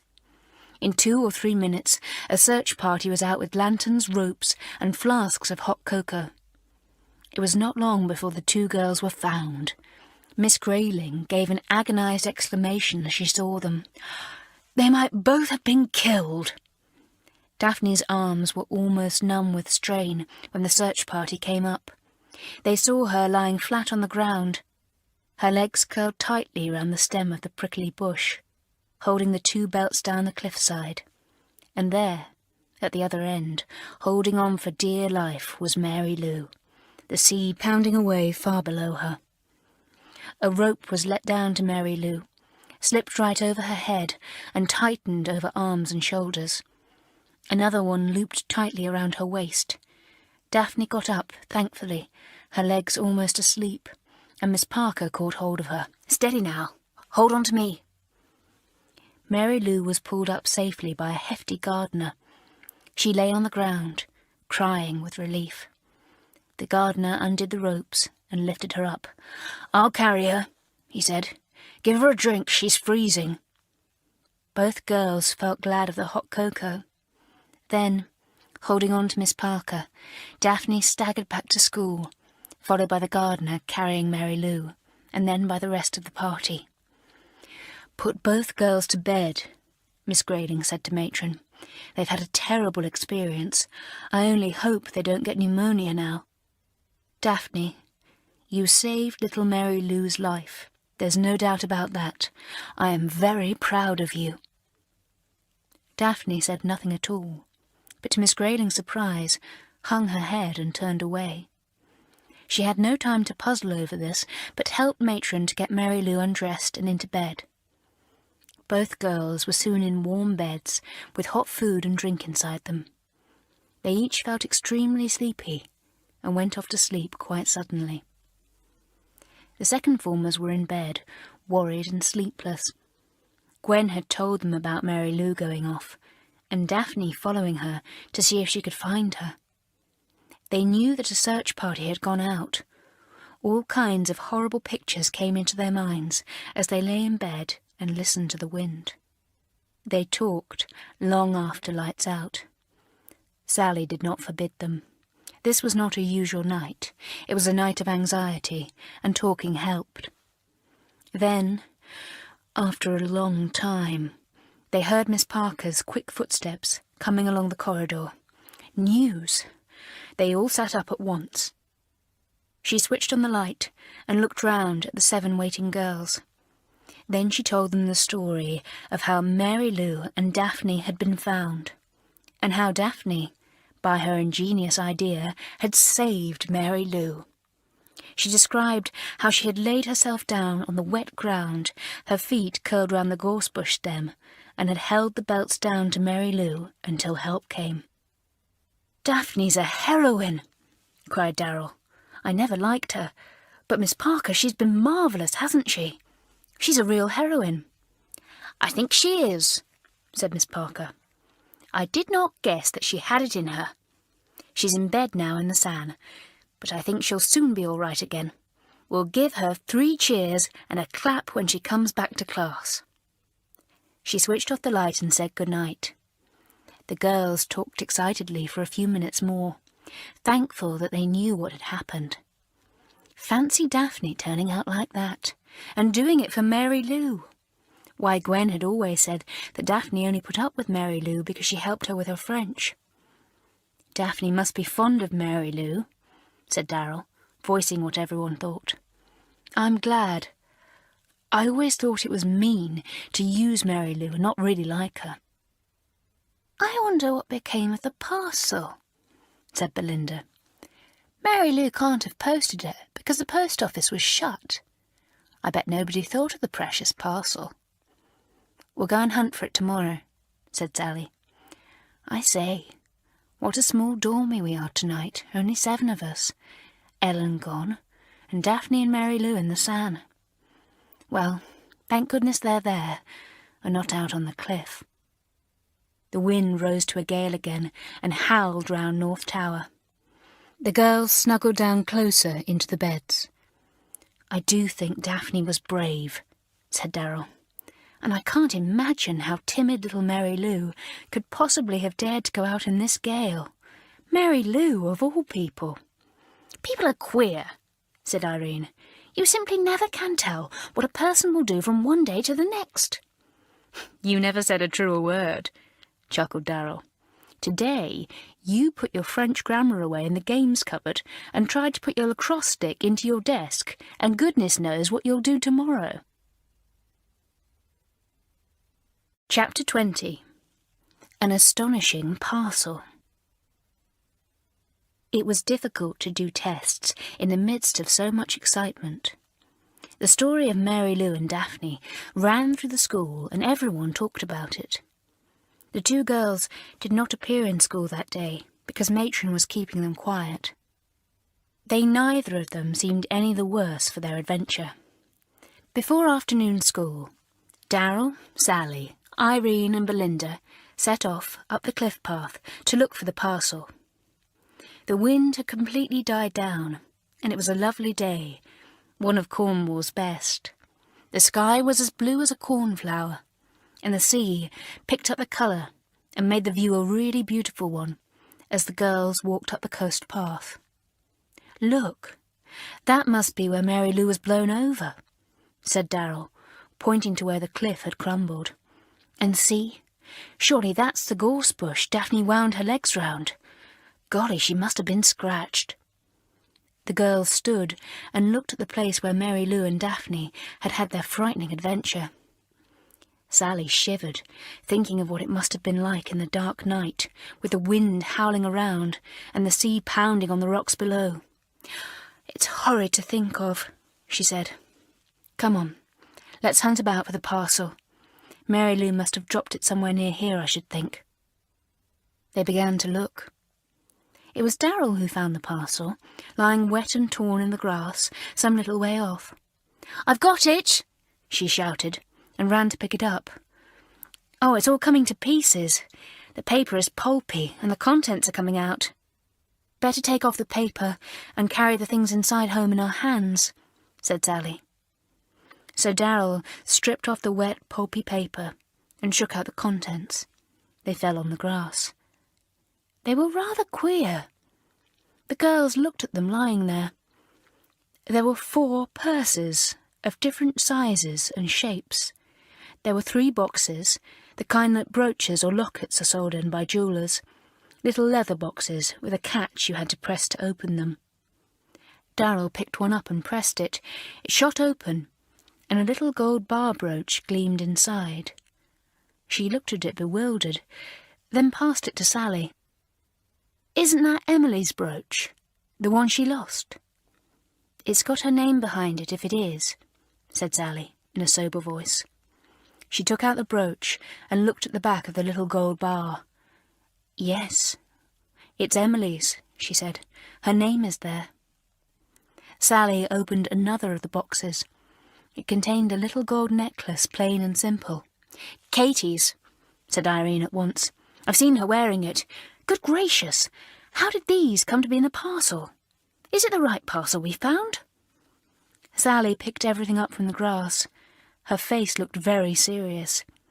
It's the right parcel, she said. Look, these purses belong to people we know. That's Gwen's, and that's Mary Lou's, and that's surely Betty's. The 4 girls looked at one another in bewilderment. If this was the parcel that Mary Lou was posting for Daphne, how was it Daphne put all these things into it? Said Sally, voicing what everyone was thinking. Could she have got them from Ellen? Said Darrell, puzzled. We all know Ellen must have taken them. Wherever did she get them from? Is she doing it to shield Ellen or something? We'll have to find out, said Irene. Sally, we'd better take the parcel to Miss Grayling. We can't keep this to ourselves. No, we can't, said Sally. We'll go back at once. They went back, saying very little, puzzled and solemn. Here were the stolen things, the things they had accused Ellen of taking. Daphne had somehow got hold of them, and for some extraordinary reason was sending them away. And Mary Lou had almost lost her life in trying to post them, and had been rescued by Daphne. It was all most complicated. I think it's all very mysterious, said Belinda. I can't make head nor tail of it. It's a pity Ellen's been expelled, or we might go to her and show her what we found. The girls had no idea that Ellen was still at Malory Towers. What with one rumour and another, they were all firmly convinced she had been sent home. The bell was ringing for afternoon school as they got in. They caught Miss Parker, as she was going to the second form, and asked her for permission to go and see Miss Grayling. We found the parcel that Mary Lou went to post, and we think we ought to hand it over to Miss Grayling, explained Sally. Very well, don't be too long, said Miss Parker, and went on her way. The four girls went to Miss Grayling's part of the buildings and knocked at her door. Come in, said her low voice, and they opened the door and went in. She was alone. She looked up in surprise when she saw the four girls. Then she smiled, for she liked all of them, even harum-scarum Belinda. Please, Miss Grayling, we found the parcel that Mary Lou went to post for Daphne, said Sally, coming forward. And here are the things that were inside it. The paper was so wet that we had to take it off. She placed the purses and the boxes down on the headmistress's desk. Miss Grayling looked at them in surprise. Were these inside? She said. Are they all Daphne's, then? I understand that it was Daphne's parcel. There was an awkward pause. Well, Miss Grayling, they are things belonging to us girls, said Sally at last. We missed them at various times. Some of the purses had money in when they were taken. They are empty now. Miss Grayling suddenly looked quite different. A stern expression came into her eyes, and she sat up straight. You will have to explain a little better, Sally, she said. Am I to understand that these were stolen at some time from one or other of you this term? Yes, Miss Grayling, said Sally, and the others nodded. You think Daphne took them, said Miss Grayling, after a pause. The girls looked at one another. Well, said Sally at last, we did think Ellen had taken them, Miss Grayling. We knew she had been expelled, you see, and we thought— Wait, said Miss Grayling, in such a sharp tone that the four girls jumped. Ellen expelled? Whatever do you mean? She is in the San under matron's eye. She went to her 2 nights ago with a blinding headache, and we are keeping her under observation to try to find out what the matter is. The girls were absolutely taken aback. Sally went brilliant red. She oughtn't to have believed those rumours, but she had wanted to believe them because she didn't like Ellen. The girls couldn't find a word to say. Miss Grayling eyed them sharply. This is most extraordinary, she said at last. I simply cannot understand it. What made you think Ellen should be expelled? And why did you think she had taken these things? She is surely not that type of girl at all. As you know, she won a scholarship here by means of very hard work, and she came with a most excellent report as regards character from her last headmistress. We thought she had taken them, began Sally. At least, I said we ought not to accuse her till we had definite proof, but— I see. You actually accused the unfortunate girl to her face, I suppose. When was this?" "The evening before last, Miss Grayling," said Sally, trying to avoid the headmistress's eyes, which had suddenly become gimlets and were boring into her. "The evening before last," said Miss Grayling. "Ah, that explains matters. It must have been because of that Ellen got so upset and was overcome by that fearful headache and went to matron. And somehow you thought she had been expelled. Goodness knows why, some silly rumour, I suppose, fostered by you because you wanted to believe it. You may have done serious damage to an innocent girl." Darrell swallowed once or twice. She was remembering how she had attacked Ellen that night in the second form room. Certainly Ellen had been cheating, but Darrell had called her a thief and said unforgivable things to her. She looked at Miss Grayling and knew that she must tell her what had happened between Ellen and herself. It was because of that, she felt sure, that Ellen had been ill that night. Oh dear, how things did begin to go wrong once you were silly yourself. "Can I say a word to you alone, please, Miss Grayling?" said Darrell desperately. "It's something the others don't know about, but I think I'd better tell you." "Wait outside the door for a minute or two," ordered Miss Grayling, nodding at Sally, Belinda, and Irene. "I haven't finished with you yet." They went outside and shut the door, feeling surprised. Whatever had Darrell got to tell Miss Grayling? She might at least have told them too. Darrell poured out the story of how she had followed Ellen that night and caught her in the cupboard in the second form room, clutching the test papers in her hand. "And I called her a cheat, which she was," said Darrell. "And I called her a thief too, and told her I'd tell Sally in the morning, and it would be reported, and she would be expelled. And I suppose it worried her so much that she got that awful headache and went to matron. And I never knew. And we all thought that somehow you must have found out she was a thief and had expelled her quietly without making a fuss." "Well, really," said Miss Grayling, when this outpouring had come to an end, "the things that go on in this school that nobody knows about. It's incredible.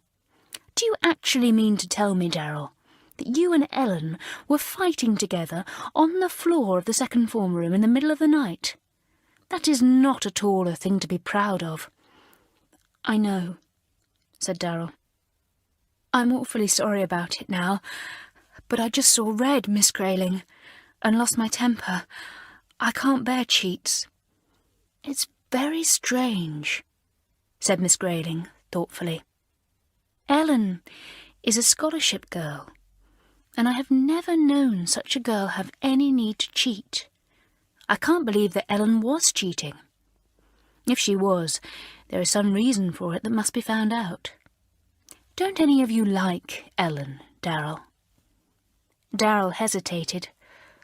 "Well, she's so nervy and snappy and irritable, Miss Grayling. She snaps if we jerk the table. She shouts at us if we interrupt her reading. She's terribly bad-tempered. I think Jean likes her more than any of us do. She's been awfully patient with her." "I wish I'd known all this before," said Miss Grayling. "Now I know why Ellen was so upset when I suggested sending her home. I thought possibly she might feel better and happier at home, and she must have thought I was really meaning to expel her because somebody had come to me and told me she was stealing or cheating. Poor Ellen. I think she has overtaxed that brain of hers, and this is the result." Darrell stood silent. She felt that Miss Grayling was not very pleased with her. "I'm sorry for what I did," she said, trying to blink back the tears. "I know I keep on saying I'll never lose my temper again or lose control of myself. You won't believe me any more." "I shall go on believing you and trusting you every single time," said Miss Grayling, turning her deep blue eyes on Darrell and smiling. "And one day you'll be strong enough to keep your promise, probably when you're in the sixth form. Now, tell the others to come in again." They came in, Miss Grayling addressed them gravely. "What Darrell told me, I think it is better not to repeat to you for my own good reasons. I think she should not repeat it to you either. I will just say this. Ellen is not the thief. You may be absolutely certain of that." "Not the thief?" said Sally. "But we all thought she was, and Alicia accused her to her face and—" Sally had let Alicia's name slip without thinking. Miss Grayling drummed on her desk with a pencil. "Oh, so Alicia did the accusing, did she?" she said. "Then she has something to feel very guilty about. I think that public accusation brought Ellen's trouble to a head. Sally, you are head girl of the form. I leave it to you to show Alicia that a little more kindness and a little less hardness would be very much more admired by me, by you, and everyone else." "Yes, Miss Grayling," said Sally, feeling extremely guilty herself. "But, Miss Grayling, who was the thief?" "It couldn't possibly have been Daphne," said Irene. "Nobody who did what Daphne did last night could possibly be so mean. Why, Daphne's a heroine. Everyone says so." "And you think that if someone does a brave deed quite suddenly, then he or she could never do a mean one?" asked Miss Grayling. "You are wrong, Irene. We all have good and bad in us, and we have to strive all the time to make the good cancel out the bad. We can never be perfect. We all of us do mean or wrong things at times, but we can at least make amends by trying to cancel out the wrong, by doing something worthy later on.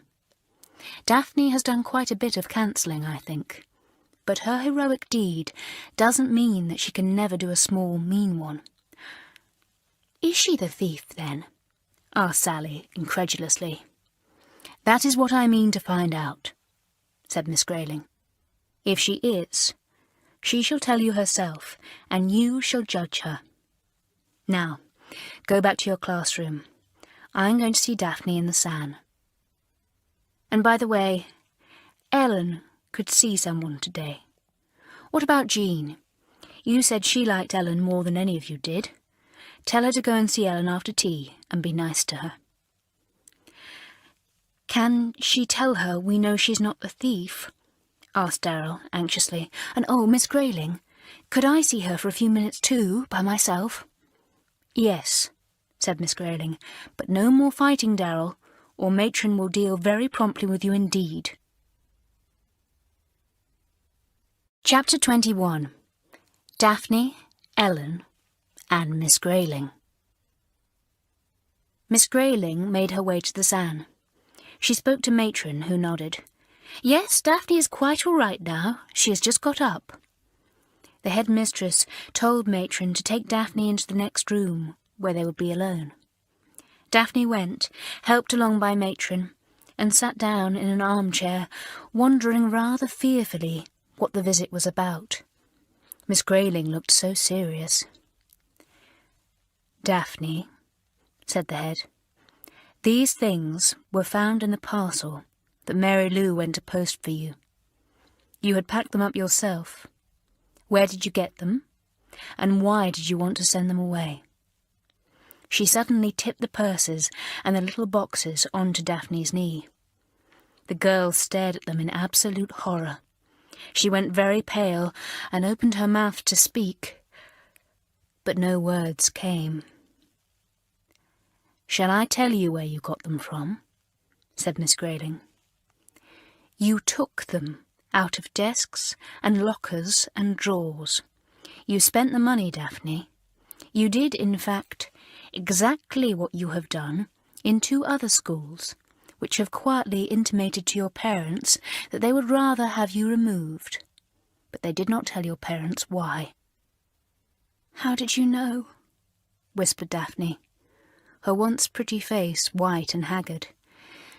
"It is the custom at Malory Towers to get a confidential report of any new girl's character from her previous headmistress," said Miss Grayling.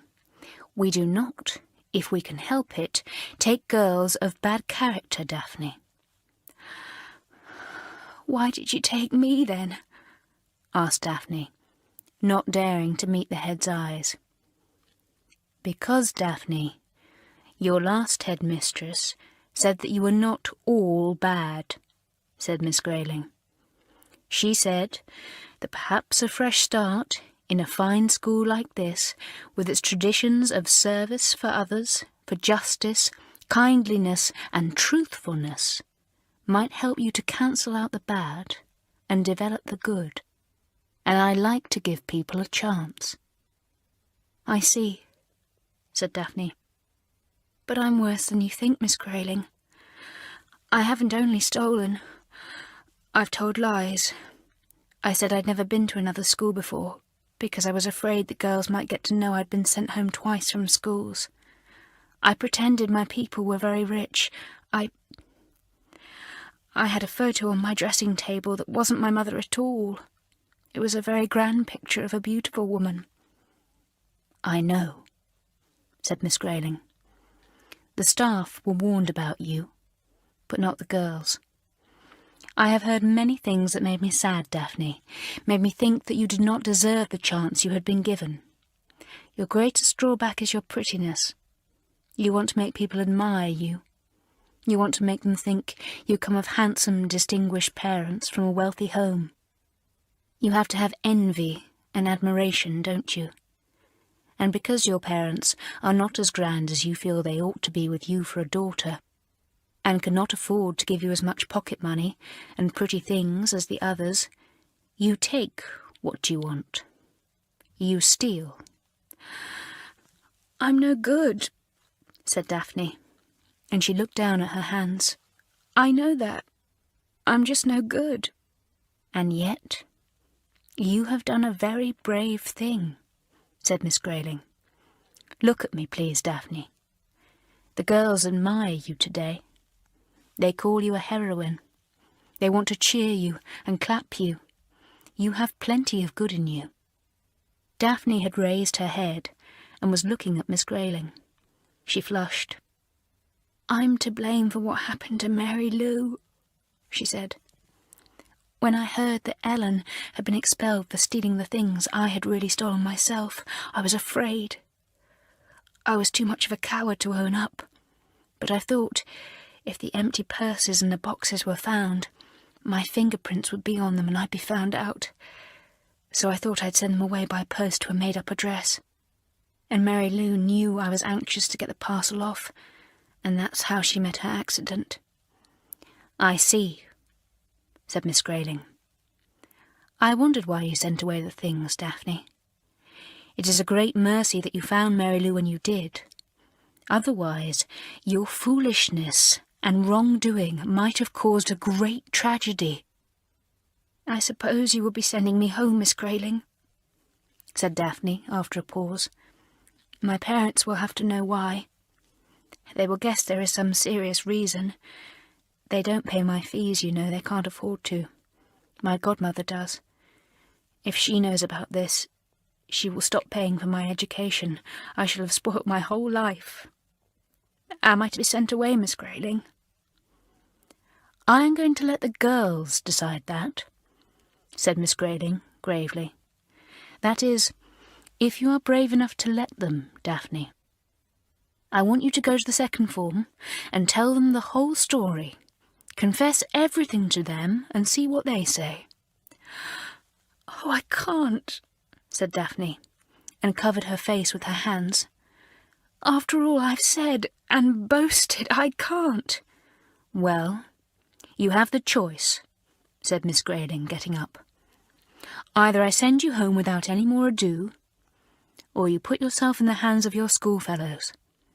It is a hard thing to do, but if you really want to make amends, you will do it. You have some good in you. Now is your chance to show it, even if it means being braver than you were last night." She left Daphne and went in to see Ellen. She sat down by her bed. "Ellen," she said, "Daphne is in great trouble. The others will know soon, and I have come to tell you myself. It has been discovered that it was she who took all that money and the jewellery that was missing. It took a moment for this to sink into Ellen's mind. Then she sat up. "Daphne, but the girls thought it was I who took them. They accused me. They'll never believe it was Daphne." "They will," said Miss Grayling, "because I rather think Daphne herself is going to tell them. And now, Ellen, tell me, what made you take those test papers the other night?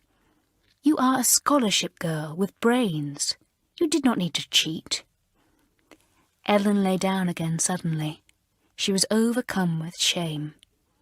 How did Miss Grayling know? Had Darrell told everyone then? Of course she had. "Nobody knows except Darrell and myself," said Miss Grayling.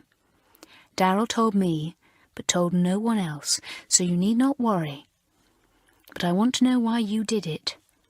There is something you are worrying about, Ellen, and these headaches of yours won't go until you are at peace with yourself and have lost whatever worry it is you have." "I did need to cheat," said Ellen in a small voice. "My brain wouldn't work any more, and I got these headaches.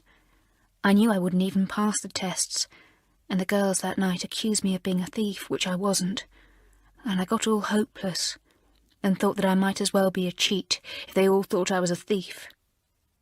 "I see," said Miss Grayling. "But why wouldn't your brain work any more?" "I don't know," said Ellen. "Because I worked it a bit too hard, I expect, when I went in for the scholarship. You see, Miss Grayling, I'm not really very brilliant. I get good results because I slog so. I go on, working and studying, where perhaps a real scholarship girl can get better results with half the work. I worked all through the halls too. I was tired when I got here, but I did so badly want to do well my first term."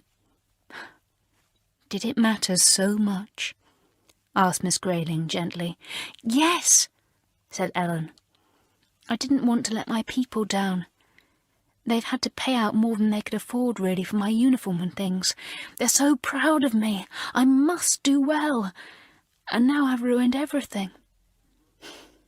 "Not quite," said Miss Grayling, feeling very much relieved to find that simple overwork was at the root of Ellen's trouble and worry about what her family would think.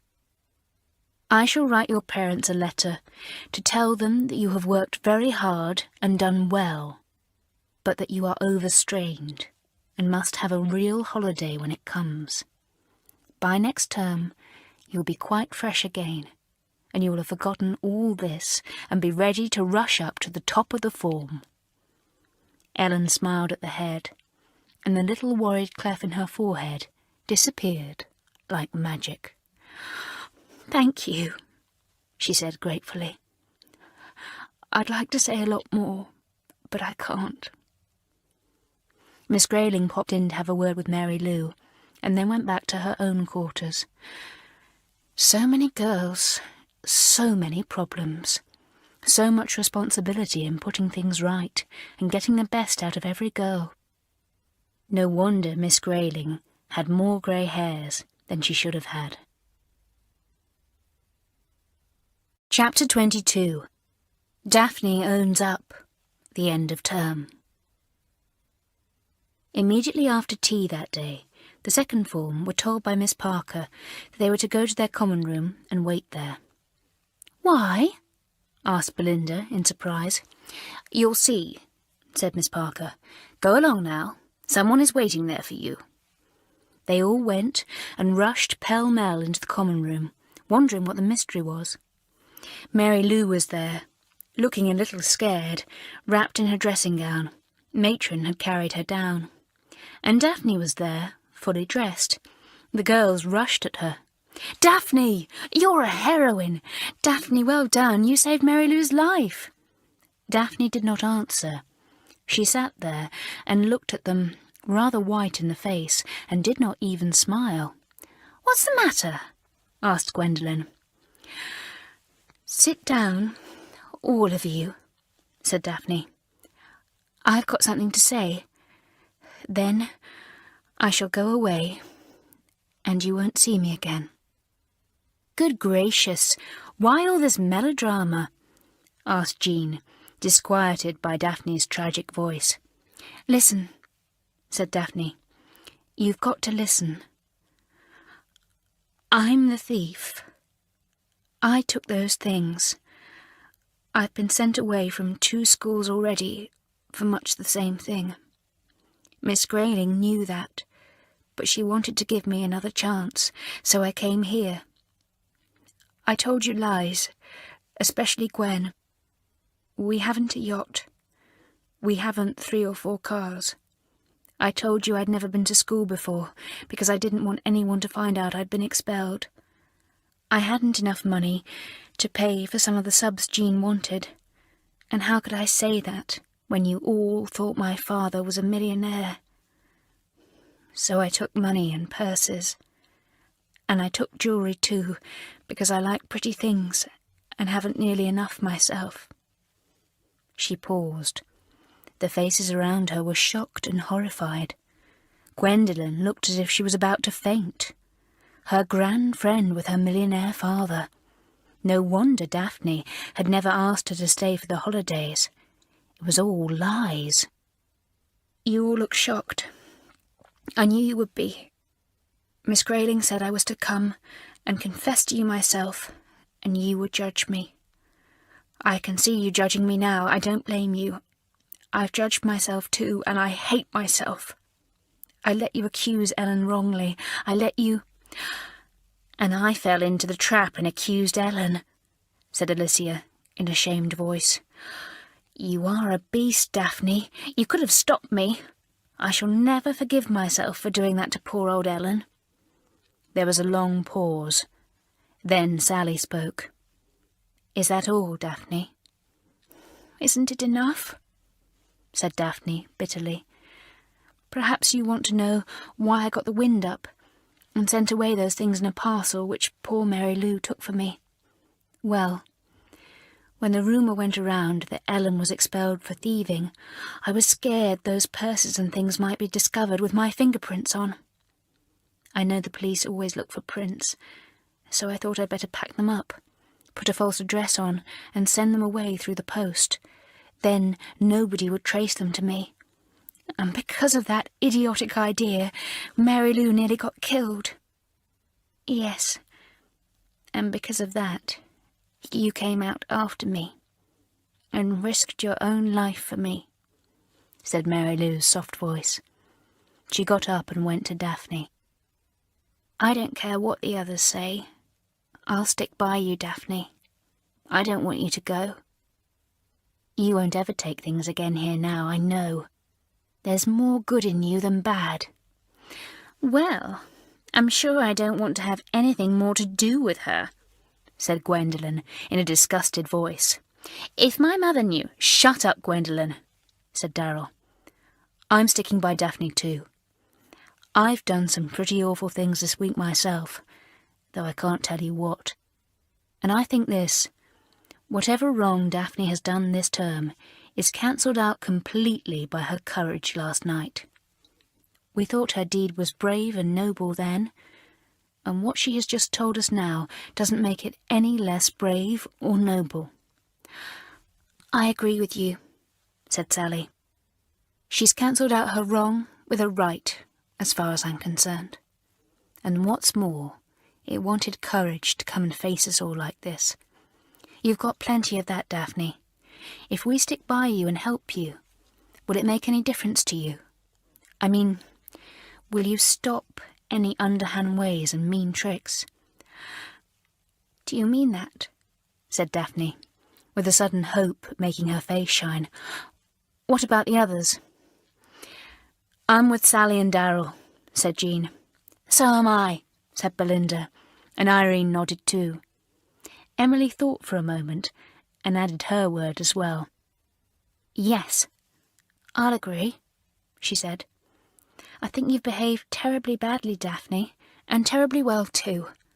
At any rate, you ought to have a chance to make good. You, Alicia? Said Sally. Alicia had been very silent for the last few minutes. She was overcome with remorse about Ellen. She raised her eyes. It seems to me that I need to have a chance given to me to make good as much as Daphne, she said shamefacedly.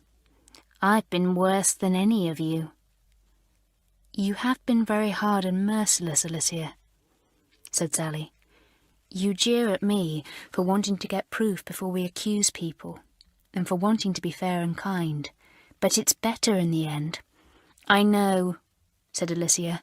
I do know that. I'm sorry. I've disliked you because you were head girl instead of me this term, Sally. I've been a perfect idiot.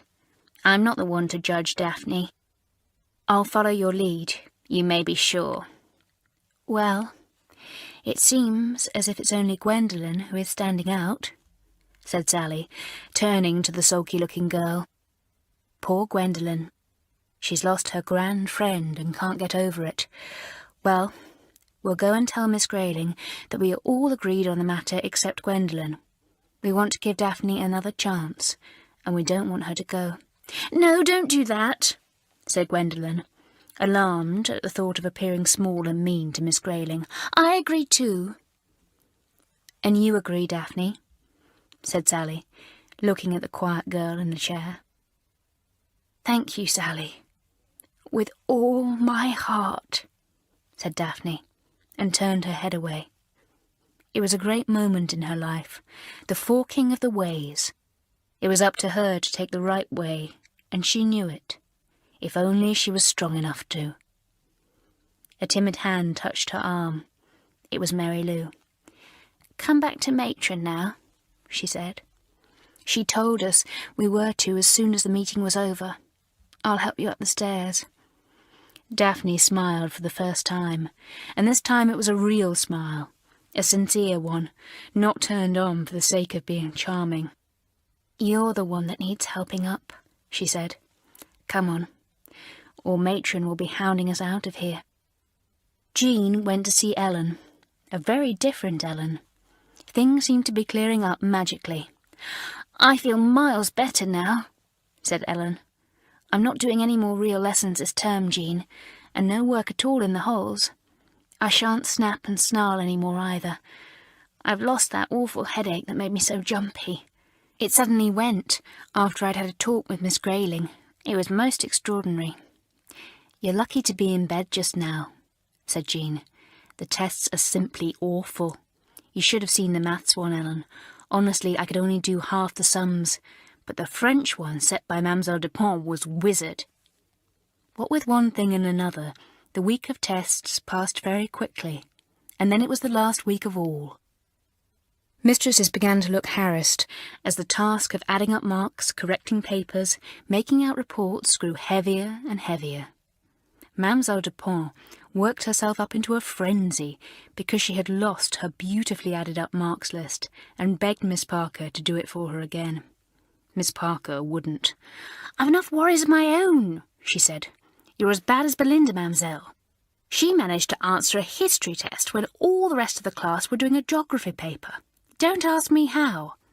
That girl is the worst scatterbrain I ever saw in my life.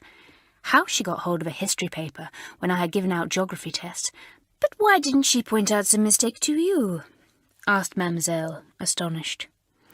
She said she didn't even notice that the questions were history ones, groaned Miss Parker. These girls, they will be the death of me. Thank goodness there are only 2 more days till the end of term. Only 2 more days, but what hectic ones. Packing things, looking for things, losing things, exchanging addresses, tidying cupboards, stacking books, cleaning paint pots, all the thrilling little things that come at the end of term and add to the excitement of going home. It's been a queer sort of term, said Darrell to Sally. Don't you think so, Sally? I'm not very pleased with some of the things I've done. You've been fine, though. You always are. Rubbish, said Sally. You don't know how many times I've hated Alicia for defying me. You don't know lots of things about me. I've enjoyed this term, though, said Darrell, remembering everything. It's been interesting. Ellen and her snappiness, and the way we all thought wrong things about her. And now it's all come right, and she's quite different, and she and Jean are as thick as thieves together." "And then Daphne," said Sally, the word thieves bringing her to mind. "That was an extraordinary affair, wasn't it, Darrell? I'm glad we gave her a chance. Isn't it funny, the way she's dropped that silly Gwendolen Mary and taken Mary Lou for her friend?" "Jolly good thing," said Darrell. "Mary Lou may be a timid little thing, but she's sound at heart, and it's much better for her to have a friend of her own than go tagging after us all the time. But I shall always like little Mary Lou." "Gwendolen looks sour these days," said Sally, nudging her friend as Gwendolen went by alone. "Nobody's darling now." "Won't do her any harm," said Darrell, hard-heartedly. "She'll soon be Mother's darling and Miss Winter's darling, and have her bed made for her and everything done. Dear, darling Gwendolen Mary. She didn't come very well out of the Daphne affair, did she?" "No, she didn't. Perhaps she'll be better next term," said Sally doubtfully. "Oh, my goodness, what is Belinda doing?" Belinda shot by with a work-basket in her arms, from which trailed yards and yards of wool and cotton. It wound itself round people's ankles and legs, and at last forced her to stop. "Get off my cottons!" she yelled indignantly. "You're holding me up." "Oh, Belinda, you'll always be an idiot," cried Darrell, unwinding some red wool from her right ankle. "Go away. I'm getting a forest of cotton round me. Belinda, don't forget to bring back a whole lot of funny sketches after the halls." "I will," said Belinda with a grin.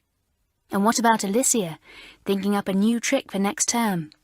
"Hi, Alicia, we thought of some holiday prep for you. Make up some super tricks for next term, see?" "Right," called Alicia. "I will. You can bank on that. Better than the oi on Mamselle's back, Darrell." "Oi? What is an oi?" demanded Mademoiselle Dupont, bustling up. "An oi on my back? What is this you have done to me now?" She screwed herself round, trying to see what an oi was, and the girls screamed with laughter. "It's all right, Mamselle, it's not there now." "But what is an oi?" demanded Mamselle. "I shall ask Miss Parker." But Miss Parker was not interested in Mamselle's ois. She was only interested in getting the girls safely away on holiday. Then she could sit down and breathe in peace. And at last they were really off. Cars swung into the drive. The train girls went off singing. Belinda rushed frantically back for her suitcase, which she had, as usual, forgotten.